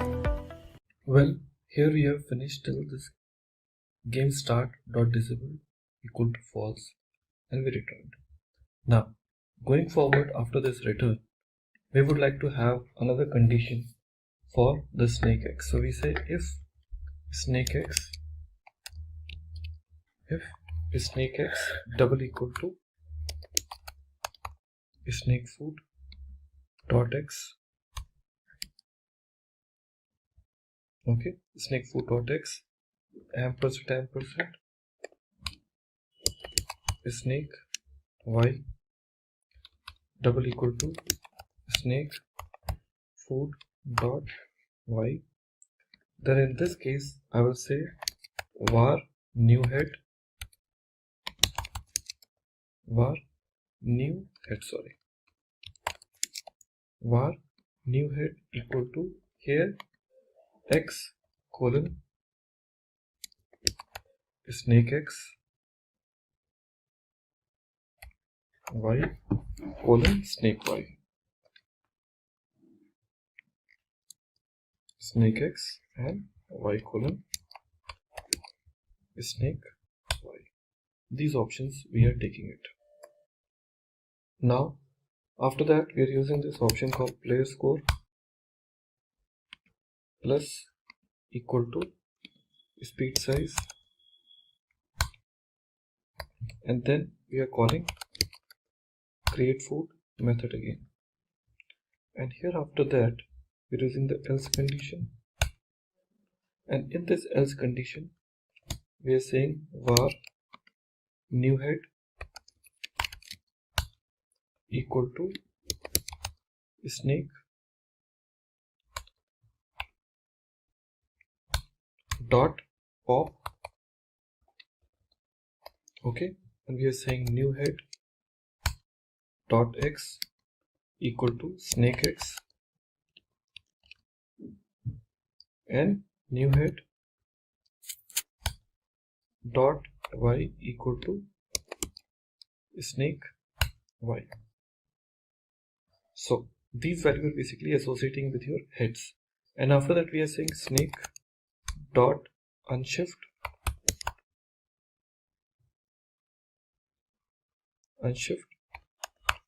snake dot unshift, and here we are passing this option called new head. That's it. And after that we'll be starting with our for loop by saying for var equal to var I equal to 0, then I is less than snake dot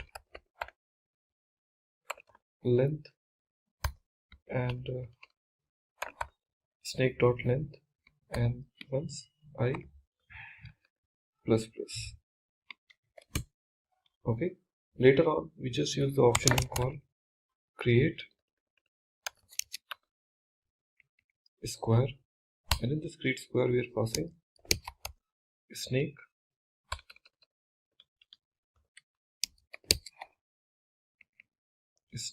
position I dot x comma same snake dot y. That's it. So it's getting closed here, and after that we are calling the same option with this snake foot. Let me copy this again, and here rather than using this we can say snakefoot.x,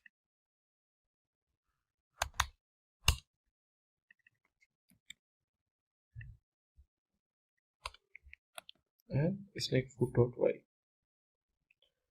Okay, so now this values has been added into my code. Now we start working with your control. Control needs to take three parameters, x, y, and the array. So we are passing this option called control, and in this control we are taking x, comma, y, comma, array.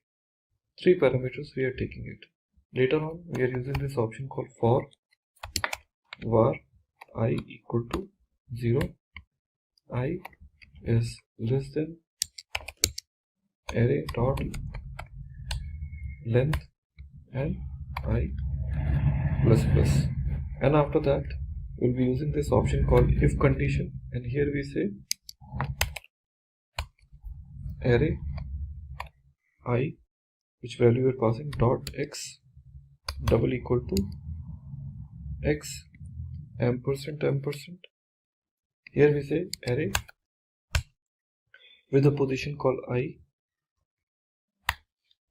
and in this we are saying dot y, and this position we are checking for the y condition.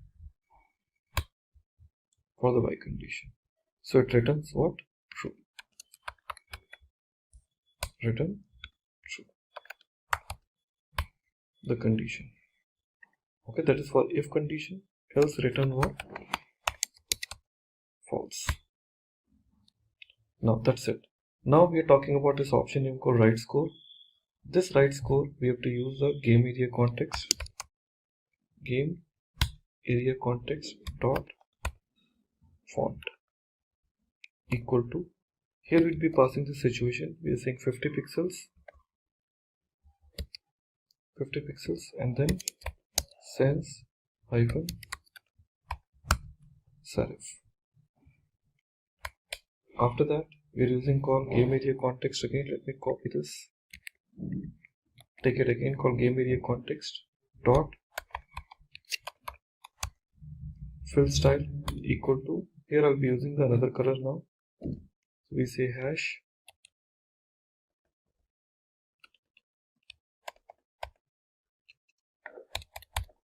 okay. Now after that we are saying once again the game area context dot fill text. Here we are saying score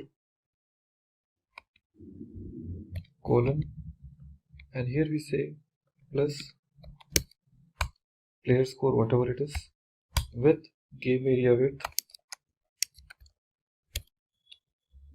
width slash 2 minus 100, and then again game area width slash 2. So this is where exactly the write score where the data will be actually written. Okay, next we'll be having this option called create square, and this create square it takes two parameters. One we're talking about called x, second is taking y, and now here we're using this game area context same dot fill style equal to, let me give the color. After this we're using call same area and text, game area text dot fill react. Here we are saying x multiply by cell width comma y multiply by cell width comma cell width comma cell width. This is what my create square is. Now we are left with only one option, that is known as called change direction. It's time to figure out this last function called change direction, which takes one parameter called e. Typically we talk about for parameters. Now here we are passing this option called var keys equal to e dot, and later on we want to say if keys equal to 40, okay, ampersand snake direction equal to up, okay. So here we say snake direction equal to down, so we are changing the directions here, okay. Now let me try to copy this, and here we use else if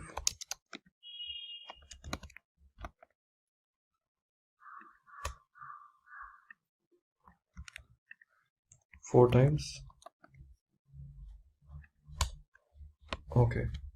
So here we talk this 30, 40, and here we say 39, and followed by 38, followed by 37, 39, 38, 37, and here we say up, let's change to what, left, down, right, here we say right, up, left.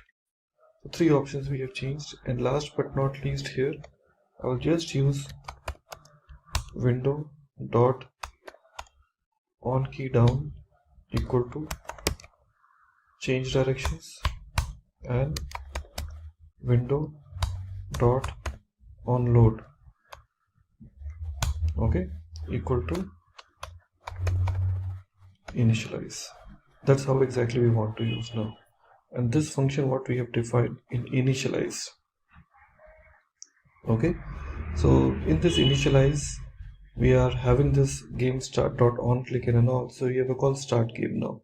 So this start game will be calling it here,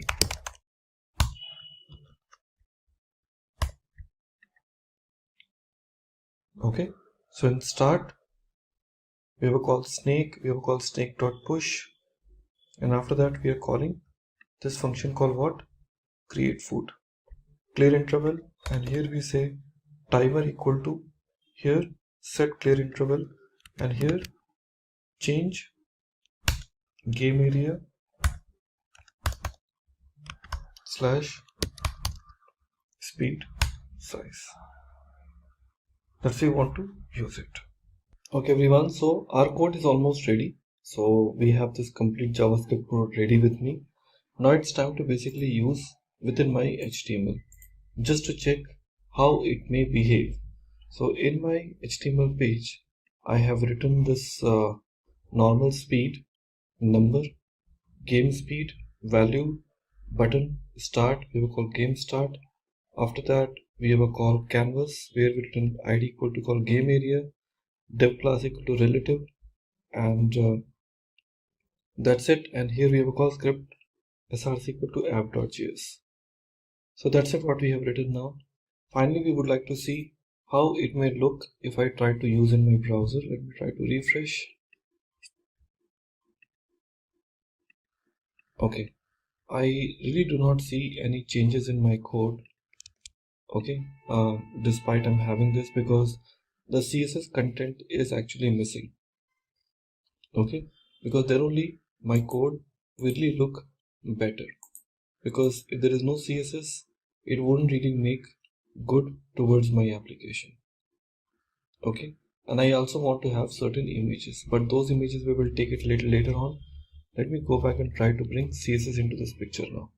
So first of all, have this index.html file with me, and here I want to use CSS. So inside my head tag we want to use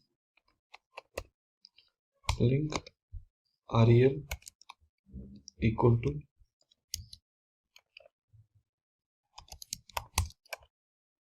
style sheet, okay, href equal to app dot CSS.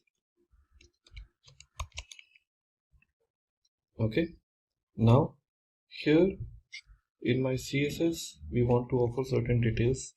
What those details I want to start working with? I will start with my body part. Body. So we want to offer the font family. So font family, maybe a little bit later on I can use it. First I want to use margin. Margin 20 pixels. Auto. Later text align center. Next font size 150 pixels, also 150%, and here we want to say background image. Since I do not have any image, so I will just leave it as a blank. Okay, so just otherwise I have to say URL, and inside this URL give some values, but I leave it as a blank because I do not have any image. I will say background color. In this background color I can just use white. After that height I can just say 800 pixels. After that background position I want to use center. Then background repeat I want no repeat. Then background size cover. Okay, let's see if there's an effect in my. Okay, I see it's now in the middle. Better. Now inputs canvas, we have to basically take that. Here we talk about called input. Okay, in this input I say font size.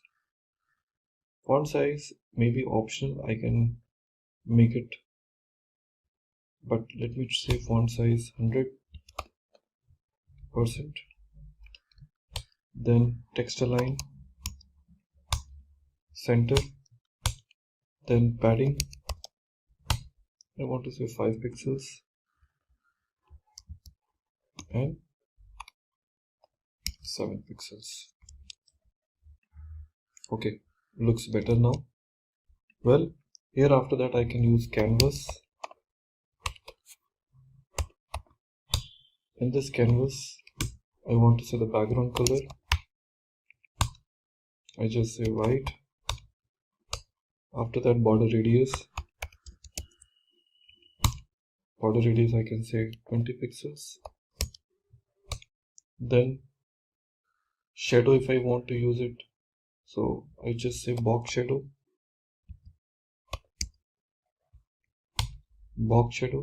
I can say 3 pixels, 5 pixels and 6 pixels, and the color is black. Let's check. Awesome. So I can see here the logic is there. So shadow you can easily see how it has been using, and that's it. And this div, I can say div dot relative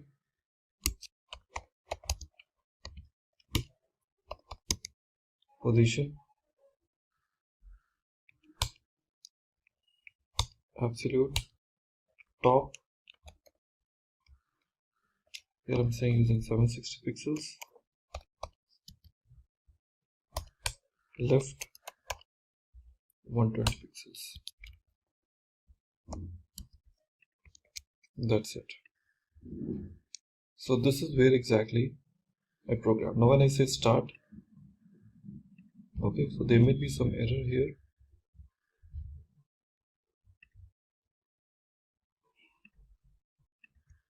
They say cannot set a property of call on click null. So just we can just check this into this game start dot on click.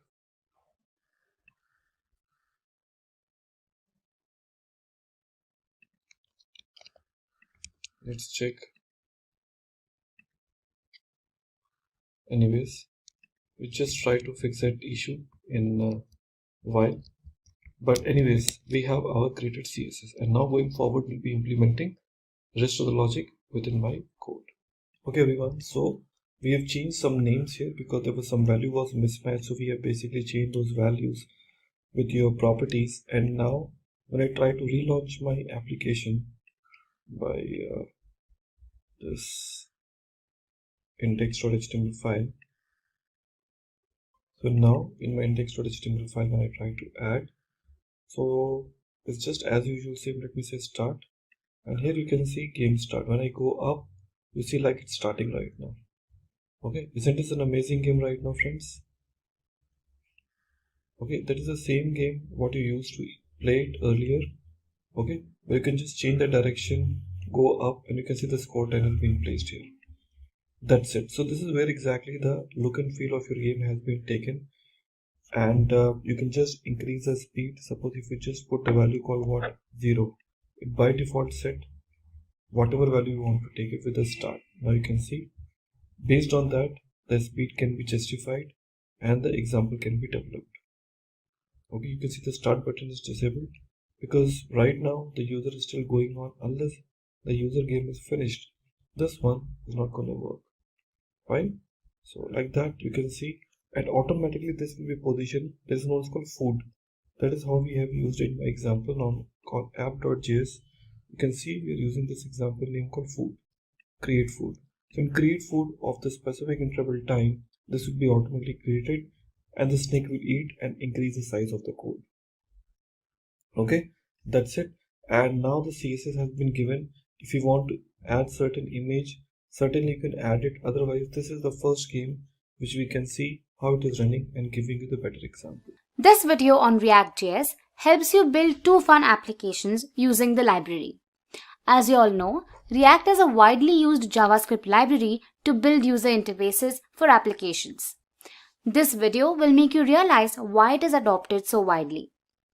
So first, we'll build a calculator app and then we'll move on to building a Spotify clone. But before we begin, make sure to subscribe to our channel and hit the bell icon to never miss an update. Now I'm sure you're excited to build these apps, so let's begin. This time we're going to introduce you another very interesting project using this JavaScript, HTML and CSS, so-called calculator application. So let's get started. Let me try to delete first those files which we really do not need it now. We delete those all. Yeah.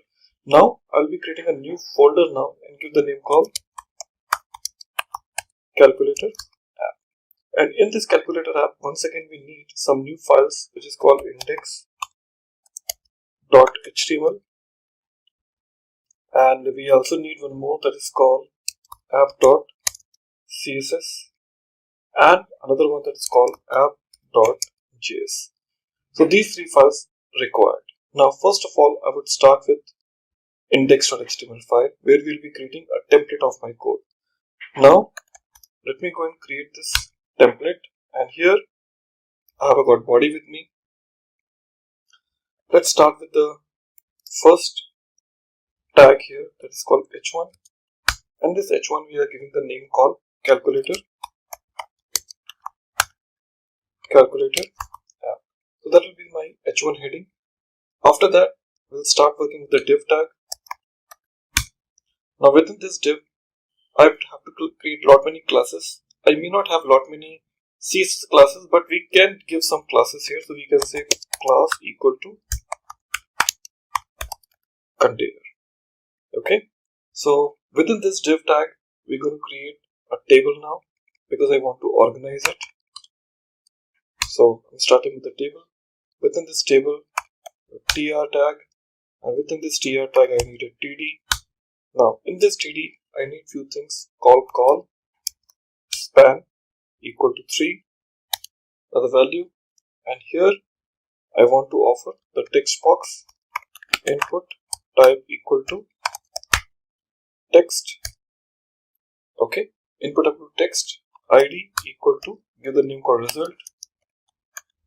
That will be the final outcome while pressing all the different buttons, id equal to result, and class equal to screen. Remember, I haven't created those CSS classes, but we're giving some names, but later on we can utilize it while creating those CSS classes. Table data is getting closed. Let's get started with another TD. Now inside this TD, we need another text box. Input type equal to text, and here in this input type text, sorry, I would like to better say button, because I'll be having buttons. Okay, input type equal to button, value equal to C, and on click equal to, I may not have any function right now, but yes, I can create a function, but let me give some dummy name here. I'm saying clear screen. Okay, so that will be the function we get called, and after that, class equal to clear. Yeah, so this is my button tag. After this, the TD tag is getting closed. After the TD tag, the table row is also getting closed. After the table row, which is getting closed, we're going to start working with another table row. Okay, and in this table row, I'm going to create one more TD. So let's go and create another TD here, and inside this TD, I'll be having another button to be get created. So I'll just say, this is my another button now. Input equal to button, value equal to 1. On click equal to, I'll be calling another function called display. Okay, and inside this, we're giving the value called 1. Okay, and class equal to number. Class equal to number. And here, after that, the TD tag is getting closed. Okay, now we have to start another TD tag here. Okay, like that, we have to keep on creating the multiple buttons. So let me copy and paste another table data. Now here, again, value equal to 2, on click equal to display, give the value called 2, and class equal to what? Number. Like that, I'll keep on creating multiple buttons, but first check how it actually looks like it. Now I can see the buttons like in C 1, 2, 3, but yes, I'm going to create few more buttons one after another. Okay, so I'll go here and create few more buttons. So this is where the table data is getting closed. Okay, I'll copy this and paste it again. So I have to create the button like in 3, 4, something like that.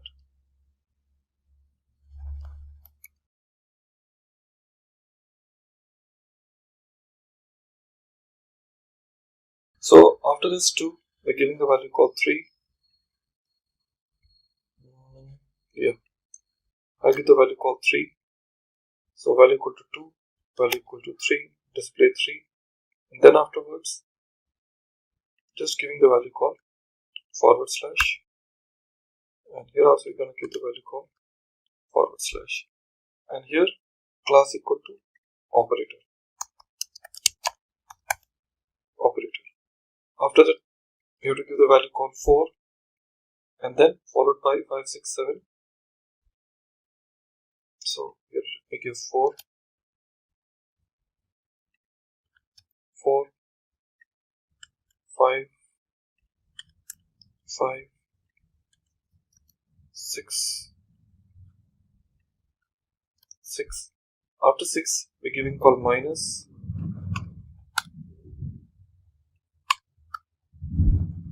Okay. Once again, it will be what? Type of operator. Operator. Okay. After this minus, we'll be talking about called 7.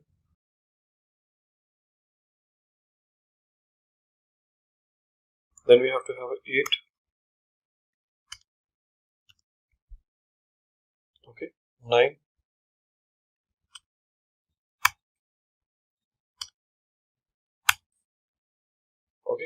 after that we're giving call plus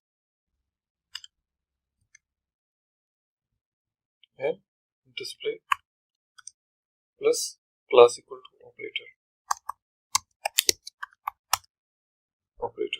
Okay, so here you can see the table data is getting closed, and here the table row is also getting closed, and after this table row you can start working with another table row here,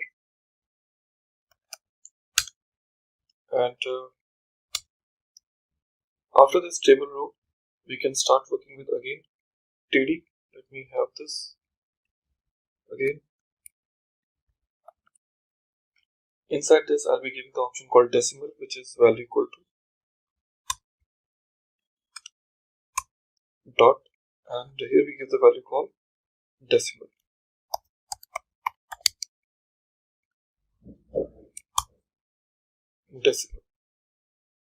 Okay, now display 0. So after giving this dot, it will basically take what? The value 0, which we haven't put now. We'll be talking about value called 0. So here the decimal value we have given it, td is getting closed. Let me have the another one.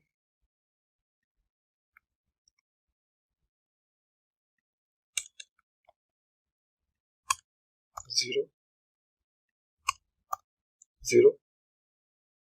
So like that we have to give this now. After that we'll be once again taking this, and this time rather than giving this 0, we'll be using this call as a button, and value equal to on click equal to solve. Okay, and in this solve will not be passing anything, it will be like a normal function, and class equal to equal. Okay, so table data is getting closed, so we will be using another table data now. So here it will be the button only. Okay, we will be using value equal to multiplication, display asterisk, and here we'll be using operator. Okay, so table data is getting closed, table row is getting closed, table is also getting closed here. Okay, so your div tag is also getting closed here. Okay, that's it. Okay, so that's the only thing which we wanted to make. Let me try to refresh and check. Awesome. So we have got all those necessary calculator behavior which we wanted to reveal. Okay, now our next statement will be, once we are giving this C, then we have to call 1, 2, 3, and then forward slash followed by 4, 5, 6 will come down. Okay, so let me check whether we have used 6 or not. Okay, so we haven't used 6. So let me check here. 4, 5, 6. So let me go back here. 4, 5, 6. Let me copy this and paste it later on. Before minus.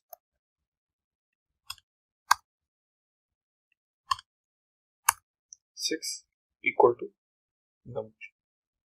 Okay, so we're almost set now. So we are having this look and feel.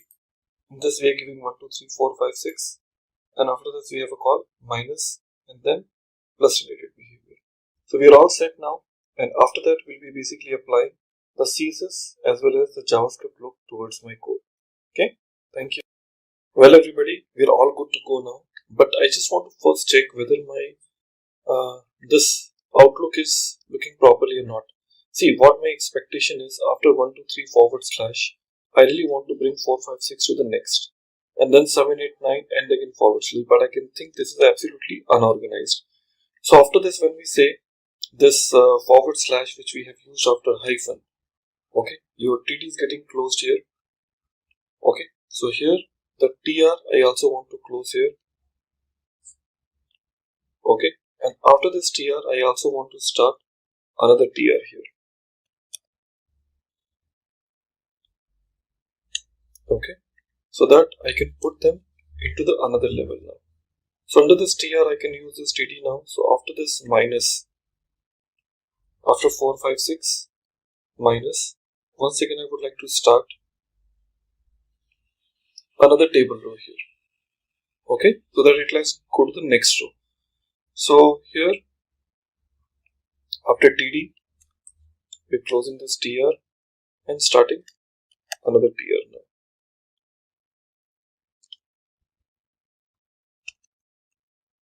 Okay, we're starting another tr.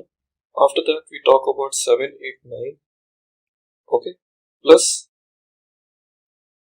see here, talking about 7, 8, 9 plus, here the table row is getting closed and it is starting right now like this. See, that looks better now. Okay, but still few more things which I would like to make it even more organized, but that's not a problem. We will do it little later on. Okay, because you can see 8 is missing right now. So here 7, we copy this, equal to 8. Yeah, that looks better now. So now they are basically completely organized. So the moment I expect my application, so we have a call dot here, then 0, then equal to, and then we have a call multiplication. Okay, so looks better now. Now I just would like to perform the overall look and feel. So I need to go ahead and use what CSS, because without CSS I really can't utilize this in a proper way. So I have to start working with the CSS front now. In CSS front, how to start? First we will go back to my code, and here in my CSS we'll start working with font family. But before font family, I would like to start with the body part now. Body, background color I'm using called teal. That looks nice. Okay, so I will be using this app.css in my HTML to see the look how it is being appeared right now. So in my index.html file, on the top under my head section, link,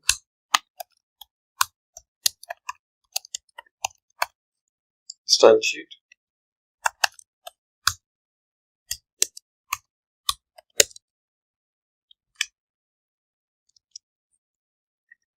okay, now see, it looks better now.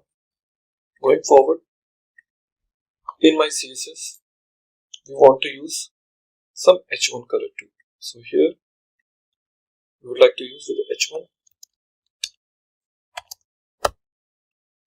text align, center, color, white, margin top we would like to use 50 pixels. This is for h1. Let's check. Perfect. So it is now coming in between. Next statement will be called screen. So we say dot screen. So in this screen we use the background color gray, and after that border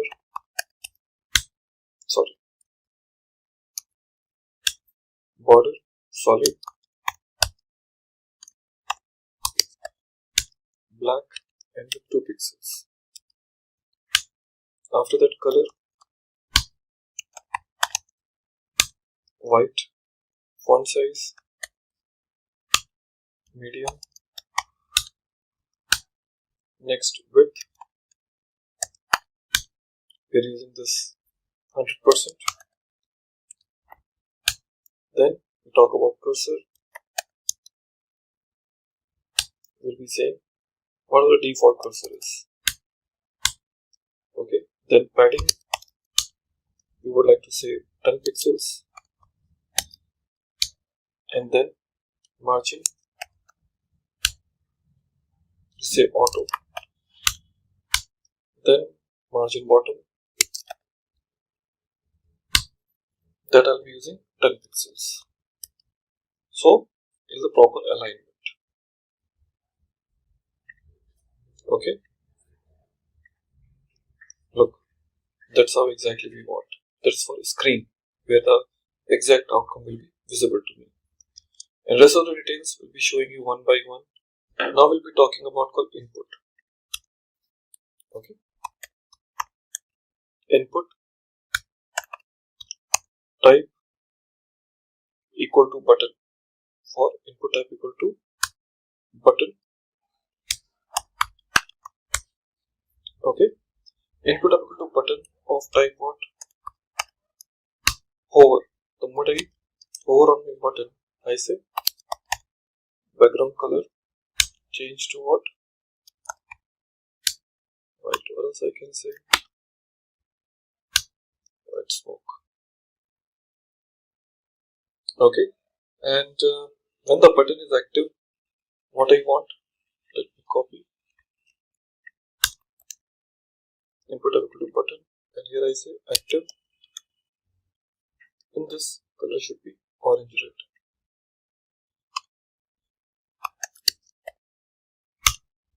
Like this. You can see now how it is basically looking like it. Okay, active, the color will be like this. Okay, I'll be talking about called operators. Operators should behave different. So I'm saying dot operator. In this operator, we are saying background color orange. Okay, then padding, I want 5 pixels. Okay, then I want color, that should be black. After this, I'm using called border. Sorry, that border, I'm using this called solid, and then black and 2 pixels. After this, width, I'm using 100%. Then height,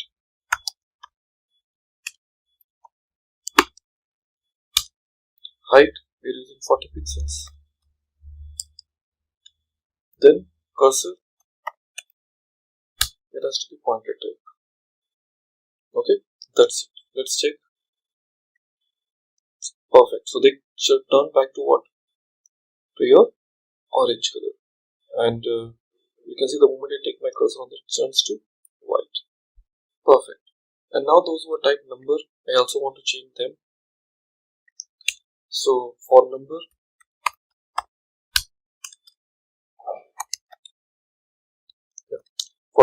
I want to say the same option. Padding, I want 5 pixels. Then I need height of type 40 pixels. Then I say color. It looks, I want to say called black. Then border.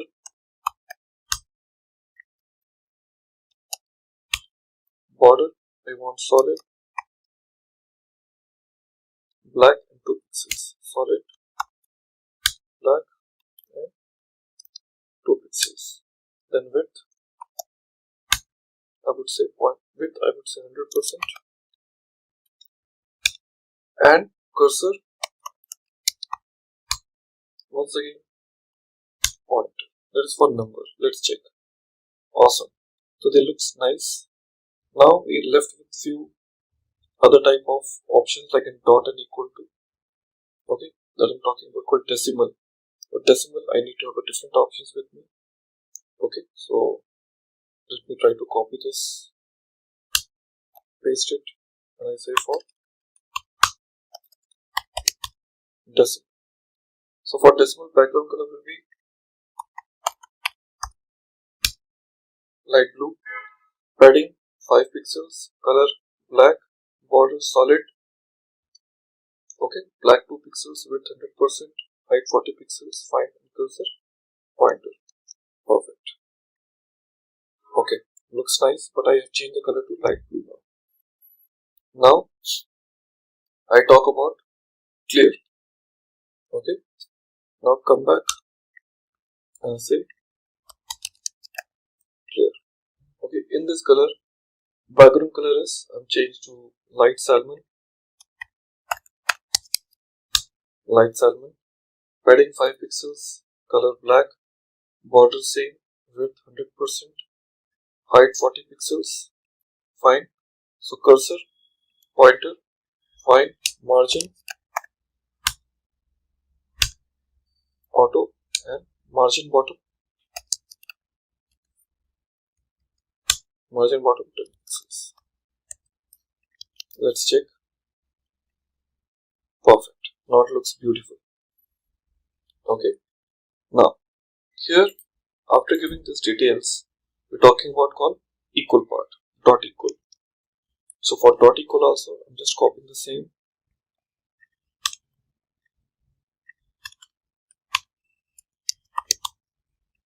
So give a call, background color, padding color, just change to light green.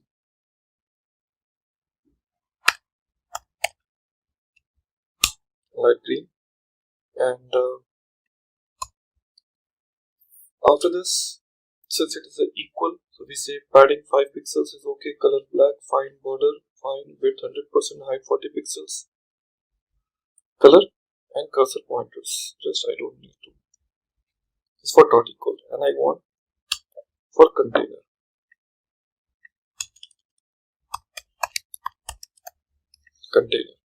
In this container, width I want 40%,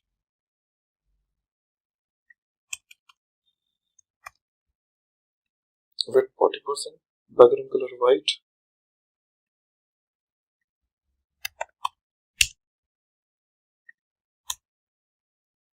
okay. Now here padding is 15 pixels, so display block,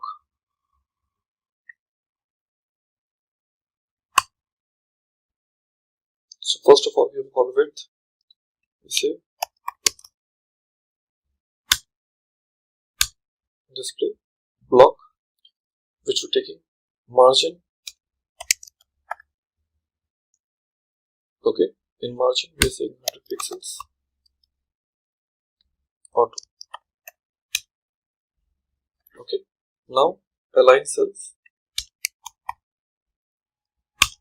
equal to center, okay. Border radius, which is saying 10 pixels, okay. Now we are saying box shadow 5 pixels,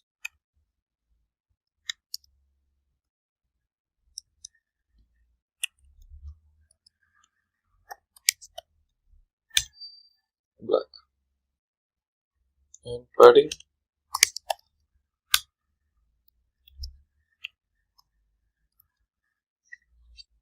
so these are the details I have it now, okay. We have it, background color we are taking it now, align self, display block, border radius, padding, and now padding 15 pixels we have given already, I don't need to give it again. Margin, okay, fine. Box shadow, let's try. Awesome. So it's looking beautiful now. Okay. So this is where exactly my application works like that. And table, when we talk about, here we're saying width 100%. Okay. That's it. Super. So it's now giving me the proper look of how my application should behave like it. Just see about the container what we have done. With 40% we're taking background color. Let's bring it below. Then align self, display block, okay, margin, okay, and border radius, and fine. So I think we're all good now. So that's it. So we'll try and implement the JavaScript part. Well, everyone, so our CSS file is ready, our HTML is ready. It's time to just go ahead and talk about my final portion, that is called JS part, where I want to basically perform some calculators. Now here I just say function display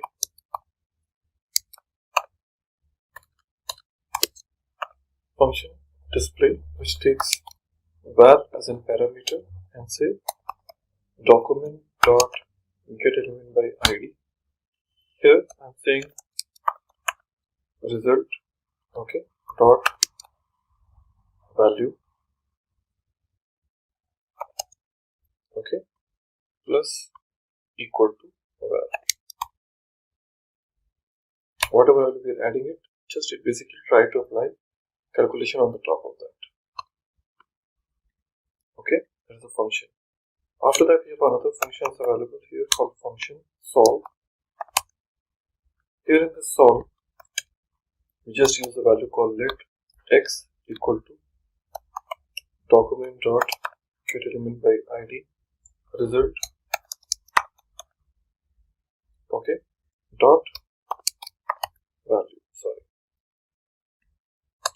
dot value, okay, and say let y equal to perform the calculations. For that, we'll be using one function called eval and type x as in parameter. Now the next statement will be again document dot get element by id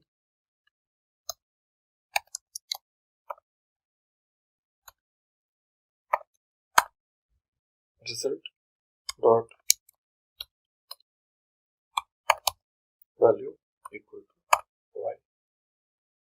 Okay, now later on I'll like to use another function here, function clear screen, and here we say document dot get element by id. Here we say result dot value equal to, like that. So clear screen, solve and display, three functions are associated with me, and these three functions are the part of this JavaScript file which I'll be calling it at the end before the body tag get closed. So here script equal to app.js. That's it. Okay, let's try to execute now. Here 2, you can see the values. I will say plus 6 equal to 8. Absolutely clear. I say C is clear the screen. 6 divided by 2 equal to 3. Awesome. So friends, your calculator application is ready. Congratulations to all. So it is a very simplest form which we have developed. This is your HTML, which is a template for you. This is the CSS, which is your complete the area of like how the look and feel will look like in of this template beautification. And here last we have a JS, which is smaller logic but really meaningful. Okay. If getting your learning started is half the battle, what if you could do that for free? Visit SkillUp by Simplilearn. Click on the link in the description to know more. Let's start with creating a simple demo on React.js, and we are going to create a simple application that will connect to an online music streaming service called Spotify, and we will call our application Music App. So let's get started. The first step is to first get the Node.js platform and server installed. To do that, let me go to Google and let's just type Node.js, and here is the website nodejs.org. There are two versions available, the LTS, which is the stable version, and the current. We'll prefer the stable, so we'll click on that, and you can see we have an option which is called save file. The moment this file is saved to the disk, we just need to double click on it and keep clicking on the next button to get it installed on our system. And we also have a documentation available here, so which explains most of the features of the Node platform, and there are binaries available for different OSs, Mac, Windows, etc. So you can select the right bitness, 32-bit, 64-bit, and the right OS, and then go ahead and download the specific version that suits your platform. And you can see here that there are different, there are also help files available that will allow you to go through the installation documents for Node.js installation on Linux, etc. So to start with, I'm opening up the command prompt, and here is where we're going to call the Node Package Manager. Using the Node Package Manager, which is pre-installed with your standard Node.js installation, we will initialize our React application. So we would say React-app, and we want to now go and create an application called Music App in this folder. So as a prerequisite for the demo, all we need to do is install Node.js from nodejs.org, the official website. Just download it and install it, and that's when you open the command prompt, you fire npm, which stands for Node Package Manager, init for initialize. React-app is a standard keyword to initialize and create a skeletal structure of a React.js application, and the name of the app is Music App.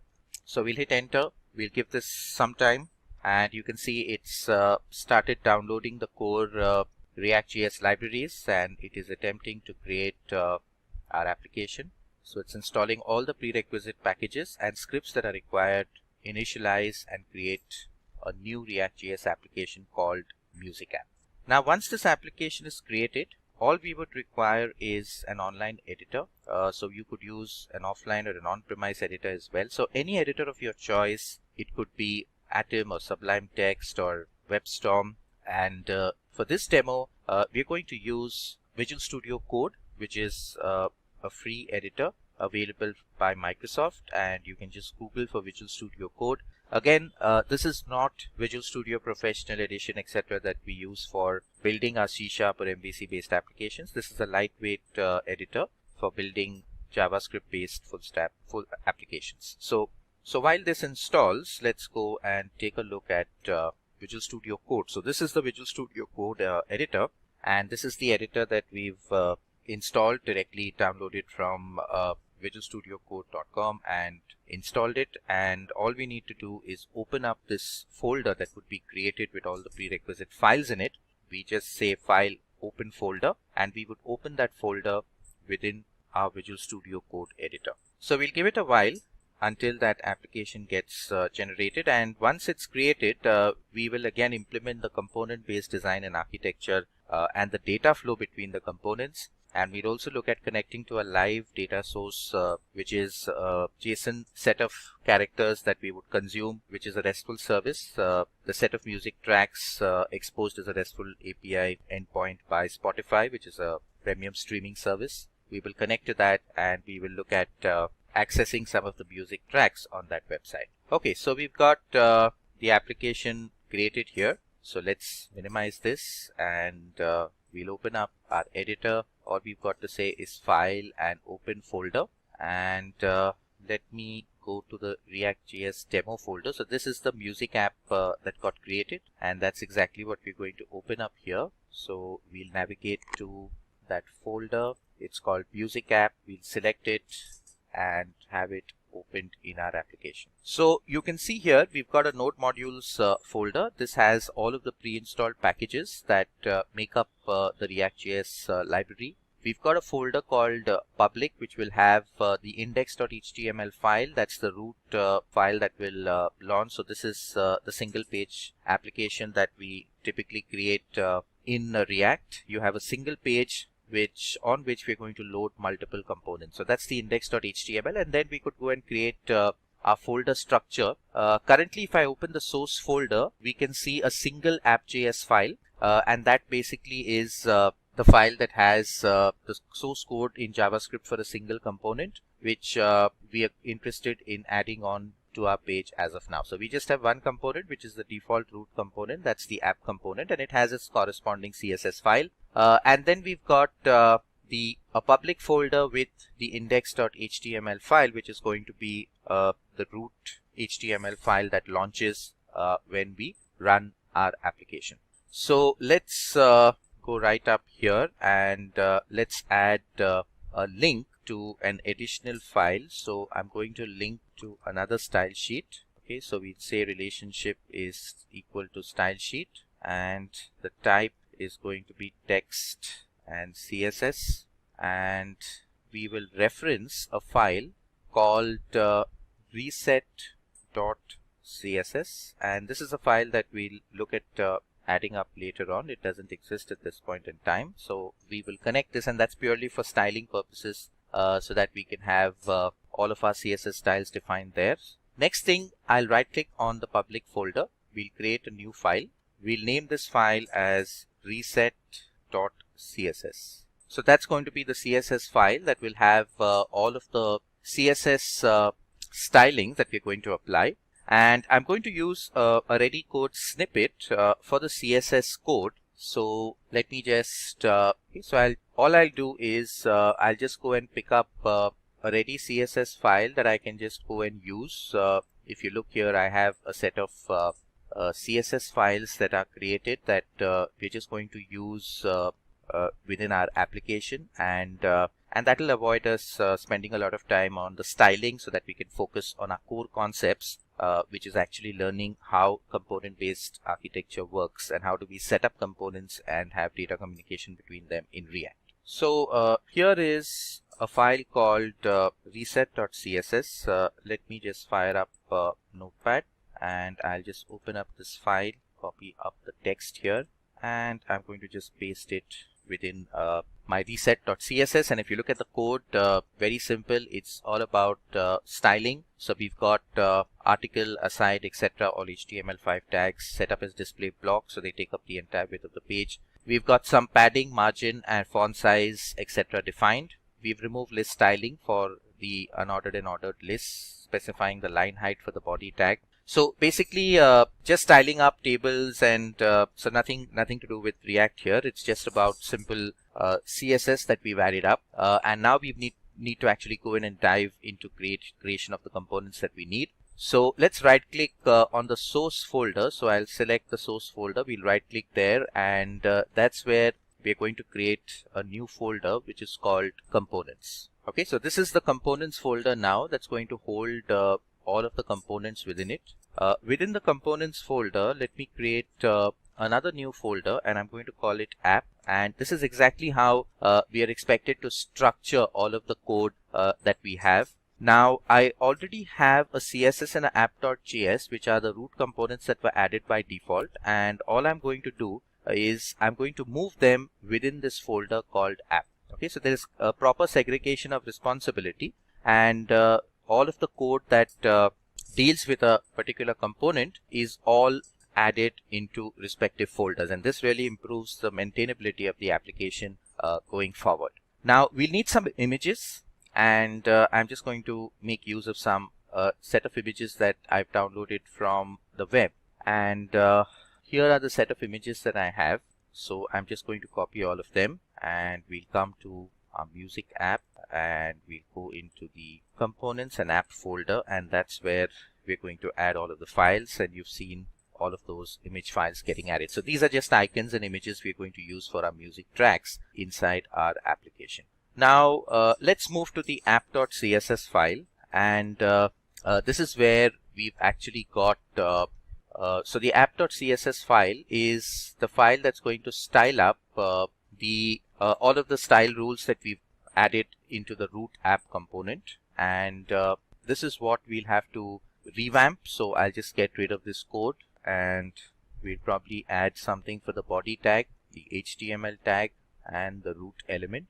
Let me say hash root, and let's set the height to 100%. Coming to all of the HTML across the page, we'll give it a font size of 10 pixels, and the H1 elements, let me give it a padding of 0.77 and 0. Let's set a background color, give it a background color. I'll just select some random color here that can be applied. Then we'll set up the text alignment, which is going to be the center of the page. We'll set up the font family. The font family is, and this is part of sans serif. What else do we add? Let's add up the font size. 1.88, and also the color. So again, these are standard HTML and CSS elements, so nothing really that has to be done that is specific to React here. So again, we are bringing in the highlight class. So there is a class called highlight that we will create later in the HTML view of this component, and we'll set this to a red RGB component. So combination of 46, 113 and 238. Okay, so that's pretty much done. Let's move on and also add up for the anchor tag. Let's add up some text decoration and set it to none so that the anchor tags don't come up with those underlines. And of course, we'll provide a color of hash. Okay, so a white color there. Now coming to the H2 element. For the H2 element, let's have font family, and again I'm going to use the font family that we defined here, bracket, and we'll change this to probably 1.55.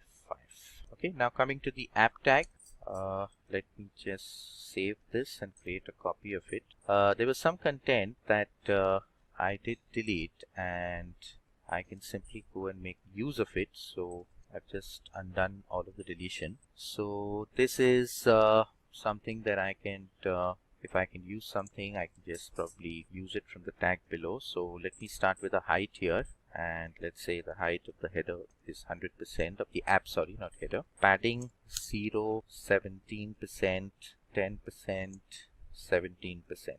The background, and I'm going to change that to background URL. So the background URL, or let's say the background image, will have a URL property. Okay, and that URL is going to be ./pg1.jpg. So that's the image that we've added some in the previous step. Let's also add background size. So we'll add background size and set it to cover. I'll also need a background position, set it to center. Let's have background repeat, which is set to no repeat, so that we don't have the image in a grid format.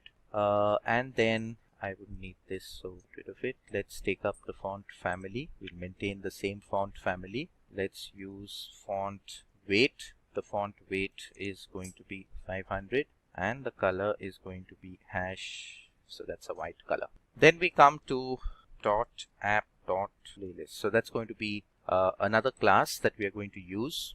But app-playlist is what we're going to name it. And let me say that the display should be flexible display, and we will justify the content to leave spaces in between. Alright, so that finishes that bit, and now let's write up a media query for the responsiveness of this page. So this is media for only screen, and max width is going to be 1020 pixels. Okay, and the class name that we'll provide later is obviously app playlist. So for this screen size, we would align all the items to the center, and we change the flex direction. Okay, so we seem to be good with the CSS for the app as of now, and that's the app.css that we created. Let me save everything. Okay, let's check for any kind of additional. So all free of errors, no errors now. Things are good in the app CSS, and it's time to move to the next step of building this application. Now we'll have to go and add up the code for the app.js file. So let's dive into the app.js file, and this is where we will actually need to go and add all of the code that is required for the app component. So all the code that's relevant to the app component, we are going to add up inside this specific component itself, which is going to be obviously the app.js file. So we have skeletal code which is importing the React library, and let me get rid of the basic sample logo. We'll have app.css that's getting imported here. Besides that, a lot of other files that we'll have to get in.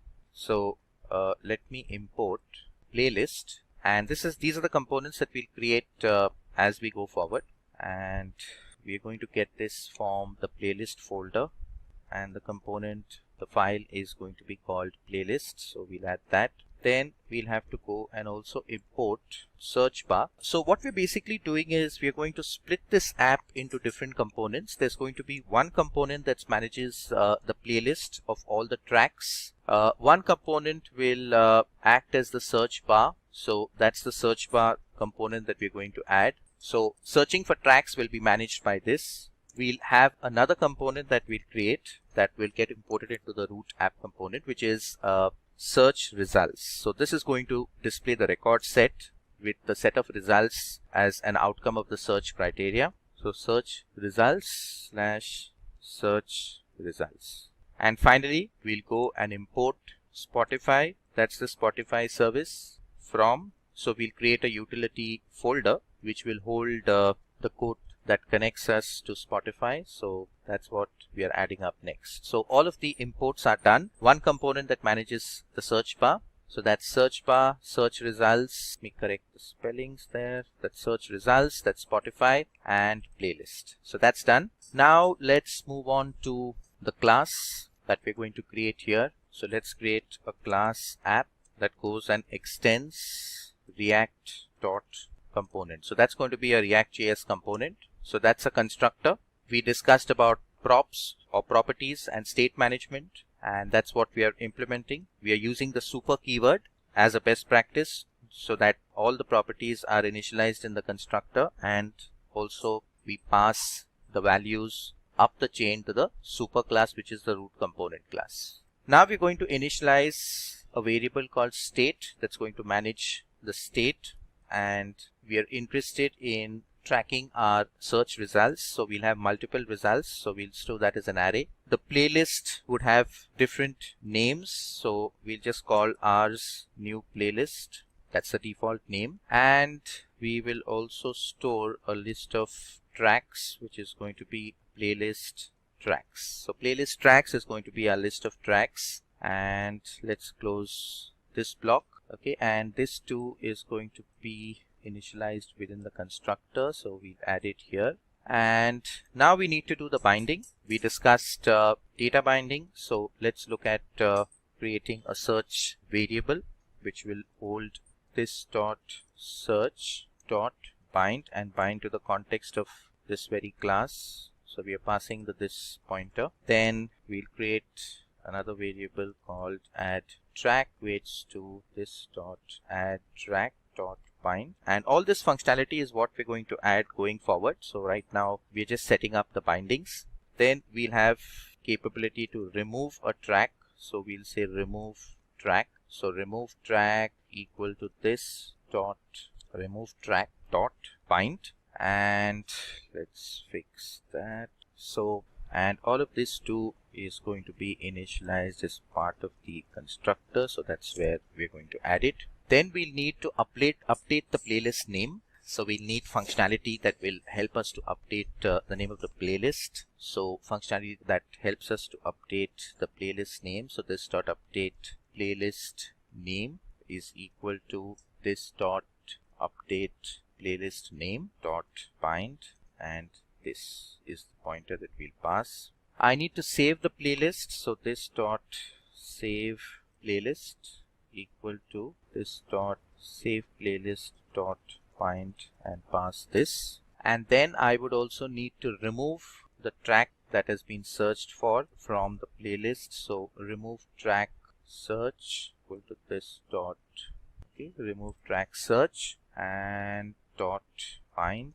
And finally, one last function that executes all of these, which probably will bind to this context. So all the declarations are done in the constructor. Now we need to provide the definitions for all the methods that we actually have added here. So let me select this, tab inside, and let's start with the search function. So we'll define the search first. It takes some variable value that it searches on, and then I'm going to say Spotify dot search. I'm going to search for term dot then, and that's an observable. So the moment the search returns a value, it's going to call this callback function, and that's when we want to set the state, and we're going to set the state for search results to whatever is passed by the system. So the search results are going to be returned as a callback, and that's what we'll store as an updated state. Now coming to the add track method. So let's scroll up and we'll say add track, and this will take the track to be added. Let's declare a temporary variable called tracks equal to this dot the current state of all the tracks that are there in the playlist. Now if tracks dot find, I'm going to call the find method. So if we are able to find, which means that the track is already there in the playlist, then we would not want to add it. If it's not there in the playlist, that's when we would want to go and add it. The triple equal to is an equality operator that will check for both a value match and a match on the data type as well. Okay, so if the track is already saved, do nothing. If the track is not saved, just track the track ID, because that is the track that will have to be added. If it's already there, then just return. If it's not there, then we've got to go to this variable called tracks. We'll use the JavaScript method called push, and we will push the current track into this tracks array and then update the state. So we'll want to set the state of the playlist tracks, and this is how your state management that we discussed in detail is actually being practically implemented here. Okay, so the track has been added.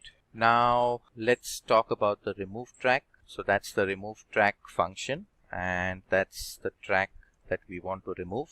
So let's let tracks equal to this dot state dot playlist tracks. Those are the set of current tracks that we have, and let track search, another temporary variable, equal to this dot the current state of the search results. Then let's take the tracks array equal to tracks dot filter. So filter is a JavaScript function that will again allow you to remove a certain value. Create a temporary variable called current track, use the lambda operator, and if the current track dot id is not equal to the track dot id, which means this particular track is not there in the list.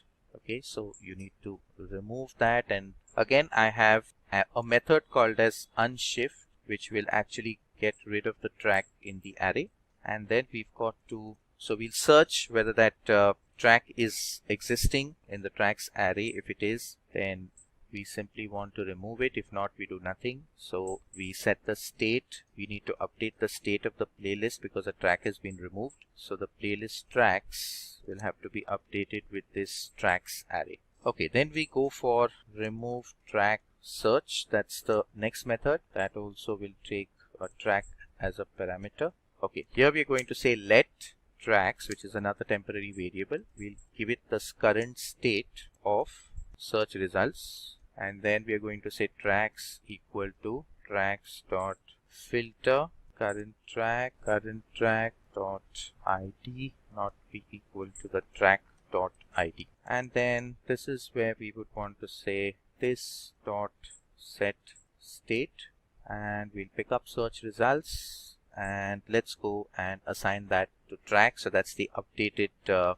set of tracks after making that change. Let's remove this and correct it. Okay, so that's fine. So the remove track is now, the remove track and the remove track search is now in place. Let's add the do these functions, which actually again takes track as a parameter. And here we'll say this dot add track.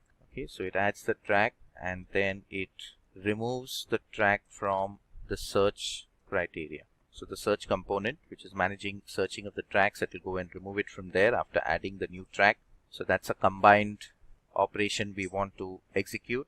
Then I've got update playlist name, which will take the name of the track to update, and this dot set state, the playlist name is what we need to update with the name that is passed to this function. Then we've got to save playlist. So here let me create a constant variable. Constants are variables whose values will not frequently change. We'll take all the track URIs dot state dot playlist tracks will be dot map, create a temporary variable called track dot URI. So we actually want to go and now save this on Spotify. So that's the reason we'll access Spotify's save playlist method, this dot state dot playlist name comma track URIs, and if that is successful, we then go and do a callback.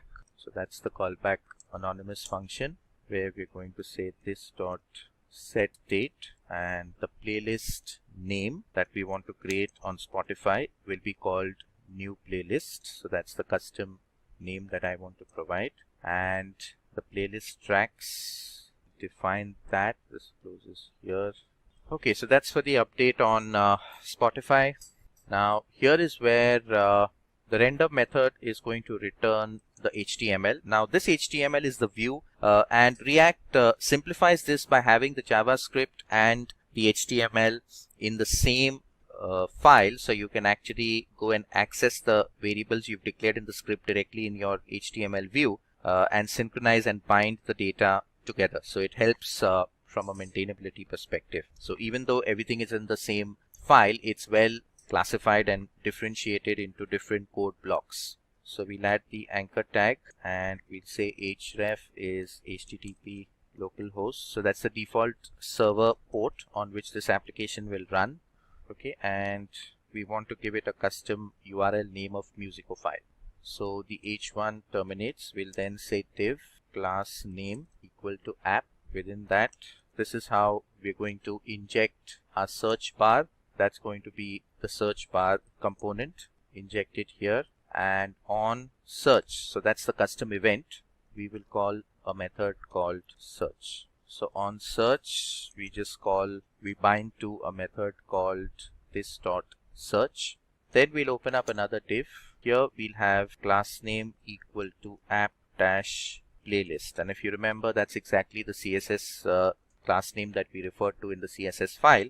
We have another component called search results that we're going to inject here, and that's going to be search results. Here search results will be equal to this dot state dot search results. So that's how we can actually go and bind. So that's simple data binding. The component is going to be displayed with the data bound, and if somebody says add, if I click on the add button for search results, do these. So it will add that new track to the playlist by calling binding to the do these function, and it will remove it from the search results text box. Then we have another component called playlist, and here the playlist tracks will be bound to this dot state dot playlist tracks. Okay, so on the top, if you look here, we started with defining all the function declarations in the constructor. Then we provided the function definitions. Okay, that's how, and this that we passed refers to the context of the current component itself. So whatever you put into the app component or into the respective component, those values will be then passed out here to these individual functions. Okay, so that's with the playlist. Couple of things we'll have to do is, if somebody changes the name of the track, so on name change is going to be another custom event where we'll have to call this dot update playlist name, and we also have remove functionality. So to remove a track, we would say equal to this dot remove track on save equal to this dot save playlist. Okay, so that's done, and we close this. So we seem to be pretty much on track. The export app will make this all of these functions accessible across other components. It's very similar to the public access specifiers, etc., that you provide in other programming languages. So that's done. We've created our app component. Now let's create another folder under components, and we've got to define all our various components here. This folder is going to be for the search bar, so we'll name it search bar. We'll add two files within it, the search bar dot css, okay, and another file that we'll need here is search bar dot js. So that's in terms of the search bar. Let's start with the css file. So we'll start with first styling search bar. We will say that the display should be flex direction should be column. we want all the items to be aligned at the center. So that's align item center. Then we'll add up padding. So padding top is going to be 6.94 rem, and margin bottom is going to be 6.33 rem. Alright, now let's add up for the search bar. So that's search bar. We'll add for the input element, we want the width to be 287 pixels, the padding to be 0.880, the border should be 1 pixel solid white. The border radius will give a slight rounded edge to give a web 3.0 look and feel. So we'll set up the border radius. Then we've got margin bottom. So we've got a bottom margin that we want to add up. Then we have color. So let's add up the color, C3F. So that's the color, black. Then let's add text alignment of center. And let's add up a font size of 1 rem. Okay, so that's how we've set this up. Let's add the search bar. Input is going to be, so if someone focuses, so focus is the got focus. So if someone clicks inside, so if the end user goes and clicks inside the text box, we change the outline to none. Okay, and so for the search bar, we are interested on input, and if the input is focus, so that's the event that we are looking for, and then we would have a button called search button. So on the search button, the cursor, we'll set it to pointer. So that's the cursor pointer. The width, we set it to 8.11 rem. The padding, we are going to set up to 0.77 rem and 0. The border radius, we'll set it to 54 pixels. So we get a slightly well-defined search button with a nice little border.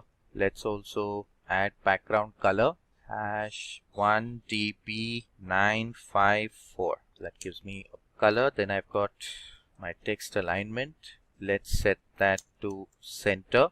Then we've got our font family. Let's set up the font family to the same standard font, AT, and it's a part of the sans serif family. Then we'll set up the font size to 0.833 rem. Correct this.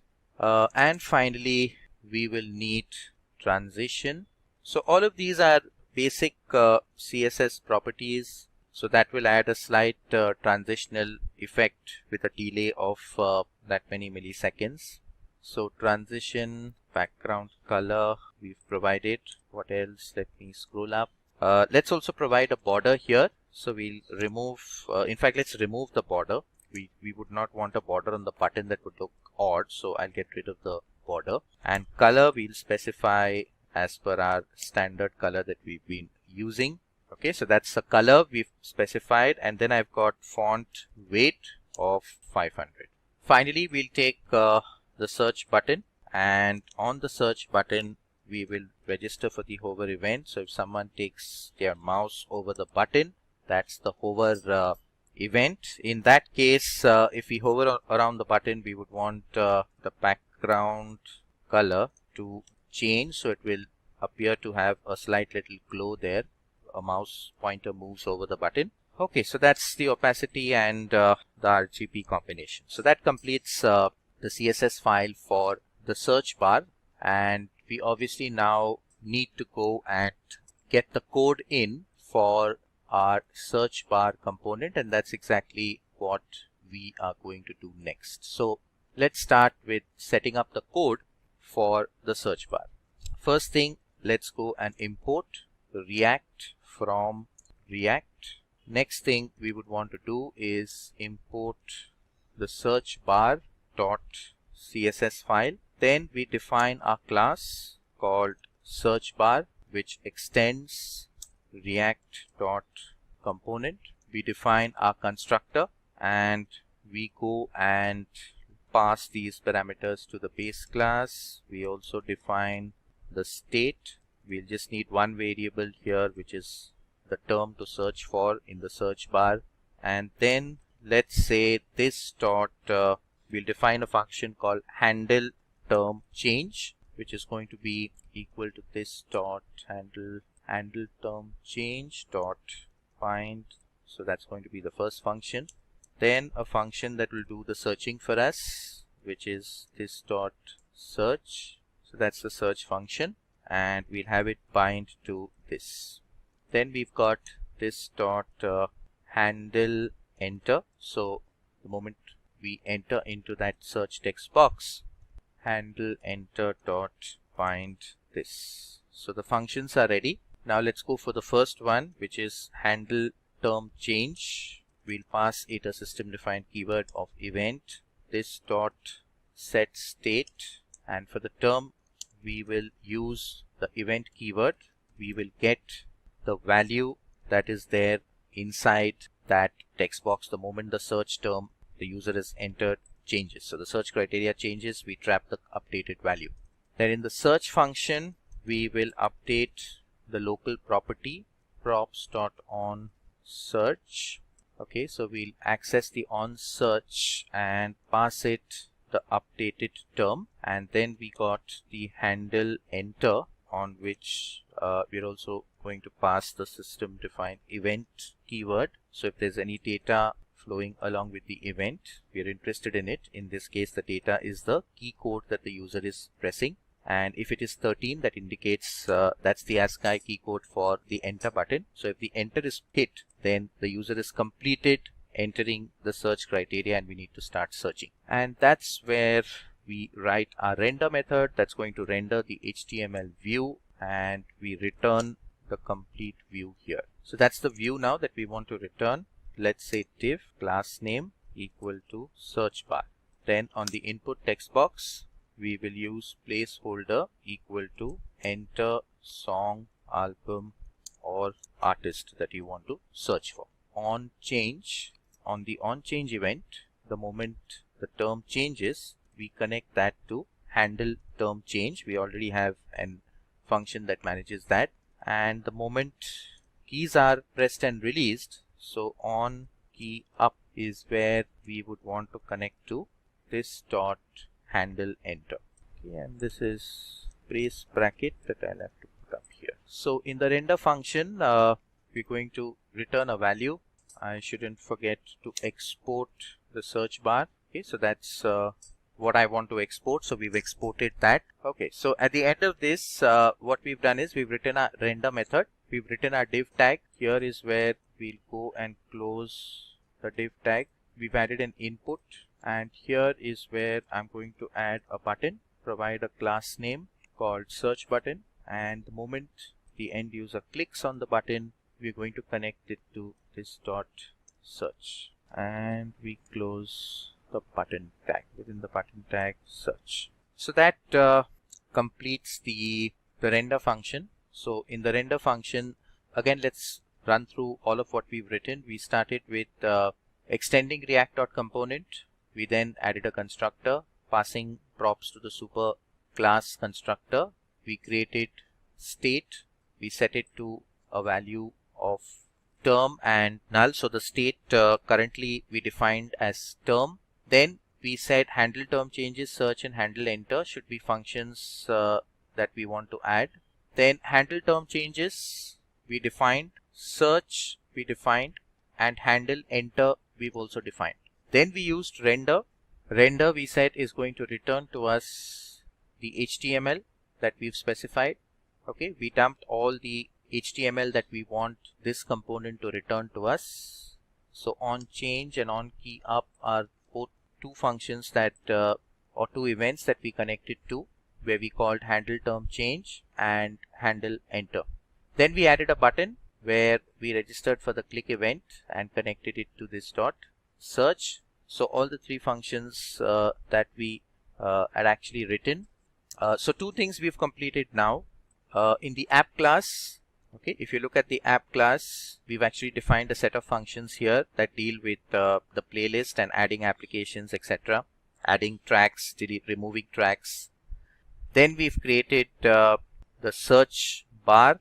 Okay, so we saw that the search bar also, we have specified a set of functions, and all the functions that we defined, we have taken care to structure every component separately. So the search component is doing something completely different, which is managing the search bar. We have the core, the root app component, in which we have imported all of the other set of JavaScript classes that we are creating. And that's how the entire application is now structured. So, and that's the core concept when you're working with React, where you would actually have every separate block of code or every separate functionality handled in a different component altogether.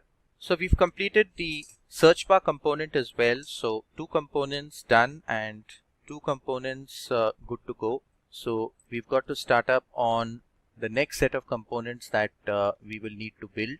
And the next component is the track component that will manage individual tracks. So a new folder, a new file called track.css and track.js. So that's going to manage the tracks for us. So let's start with .track. We would say display is flex, align items, center, border bottom, 1 pixel, solid, RGBA, 256, 256, 256, 0.8.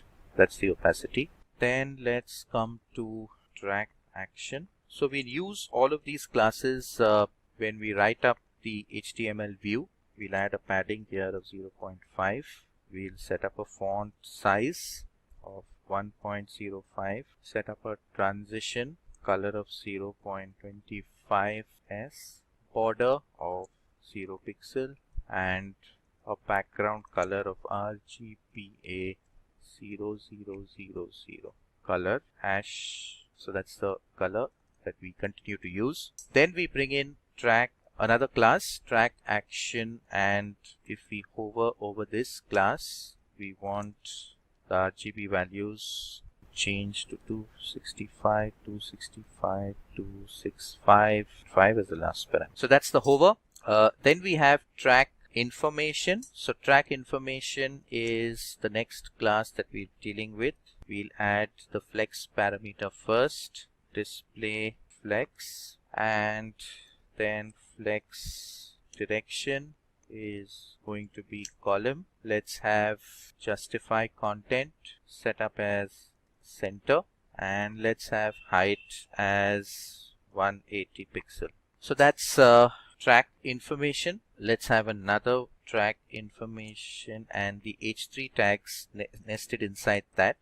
For all the h3 tags nested inside that, we'll need a margin bottom of 0.22 rem. Finally, let's have track information and paragraph tag. We'll have the font size of 0.83 rem and a font weight of 300 and a color as well that we'll add. So let's add up a color here, RGBA 256,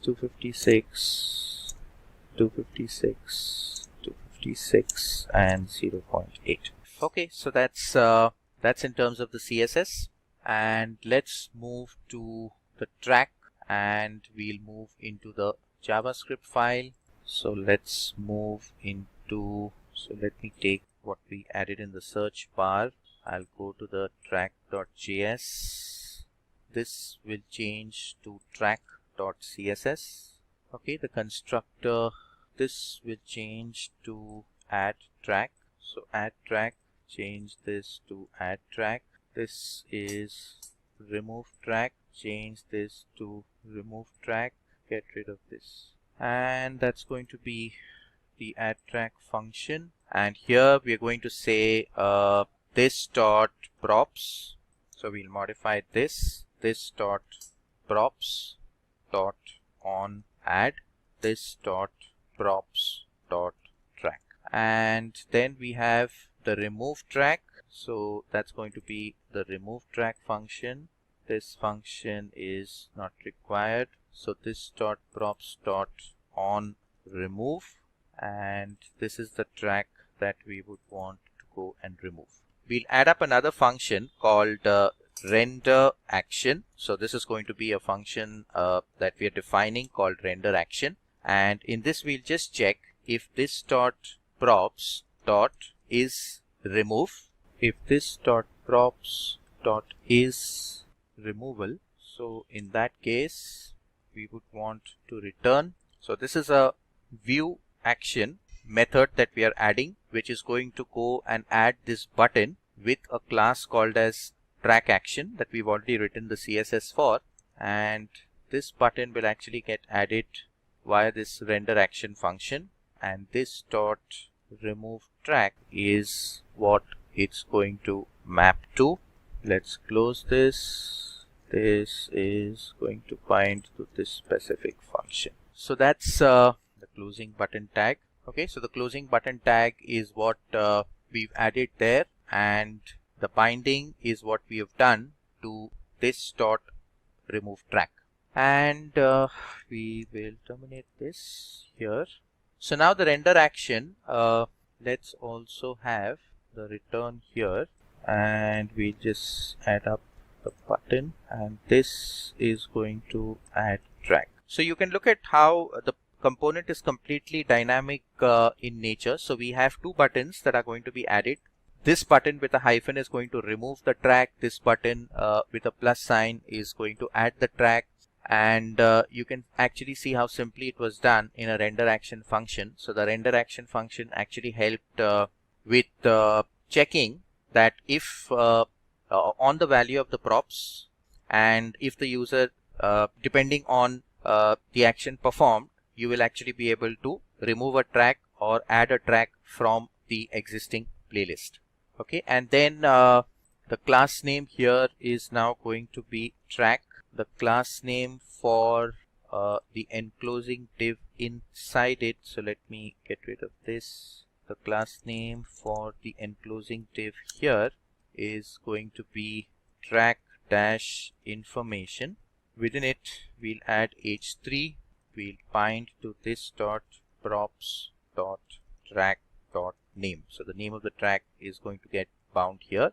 Then in the paragraph, we will bind to this dot props dot track dot artist, and with some gap, this dot props dot track dot album. So that's what we've data bound to. And then let me add an iframe. An iframe allows us to very easily inject some content into the page within a small embedded window. The source parameter of the frame is going to be https open dot. So here I'm connecting to the Spotify stream, spotify.com/embed/track, and close this. So that's the Spotify stream that we are going to connect to, and this dot props dot track dot id. So that's the track ID. The width is going to be 300. The height parameter, the height parameter is going to be 80 of the iframe, and the frame border is going to be 0, and the allow transparency, so that's the opacity, we'll say true. Let's add allow encrypted media. So if Spotify has encrypted media, that also would be embedded here, and we can also have the title set to preview. So that's with the iframe. Okay, at the bottom is where we would want to, so this could be an empty element, and we can close it right around here, so we wouldn't need this part. And then here I'm just going to say this dot render action. So we call the render action method, which will actually give us plus minus button to add and remove new element. Okay, and that's what we can actually go and add up there. So let's check now whether all that we've done is good to go. Fine, so everything looks good in terms of the track component now, and we have all of the functions in place. It's now time to jump into the next component that we would require after the track component, and that's going to be the track list. So this is going to be a list component that will comprise of a list of tracks inside it. So we'll create a new folder, call this track list, and that's going to have track list CSS, and it's going to have track list.js. So that's the track list component now, which we're going to go ahead and use. And the CSS, we don't need much, so let's just say track list, and we just provide a width of 100%. Okay, that's all we'll need in the CSS. So let me add this in the CSS file, save this, and come to the JS file now, which is going to have the track list code that we will need to add up. So here again, I'm going to say import React from React. We'd also want to import track list.css, and we'd also want to go and get track, because this component is going to be made up of a collection of tracks, individual tracks. So we want to get this from track/track, and we'll define class track list, which is going to go and extend react.component. We just need the render method here, because this just needs to go. It does not really have any state of itself. It simply goes and returns a list of individual tracks. So this class name is going to be track list, and we'll bind to this props.tracks.map, create a temporary variable, and this will go and return the track component, which is going to bind to individual track data. The key is going to be track.id. So the key is going to be track.id, and on adding a new track, we want to bind to this properties and we already have on add defined, so that's what we connect to. We add up my brace bracket here. Okay, and then we would also need is removal equal to this props.is removal, and the on remove equal to this props.on remove. So that's for the track removal. And so we've got our track list. Oh yes, we'll have to go and also close the div tag correctly, and also we'll need to go and export. So we'll have to go and export the track list. So we've got one more component done, which is track lists, and let's move on to the next component now. So we've got app, which is root. We've got the search bar that takes care of entering the search criteria. We've got individual tracks that are searched and returned, and we've got a track list that manages a set of track records. So the track is more relevant to the playlist, and then we've got the search results also to manage once we search for some set of tracks. So we'll add a new folder which manages search results, and this is going to have search results.css, and it's going to have search results.js. Okay, so we need a search results.css and JS, and here in the CSS file we'll keep it simple for the search results. So we'll say search results. We'll set up the width of 50%. We'll set up the height of 950 pixels. We'll say overflow Y is scroll. We'll say padding is 0.88 rem.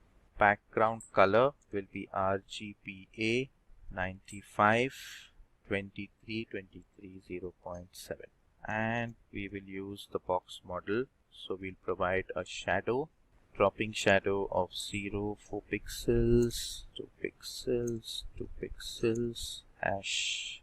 And then let's add a scroll bar. So WebKit and MOZ are the constants specific to Mozilla and Chrome browsers. So they target certain animated features, etc., or properties that are specific to those individual browsers. And that's the reason we use those constants. And then we'll also add a media query that if it goes with a max width 1020 pixels, in that case dot search results width is 90% with a margin bottom of 2 rem. Okay, so forgot to add the hyphen, so it's hyphen WebKit scroll bar 0 pixel width, and we've set transparent background. So that's about it with the CSS. I need to get to the JS file. Now let's move to the search results JS file, and that's where we will now have to go and add up the component code for search results. And let me pick this up from track list, add it up here. This will be search results, and we'll need the results will return to us a list of tracks, so we'll have to get track list. This will be track list, and I'm just going to return class name will also be search results. So that's the component, and this is going to export out search results, so it's accessible across other components. Then we've got h2 with results. Let's go and create track list with a set of tracks, and we will bind it to this dot props dot search results. And on the on add, we are going to bind to this dot props dot on add. So we already have that. So that basically completes search results, and that leaves us with the last component, which is going to manage the playlist for us. So we'll add up a new folder in components, and that's going to be playlist, and within that we will have a playlist.css and a playlist.js. So that's our playlist component now that we're going to work with. And the playlist component is we'll first set up the CSS that we will need to add up to the playlist, and I'm just going to pick that up from my code snippet. So that's my playlist, and let me get all of that CSS here. So that's just a CSS for the playlist, nothing to do with React, again pure CSS. Let me get into the JS file, and that's where we will need to go and add all of our component code. So again, let me go to the track.js, the track list rather. Let me get this and add it out here. We'll make some small changes. This is going to be playlist.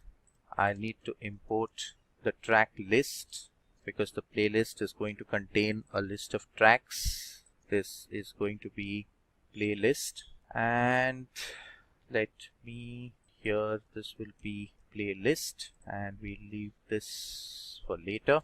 Okay, let me also get the constructor in. So we'll add up the constructor here, and just one function that we will need here, which is handle name change. If I need to change the name of the playlist, so handle name change, and that's exactly the function that we will need to write code for. So that's the event, and this dot props dot on name change, that's when we'll say event dot target dot value. So we get the updated playlist name. Coming to the render, we'll now need the input. Input is going to be on change equal to this dot handle name change. The default value we have already provided with a hard-coded value, which is new playlist. So that's the default value. If not provided, then we'll just pick up the default value. Then we've got track list. So track list is what I will add. The tracks I'm going to bind to this dot props dot playlist tracks. So we're going to bind this to playlist tracks, and here we will say is removal equal to true, and on remove equal to, we'll bind that to this dot props dot on remove. Finally, we'll need a button. We will use class name equal to playlist dash save. That's what we've added in the CSS. Click equal to this dot props dot on save, and here we're going to say save to Spotify. So that's with playlist, and yes, we need to go and export playlist and not track list. Now we'll need to do a quick lookup in Spotify. So let's go to this website called developer.spotify.com, and once we sign in and create an ID, it takes us to our dashboard. That's where we can create a sample application. The name of the application will be musico file. Okay, and we'll say that we are building some kind of desktop app, for example, for which we want to connect this to, and we'll also need to provide so we'll say next, refresh the dashboard. So it's asking me for a login, so let me log in once more. So moment I log in, that's going to be description, and I'll say maybe this is why I need it. I'll say no, not commercial integration, agree with the terms and conditions, and we will say submit. And that's the application that has got created. And now I can say edit settings, and the redirect URL here is what is important. So it should accept connections from HTTP localhost 3000. That's the port on which we will host our application. Okay, and we'll say save. Okay, so that's now there's a client ID that is generated here for my app, which is unique. So I'll just copy that up. Let me come up to my application. Under the source folder, I'm going to add a new folder called util, and under that a new file called spotify.js. So we will start with adding our code to the spotify.js file that we've just created as a new file within the newly created util folder.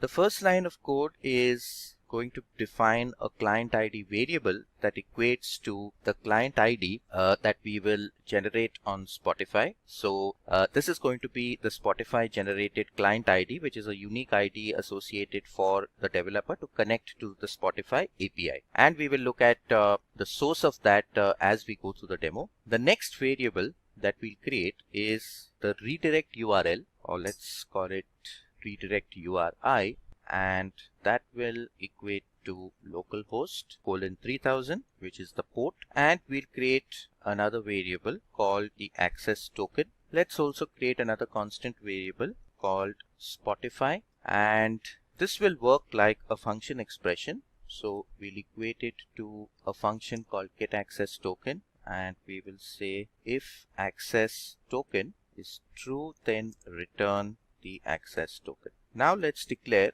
a constant variable called access token match, which will be equal to window.location.href.match, and we will say this is equal to access token, which will be equal to, and we will give a regex expression to do a pattern match ampersand, so that we can actually get into the URL and extract the token information from that, and hence the pattern match is crucial here. Another constant variable called expires in match equal to window.location.href.match. Here we will read the expiry information using another regex expression from the URL ampersand asterisk. So that's the second constant variable we've created. Now we will say if access token match and expires in match. In that case, the access token should be equal to access token match of 1. Then we create a variable called expires in equal to, we'll do a typecast to number, and we will take the first parameter from the expires in match. That's done. Then we will say window.setTimeout, and we're going to say access token equal to comma expires in multiplied by 1000. Then we will say window.history.push state, and we will say access token. We'll pass the second parameter as null, the last parameter as slash, and close this, and we will return access token. Else we will say const access URL equal to https accounts.spotify.com/authorize client underscore ID equal to $client ID ampersand response type equal to token ampersand scope equal to playlist dash modify. So we are actually building the URL that will now get generated. So we'll say modify dash public and redirect URL equal to $redirect URI. So we have constructed the URL now that will go out and get generated in the browser, and here we are going to say window.location equal to access URL. Then we'll add the search criteria function which accepts a term as a parameter to search on. Here we will say constant access token equal to Spotify.getAccessToken. So we get a reference to the same access token. Return, we call the fetch function, and we're going to pass https api.spotify.com/v1/search ? That's the query string that we will add. Type equal to track and ampersand g equal to $, and we will pass term, comma. As the header information, we will need to pass the authorization, where we will say that the bearer is $access token dot then response return response.json dot then. So the return of this function, once it completes, we will then call the next function, so JSON response, and then we will say return response.json. After that, another then block, so we'll now say JSON response, and if not JSON response dot tracks, in that case we will return an empty array. Else we will return JSON response dot tracks dot items dot, and we will pass, we'll create track as a variable with a lambda expression, and we'll create a temporary JSON object with ID, and that's where we want to associate track.id that was returned as the search result. The name is going to be associated with track.name. The artist is going to be associated with track.artist of 0.name. The album is going to be track.album.name, and the URI we will equate track.uri. So that completes this block. We'll open the next, and this will be the save playlist, which will take the name and the track URIs, and here we will check if not name or not track URIs dot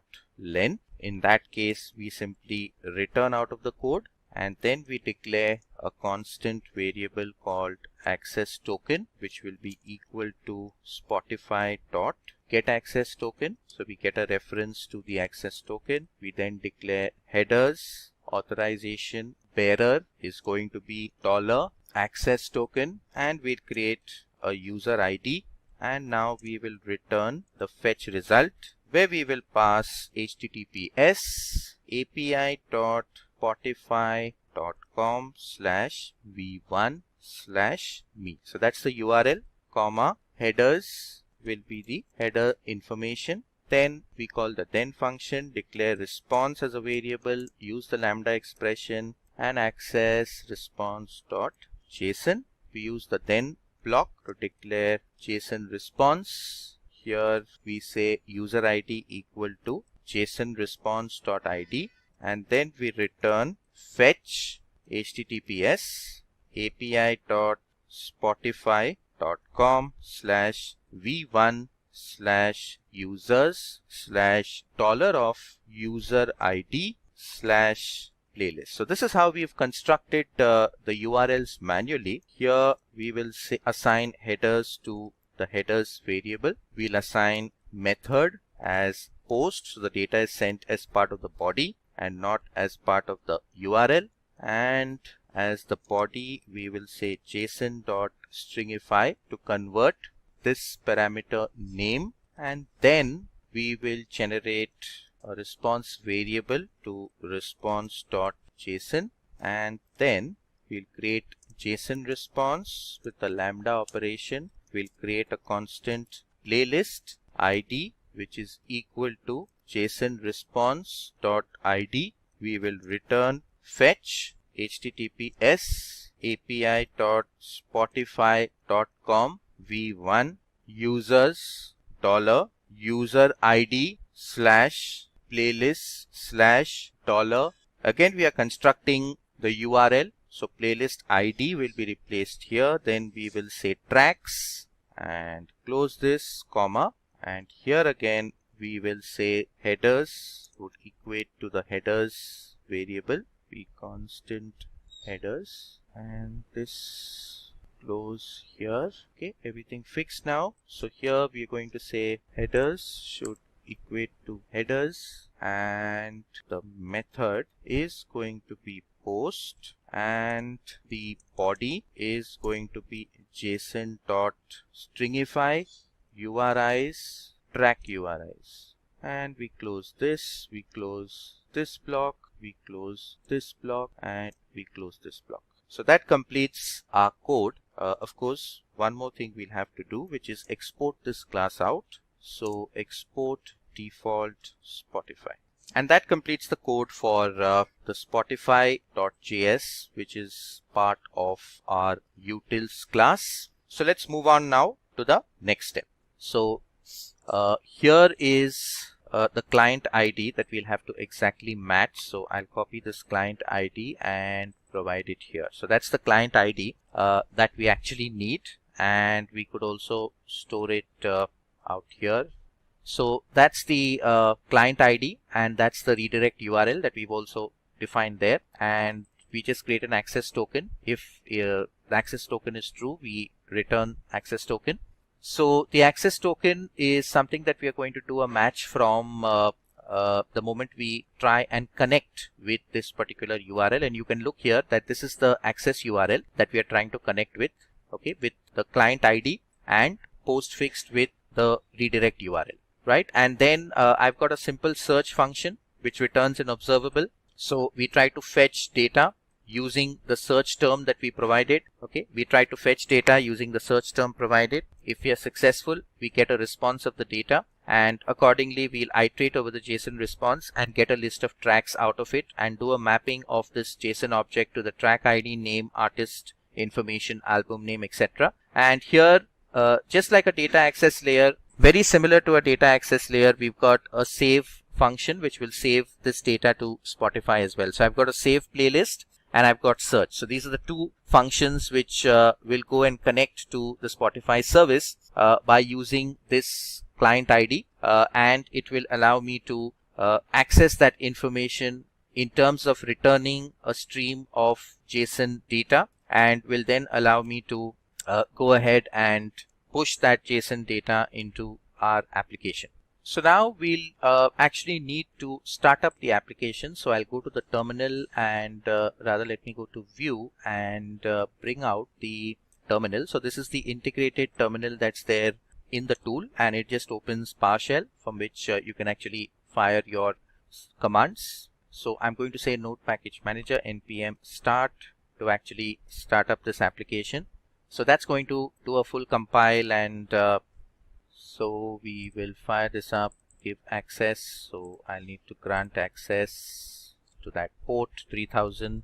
Let's give it time to run. And that's the app now that you can actually see here. So this is the search bar that we actually had. Okay, then we had the results, we had the playlist. Now the results is going to consist of a set of tracks which are maintained by the track list, and then you can take individual tracks with the plus and minus button and add them into the playlist. Okay, so that's how it's typically going to work. Okay, so as you can view here, I'm just going to search for an artist and we'll click on the search button. It goes to Spotify, tries to connect there and says that I need to agree to the terms and conditions, and I've just agreed to that. So the very fact that it actually gave us a confirmation link the moment we tried to connect and execute our application, that's proof enough that it actually went and connected to the service there and tried to return a value to us. So this is what we did. We just added an artist. We said search, and you can see now it's successfully connected. I've got a list of tracks available from this artist, and you can see the plus buttons getting added on the fly. So that was the render action. These are buttons that got added onto this list of tracks dynamically the moment the search results returned a value. So I can click on this plus sign and you can see that the track gets added to the playlist, okay, as and when I click here. So I've added a couple of tracks. If I go back to my dashboard of my Musicophile application and that I've created here in the developers portal of Spotify on developers.spotify.com, it's blank. So now I'm going to click on save to Spotify, okay, and that clears the playlist. So let me come here, and now when I come out here, we saw that it actually got successfully connected out here. Now I'll have to log in to, so this was the development app that we actually created on the developers portal of Spotify. Now we will go to spotify.com.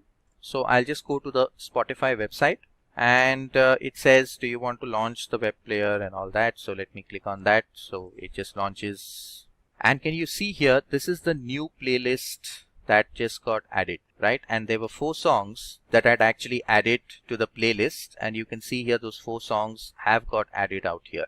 Okay, so I can go here and I can delete this playlist and say I want to delete it. Okay, so there's no playlist now. I'll go back here, I'll add 2 tracks and I'll say save to Spotify. So that's how you actually saw that the new playlist, you can see the new playlist has come back here. Okay, and that's the playlist. The playlist has got generated again, and that's the new playlist that got created. And we deleted it, but it still got created again, and that indicates the connectivity that we successfully created with this React app. And the core concept of the React app was breaking it down into components, which is the search component. Then we created the track component. We created the track list to maintain a list of tracks. Then we created the search results, which will generate a list of results which further contains a track list, and this is the embedded iframe which gave us the response which is scrollable here, and you can see that the iframes we created allowed us to scroll this with this embedded web page inside the iframe container. So with that, I hope we've been successful with explaining the concept of component-based design and architecture with React and how important it is to create individual components, and the benefit of that being that you can isolate change requests to a certain component, you can promote reusability. Wherever you want the same feature to be implemented on the page, you can just inject that same component and the same implementation and the same features can be reused. So it promotes reusability, it promotes flexibility to change, it isolates your change request to single components, preventing the massive effort of recompiling and retesting the entire application as a whole. So this is your host Amarjeet, and I'll be taking you once again to the similar tour of Angular. And you know it very well, previously we have developed a lot of projects in Angular, and this time also we will try to make sure that we offer you some very consistent project this time, where it will help you to connect all the dots of whatever you've learned in an Angular.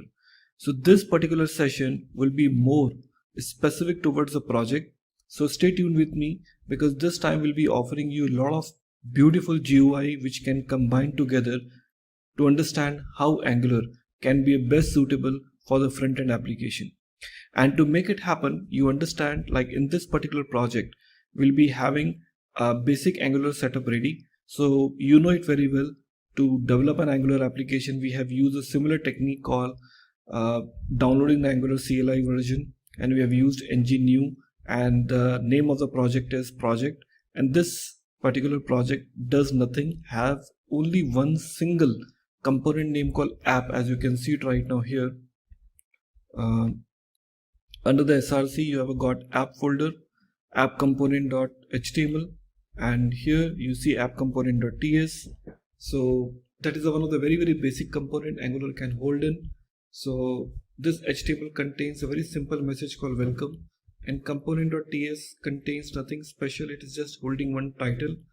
And app.module.ts, if you see, it contains nothing special. Whatever it comes as a predefined, preloaded, it contains only those particular type of modules. And in my app.module.ts, if you talk about call package.json, inside my package.json we have some additional dependency added, which I will tell you like what dependencies a part of Angular which comes as a preloaded are by default available. Now you can see here animation, compiler, core, forms, localize, these are all by default are there. A part of that we have also taken this bootstrap as an additional dependency. So we talk about called ng bootstrap, okay, which is the additional dependency we have taken. Bootstrap, jQuery, popper.js, rxjs, which anyways comes by default. And here these dependencies will be playing additional role during your development time.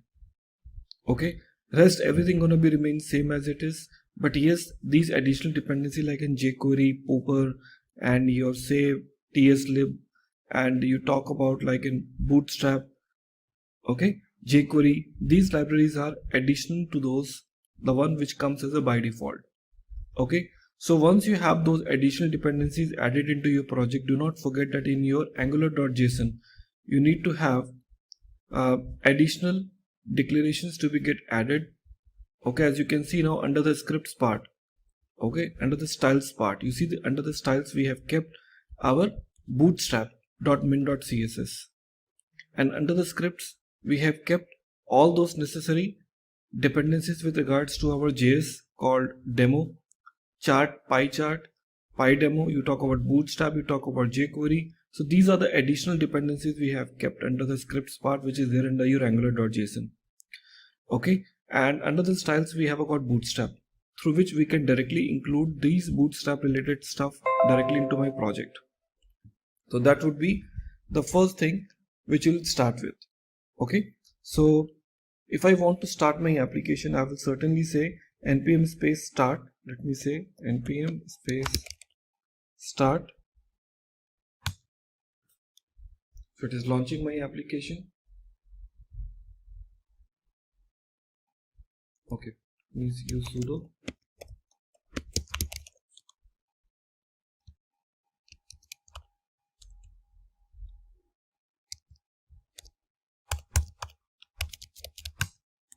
Now it is launching, and under the port number 4200 my application will be starting up now. It is saying port, maybe this application is ready somewhere, so let me check if it is available. Okay, so application is already running. So inside my 4200, if I try to run, I can see this by default message welcome appears. So that's the only thing with regards to your project. So nothing fancy, it is just a basic stuff. Your application have some basic set of dependencies added, and along with this you have some new dependencies, and you say npm space start, and under the localhost 4200 your project will get ready. Okay, so in my previous example you remember like we have created and done with our basic setup, and now it's time for us to go back and create some new component into my project. Now what is the first component I'm looking forward for? That is known as called navbar, for creating a navigation. So inside this, first of all, I want to open a new one. Okay, so I want to say ng space g space c space navbar.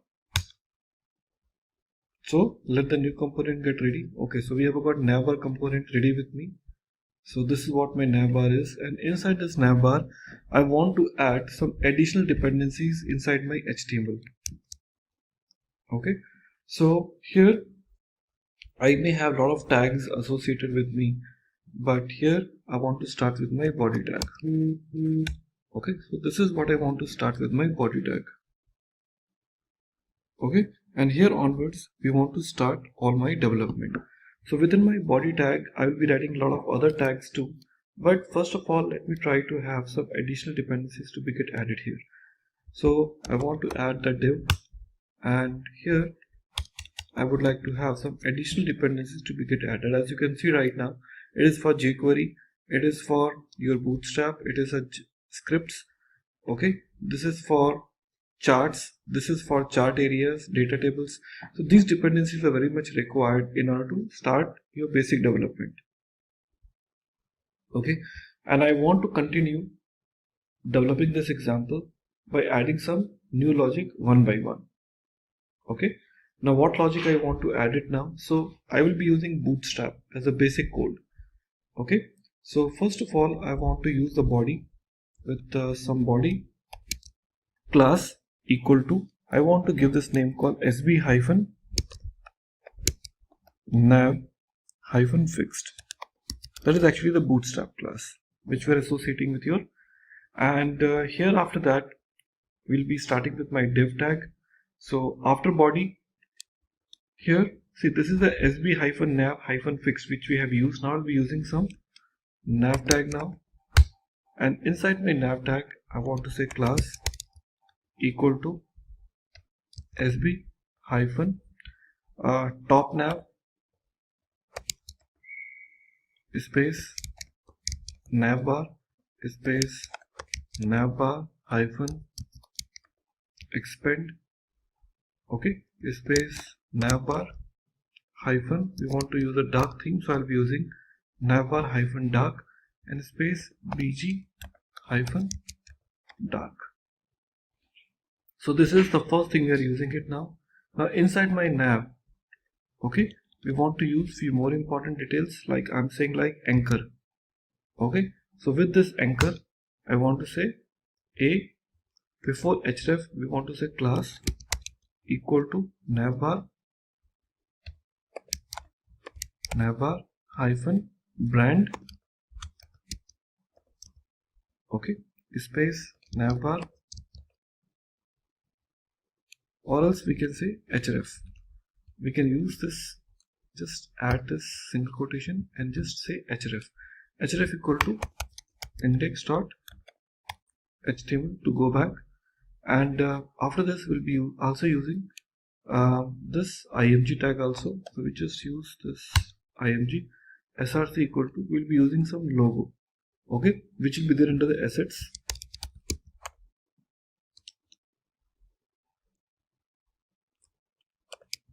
Okay, under the assets I'll be having logo.png. okay, and we would like to also say some controlling this, some width and height. So we just use width equal to what, 80%, okay, and we want to use height equal to 120%. So width 80%, height 120%. Alt is maybe something optional you want to give it. I just want to leave it now. We do not want to give alt as an alternative, and we also want to give style. So I say style equal to, now I say padding hyphen top colon, here I say 10 pixels. Okay, that's it. So that's where exactly the main logic is. Let me try to bring this back. Okay, and here the anchor tag is closed. After this I'll be using my button tag now. With this button we want to add some class equal to btn space btn hyphen link followed by btn hyphen sm, because I want to have a small size button, and I want to say order hyphen 1 space order hyphen lg hyphen 0, okay, followed by id equal to sidebar toggle. What I'm saying, sidebar toggle, and after that some more new properties like an href. I do not want to go anywhere, so I'm just saying href equal to what, hash in a single quotes, like this. Okay, and that's it. So within this button I would like to offer some I class. So here I say I class equal to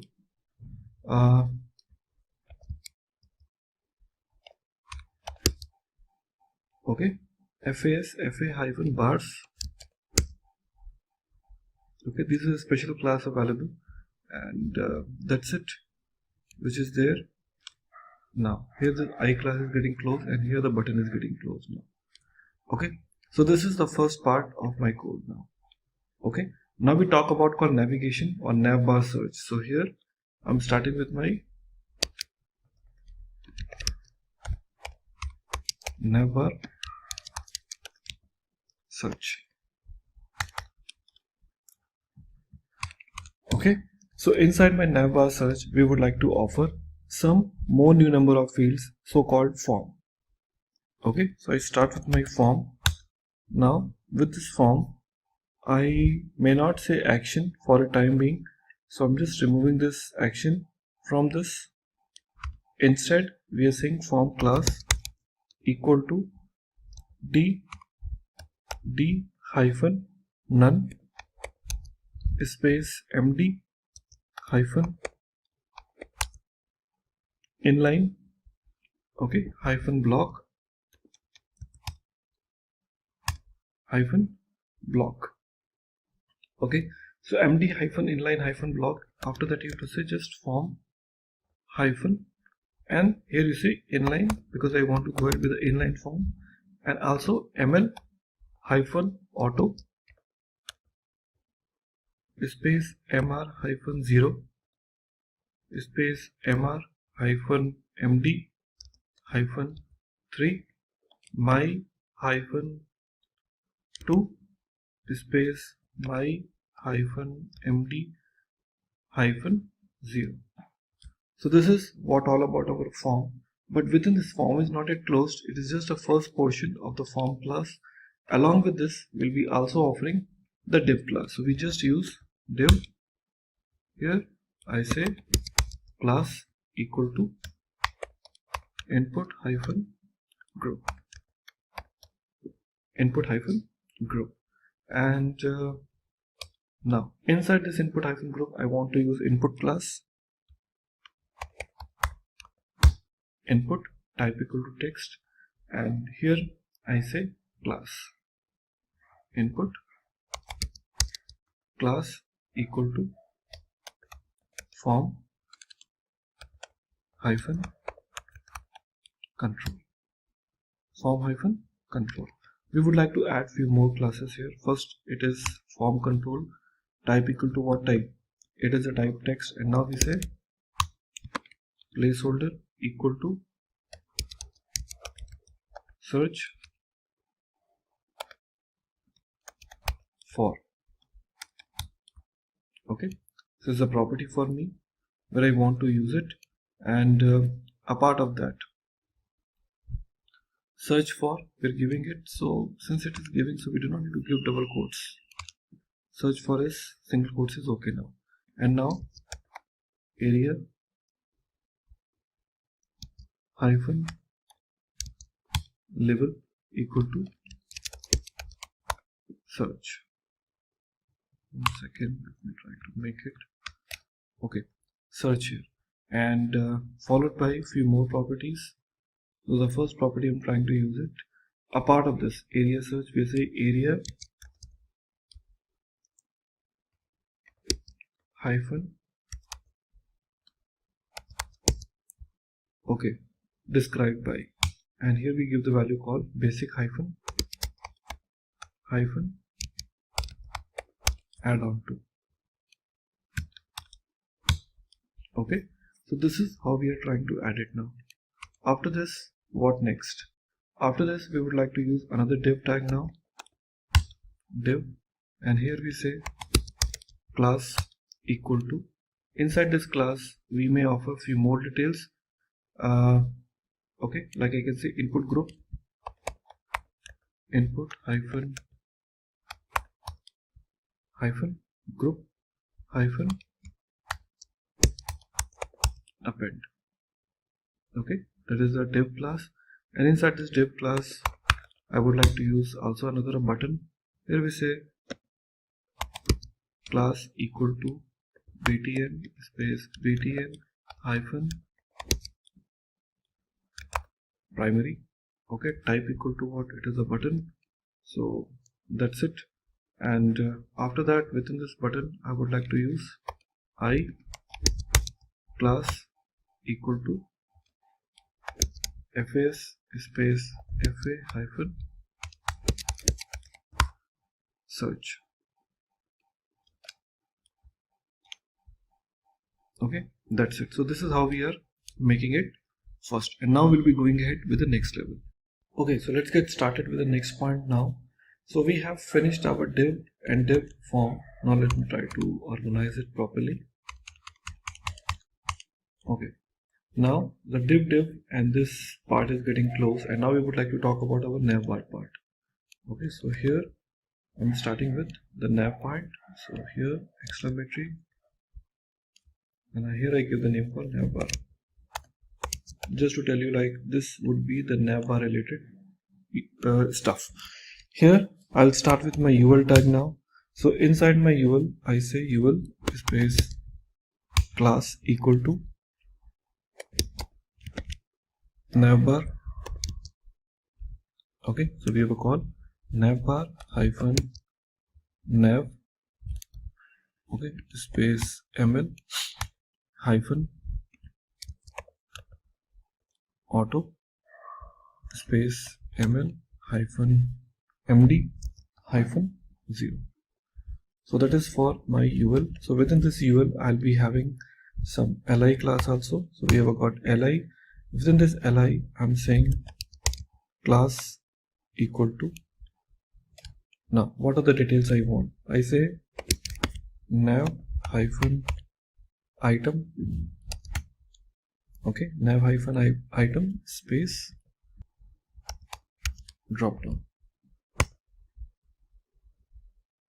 Okay, so nav hyphen item space what? A drop down now. Now within this li tag, okay, I want to use a lot of other tags too. So first tag I'm using, this is called anchor tag. Okay, so in this anchor tag we want to say a and followed by class equal to, well, I'm saying nav hyphen link followed by drop down hyphen toggle. Okay, after that space id equal to user drop down. Okay, id equal to what? User drop down href equal to, we just make it as just a hash because I'm not taking anywhere. After this hash we say role equal to button. So role will be a button type, and the job doesn't get over here. We also have some option called data hyphen toggle. Okay, data hyphen toggle equal to drop down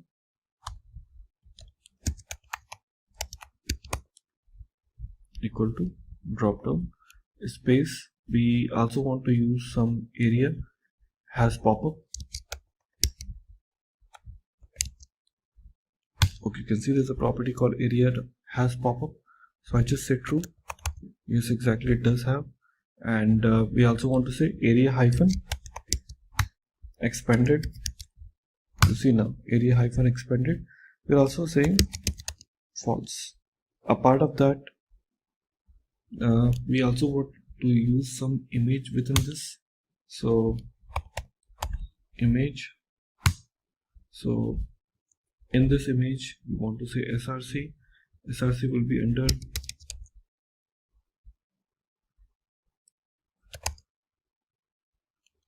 okay.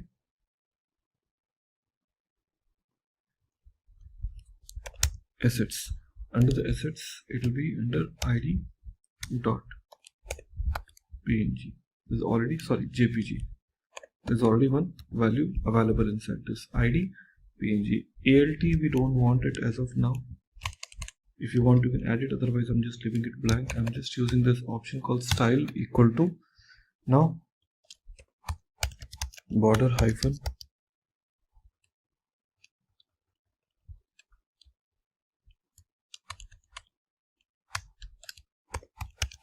border hyphen radius. Okay, this hyphen border radius, how much you want to give? I'm saying 50%. That is the CSS style. Okay, and followed by width. How much width you are giving it? I'm saying 50 pixels. 50 pixels. Okay, that's the whole idea for this. Now the anchor tag is getting closed. Okay, so here the anchor tag is closed. After the anchor tag is closed, we would like to give another div class now for the drop down. So we say this div class will have some of the set of properties which is available. I say div class equal to drop down, okay, hyphen menu, and followed by hyphen menu hyphen right. Okay, and followed by we want to use area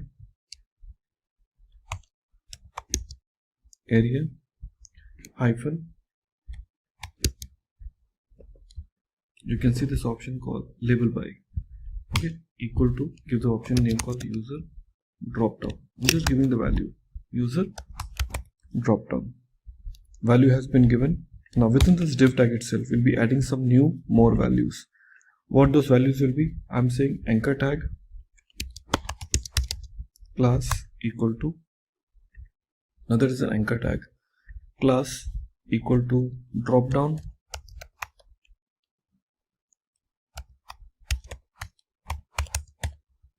hyphen item, okay, space href equal to hash. Href equal to what? Hash. We are giving the value called what? Settings. Okay, now I just copy this line, okay, and let's have only two for a time being. So drop down hyphen item href settings, and we're going to give one more option that's called activity log. Activity log, that's the value for activity log. Okay, anchor tag is getting closed now. Here after that we use another div tag here, that's called nested div tag. Okay, so in this div tag we want to use class equal to drop down hyphen item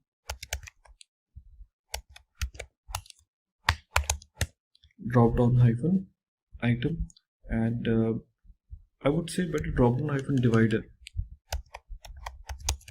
drop down hyphen divider as a value, and in the same div tag, this div tag is getting closed here, and we're using one more a, and class equal to drop down hyphen item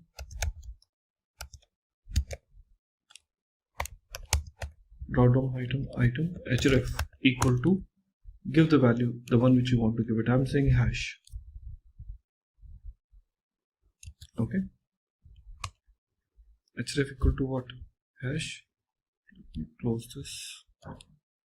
Yeah, href equal to hash, and we just use router link equal to, as you know it very well, in typical navigation we always use the router link rather than normal href, and here we are giving the name called what? Login. Okay, and here we can use router link active equal to active. Okay, and here we give the name called logout. Log out. Okay, so that's the value which we are giving it now. Anchor tag is closed, and here the div tag is closed, li, ul, and nav. So let me organize it. this one, this one, this one, and nav tag.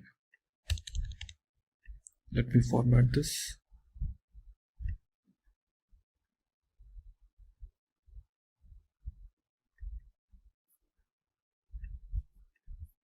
Okay, so that's what my file is. Okay, so let's continue to this. So we have created the value till nav, and we want to start with this div tag now. Now with this div tag, we would like to have few more classes added now. We say div id equal to, you can just give the name called layout side info. Layout side nav.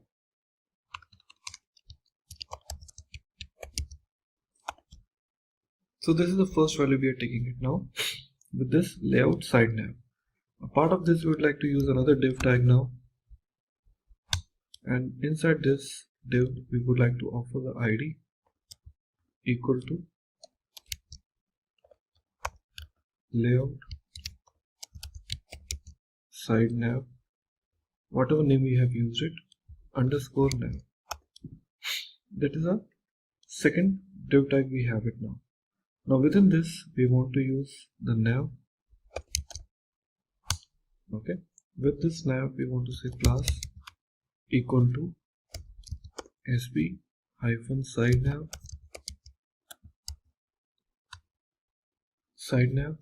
hyphen menu. So that value we are passing it to this. Okay, that is for sb hyphen side nav view, or along with this, rather than menu, I can have another option with me to make it even more better. sb hyphen side nav space accordion. Accordion. Okay, so accordion is going to give you the kind of flipping type of movement one after another. sb hyphen side nav hyphen dark, and space id equal to side nav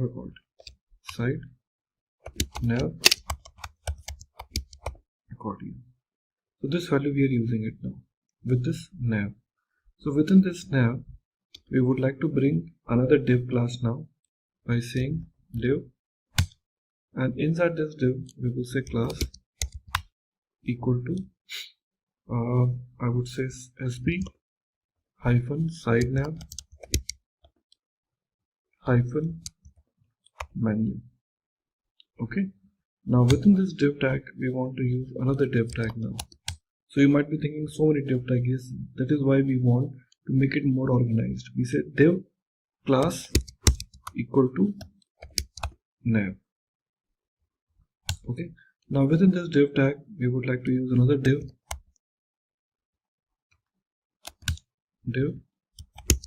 class equal to, here we want to say sb hyphen side nav hyphen menu hyphen heading, side nav hyphen menu hyphen heading. Okay, and in this we are just giving the value called code. This is the value of this. Okay, so this is what for the first div tag. Now within this div tag, when this div tag is closed, we want to use the anchor tag now. A class equal to nav hyphen link. Okay, nav hyphen link followed by href equal to, give the name called index.html. So this is your href. One second. href equal to index.html. Now within this anchor tag we want to use the div tag now. Okay, and in this div we would like to say class equal to sb hyphen nav hyphen link hyphen icon. So div class equal to sb hyphen nav hyphen link hyphen icon. So this is a class of my div tag right now. Okay, now this particular class, inside this we want to use the I class. I'm saying I class equal to fas space fa hyphen tachometer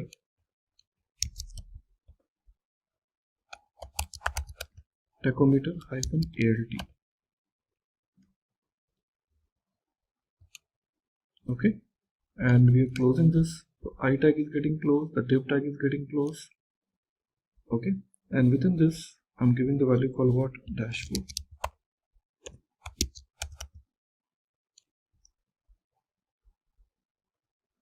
Okay, so a class equal to giving this call navlink and href equal to index dot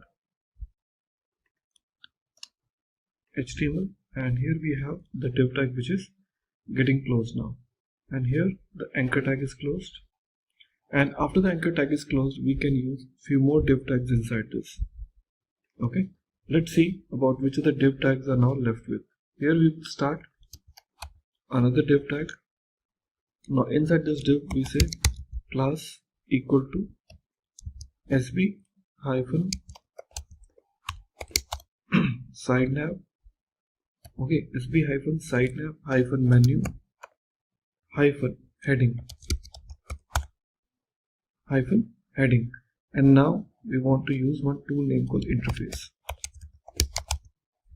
So here we have a called div tag now. After this we would like to use another anchor tag. Okay, and now with this anchor tag we want to say class equal to, now as we know it very well, we have given this called menu heading, so we get nav link collapse. So we say nav hyphen link space collapse. Okay, so that is a class which we are using it now with my anchor tag. Okay, collapsed. After that we are saying href equal to hash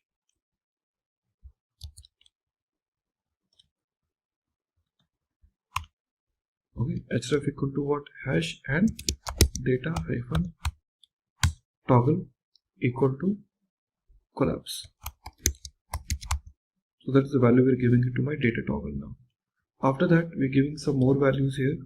One value we are giving is called data target.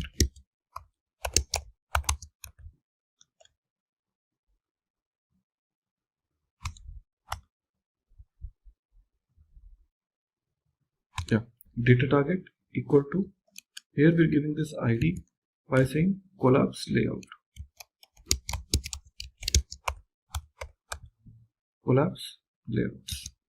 Okay, that is a data target, and we just want to say area hyphen expanded equal to false, and one more property I want to give it is called area hyphen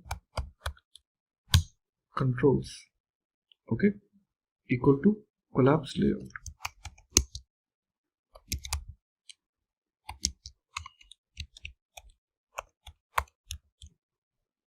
Collapse layouts. One second, let me try to add it here and edit it here. Collapse layouts. Okay, so anchor tag is there. So within my anchor tag where it is getting closed, I just want to give one more div tag inside this.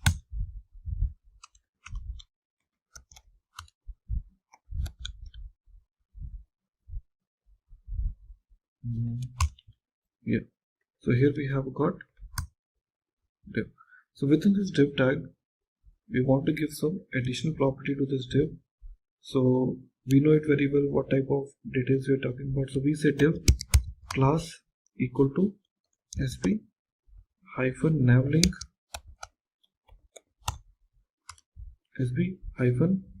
navlink okay hyphen icon.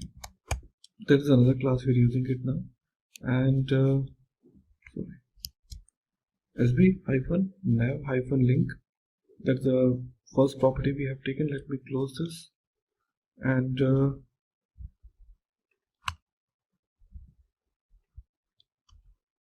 okay, so sb-nav-link, and a part of this you can just use -icon.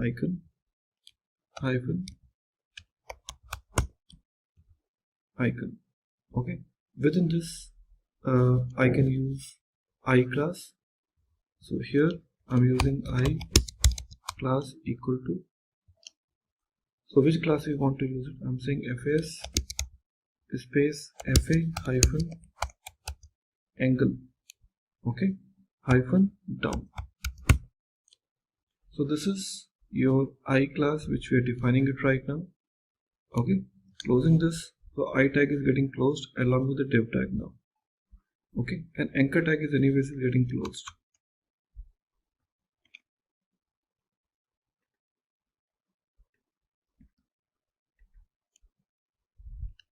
Okay, anchor tag is anyways getting closed here. So inside this we would like to give, with the div tag is getting closed, we want to give home, any value which you want to give. So we're giving what? Home here, and this is where is getting closed right now. Okay, so after the div tag is getting closed, we are using this, and so later on we can go back and try to implement more ideas. Okay, so we have finished till one point of areas. Now we would like to go back and start working with the row level now. So now here with my application, we want to use another div tag now. So within this div tag, we want to use some classes. So we say div space class equal to row. Okay, after this I use one more div tag, and in this div tag we want to use one more property here called class equal to call hyphen excel hyphen 6. So 6 columns layout we are trying to add it now. Here we are trying to say div, and with this div we say class equal to, now see the properties now, div class equal to, we are using card space mb hyphen 4, card space mb hyphen 4, we are using this property. Now after that we would like to use another div tag with using div class equal to header. I would rather say card hyphen header, I will say card hyphen header to this div class, and inside this we want to say I class equal to some addition declaration. I'm saying fas space fa hyphen chart hyphen area space mr hyphen 1. So closing this, so I tag is getting closed. Here we're going to give the value name called weekly analysis. Weekly analysis. Okay, so with this div tag it is getting closed. I want to bring another div tag inside this. Now with this div tag we want to write another class here that is known as called class equal to card hyphen body. So we want to give class equal to card hyphen class equal to card hyphen body. Okay, and this class equal to card hyphen body, we want to bring another thing inside this that is called img equal to, now here from the assets we want to use area chart dot png. So that location we want to use it now, followed by width equal to 100%. Okay, and height equal to 280. Okay, and here the div tag is getting closed.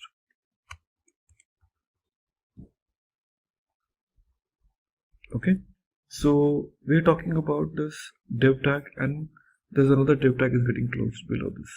This is a third div tag is also getting closed now.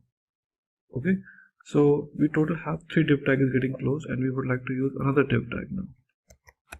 We want to say div class equal to, once again, call hyphen access excel hyphen 6. So 6 columns layout we're talking about, and after that we say div class equal to card space mb hyphen 4. Okay, div class equal to card space mb hyphen 4, and again we use another div tag. Okay, and inside this div we say class equal to header. Div class equal to what? Header. Rather I would say card hyphen header. Card hyphen header now. Now within this div tag we want to use another I class. Yeah. So within this card hyphen header we want to use the another chart. So as we've already seen, we have used this assets hyphen chart area.chart png. In a similar way, we would like to use the same technique now for the monthly report also. Okay, so we have a call sl6 card mb4. Okay, we are using what? Card header. So in this, the way we have used weekly analysis, I just copy this the same. Okay, and I pasted it here. Okay, and here what I try to offer, not weekly analysis, I would rather offer monthly report. Okay, monthly report, and after the div title is closed, card body, and now we talk about called bar chart.png. Bar chart.png width equal to 100%. Div tag is getting closed. Yeah, so this is how we're trying to use it now. So just like that, we can keep on using some another properties too.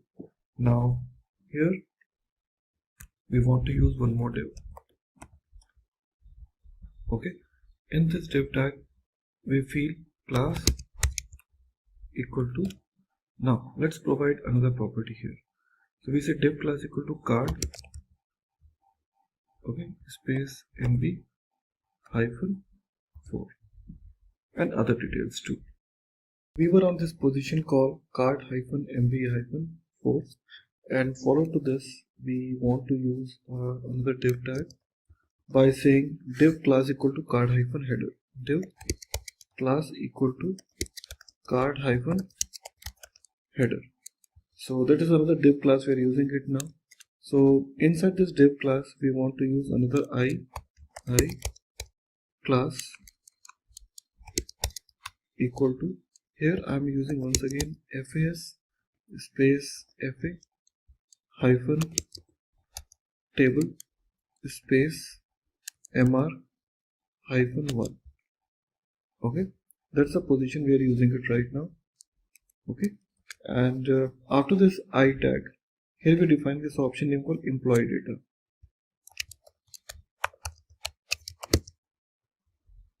Employee data. So here the div tag is getting closed. Okay, so now what 3 properties we have taken it now: weekly, monthly report, employee data. Now we would like to create a table now. So what table we are looking forward for? Let's start. We are saying div class equal to card hyphen body. Okay, now within this div class equal to card hyphen body, we are using another div tag here now. Okay, and inside this div tag we'll say class equal to table hyphen responsive. So we want to use table hyphen responsive.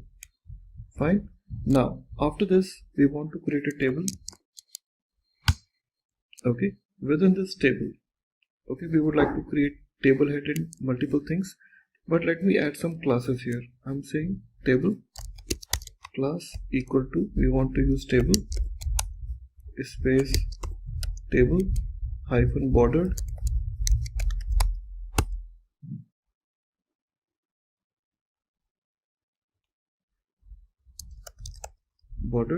and after that we use id equal to, just give the name for data table. After this data table we say width equal to 100%,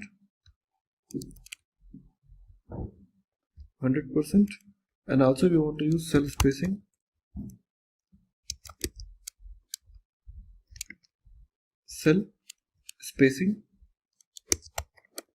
so cell spacing we're giving equal to 0. That is for my table, and now inside this table I can have table head. Okay, under the table head I'll be using tr,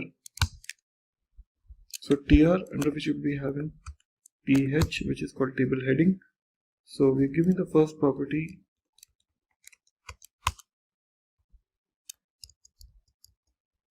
so here I give name.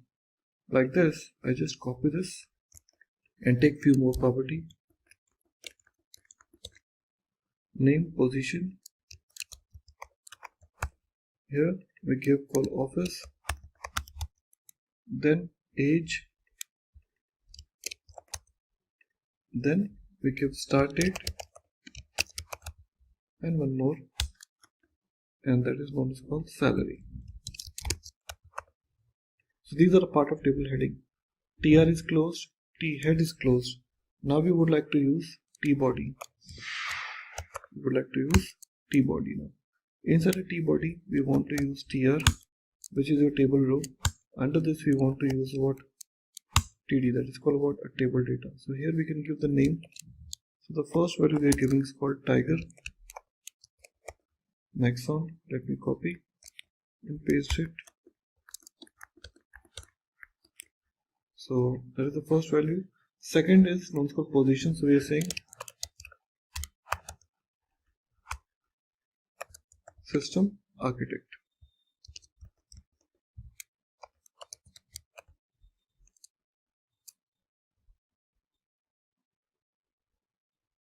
Okay, system architect. That is what my table data. Next, we're looking forward for office. We're giving the office name called Edinburgh.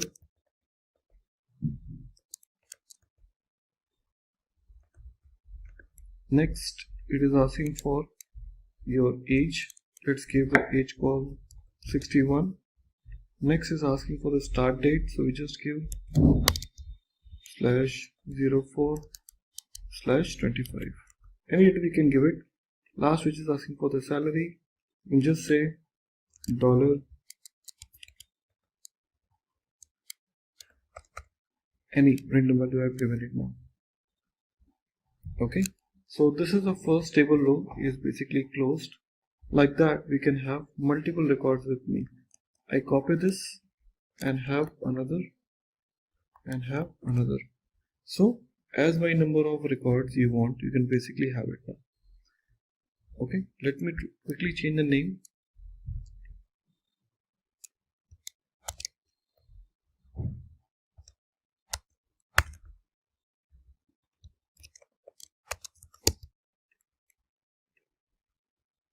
This value called accountant. Next value which we have it, that is called Tokyo.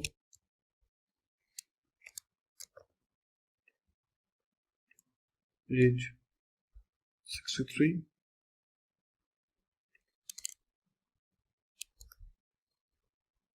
Okay, same, and here we can give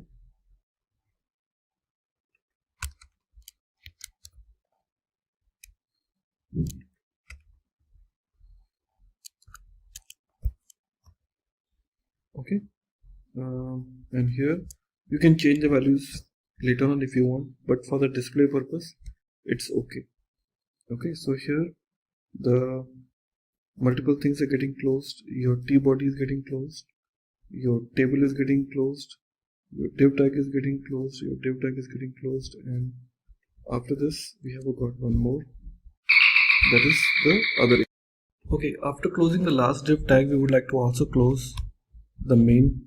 Okay, after this main, we would like to start working with this footer part now. In this footer, we would like to add some new classes here. I'm saying class equal to py-4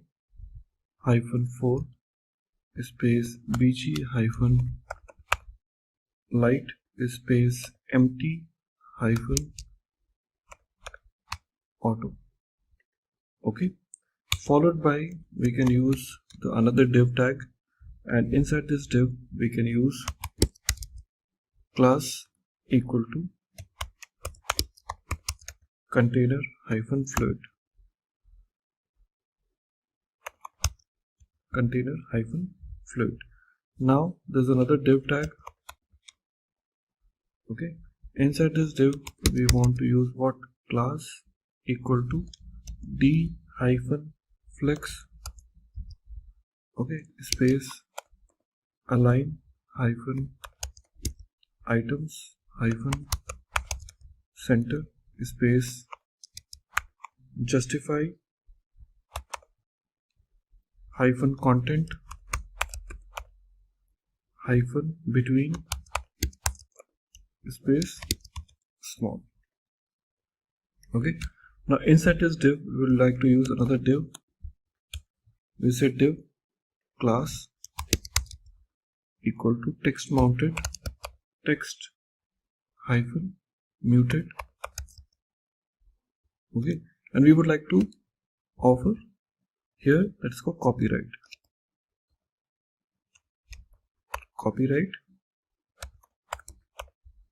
okay, and copy. Okay, space, give the name dot Simplilearn or else like this. Okay, so div tag is getting closed here now. After that you can use href equal to, you can just give hash. Okay, and now you can give the value called what? Privacy policy.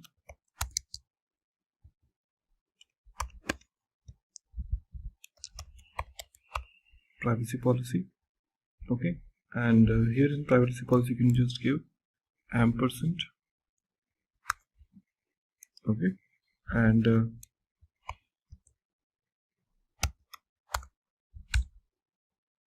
okay, and after this again href. So after this we can use, but first anchor tag is getting closed here after this privacy policy. Okay, so now another href here, hash, rather than privacy policy I'm going to give terms. Okay, in terms give space. Okay, conditions.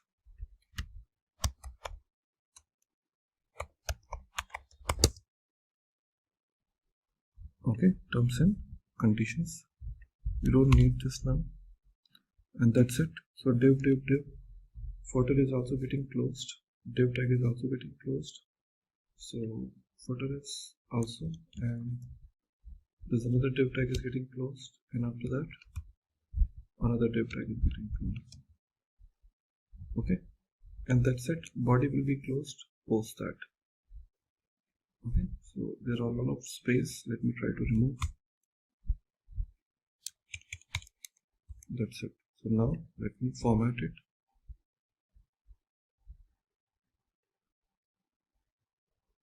Let's avoid this, otherwise create a confusion. So guys, our navbar component is ready, and after that we will go back and try to add few more things into my code. Now we're going to create few more components into my code. So first component, a part of this, what we have seen, I'm going to create one more component name called toggle. So ng space g space c space toggle.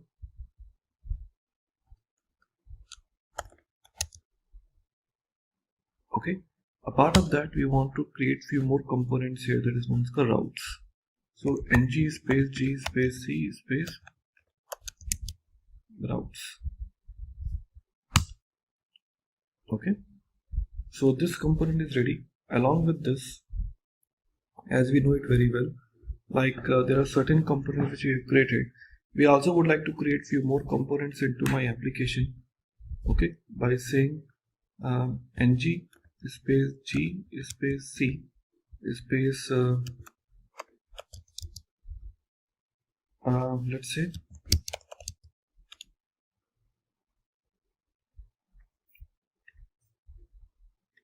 so under the routes we have got what? Charts. Is another component which we have seen now. Okay, now in a similar way I would like to create one more component under the routes, and that is known as for login. Component is ready. Along with this login, we would like to create a register.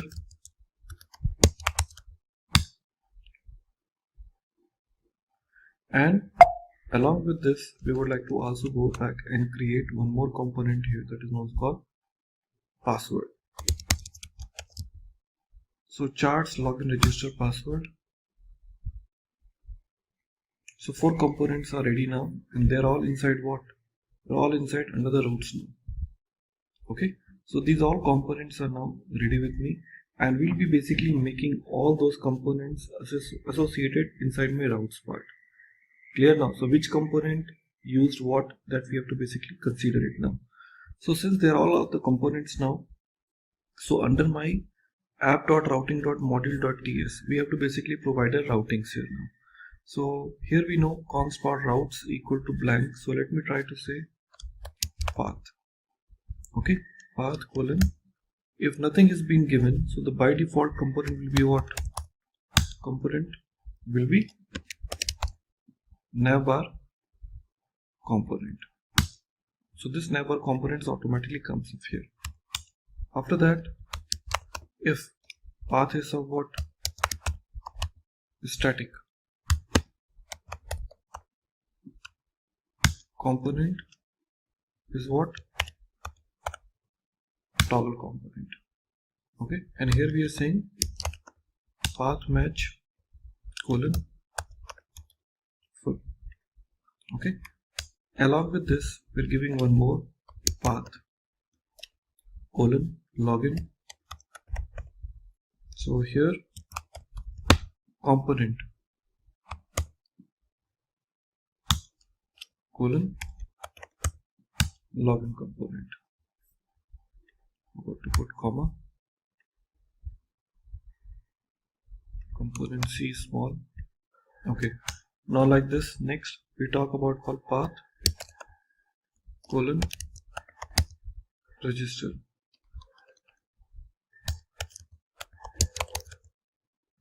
Okay, and here component colon register component. Now let's we talk about what? Path colon what? Change password. So here we say component comma component colon, which component we are trying to say? Password component. Password component. Next we want to say path colon charts, then component colon charts component.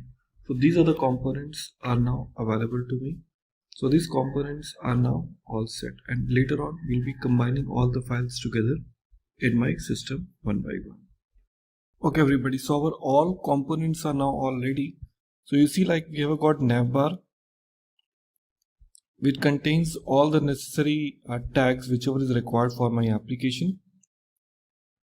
Here we have basically the login, And this login.component.html actually contains all the relative part which is related to your login. Like you can talk about call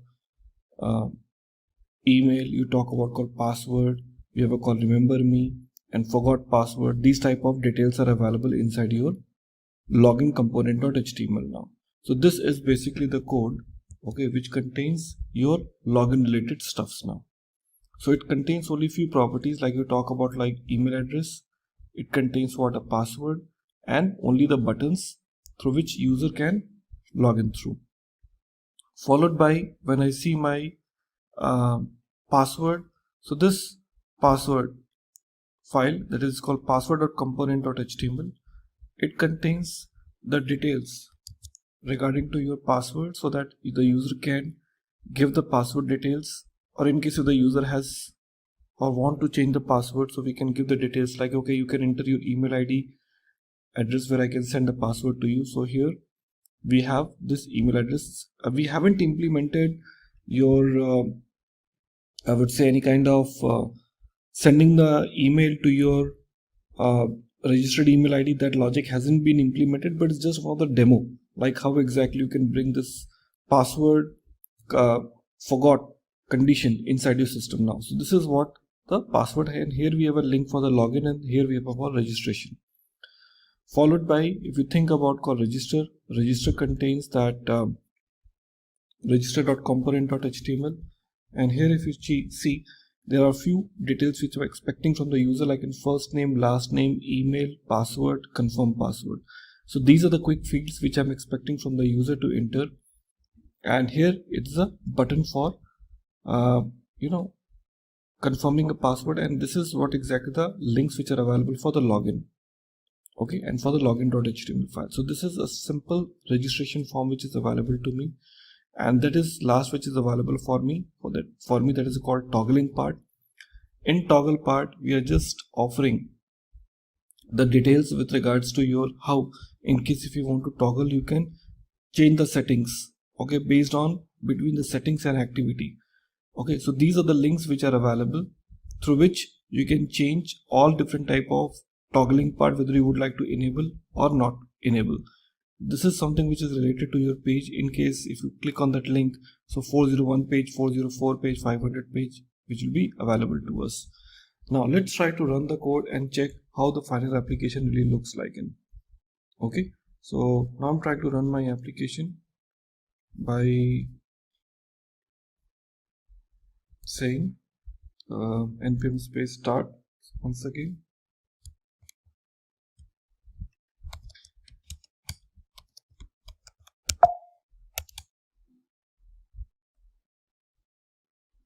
Okay,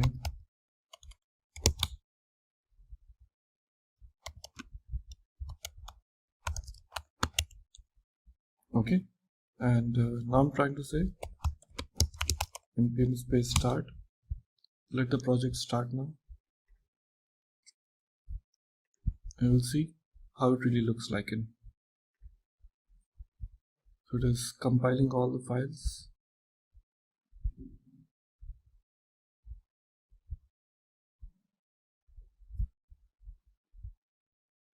Okay, and finally let's try to execute localhost 4200.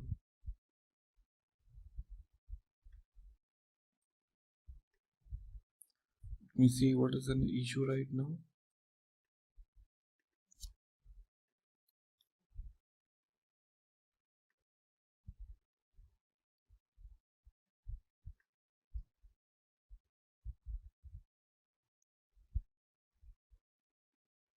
Okay, let me check. Meanwhile, try to run it again.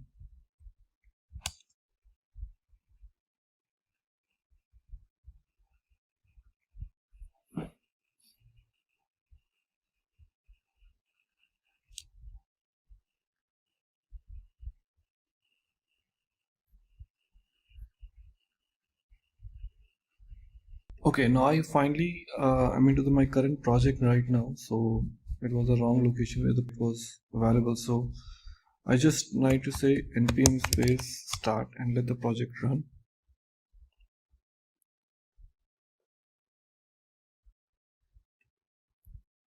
So project is picking up till the time I say localhost 4200.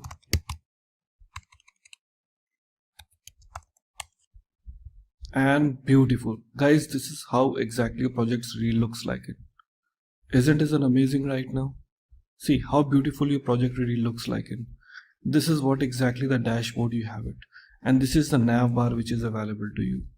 Getting it now? See how better and beautiful it looks and organized. So this is like in real-time dashboard which is available where you can see the birthdays you have it. You talk about, company announcement, quick links. These are all basically available. These are the charts which you can see, can give some dummy values, and these are the charts will be really available to you. So this is how the employee records which we had it, which we are displaying it right now, and this is how exactly the chart looks like in. So weekly analysis and monthly analysis. This is the dashboard, and here the links are there, but they're all dummy links. We haven't made it, but you can certainly make it further. Okay, you can search for anything, but it is not working right now because it is just for the display purpose, nothing more than that. It is a home which you can see written like in profile. This is like the profile which we have created. By default the name is called Kate Adams, and this is designation like an accountant, and like you can talk about like home. Under the home we have a called profile, we have a called settings. So nothing is there as such in the settings, so it is just a static record. Attendance, it will be bringing you back to the same page. We have a call confirmation, travel expenses. These are all basically the dummy links which are available. We haven't made it, which you can see in your development. Okay, part of that you see like profile, we have it, settings, account activity. If you see, we have a call login and register. These three pages, if you remember, we have created it under this system. So you can see we have a got login, we have a call register, we have a call passwords. So these are, you are able to see this now. When you say change password, you see like how they have given to you. They're not actually working, but they're just like a dummy option, and you can see it is taking you directly to the sign up option. Okay, now here in your settings, once again you can look forward for the login. It works like in a typical model how it comes. A part of that we also have this called register. So these are the fields of registration form, and you see about the activity. We have called these pages are available. They are all basically dummy pages which we have created. Download confirmation. So really this project really gives you the kind of sense of in a real time how your application, Angular application, can really make your UI more attractive, which are more competitive in market. So I hope you guys love this project. So we have developed most of the codes by our own, except few which we have taken it from online. That is nothing but called especially those images, as well as some JavaScript related libraries, if you see, which we are using it right now here. If you think about this your navbar.component.html, if you see, like these are the libraries we have taken it from internet, because certainly we don't type it because it is taking long time to type. Certainly we have taken from internet, and some images also we have taken it from the internet, which are there under the assets folder too. So if you see under the assets, we have a lot of images that are available, like an area chart, bar chart. So this we have downloaded from the internet. So hope you guys love this project. Thank you very much and happy learning. Hi there, if you like this video, subscribe to the Simplilearn YouTube channel and click here to watch similar videos. To nerd up and get certified, click here.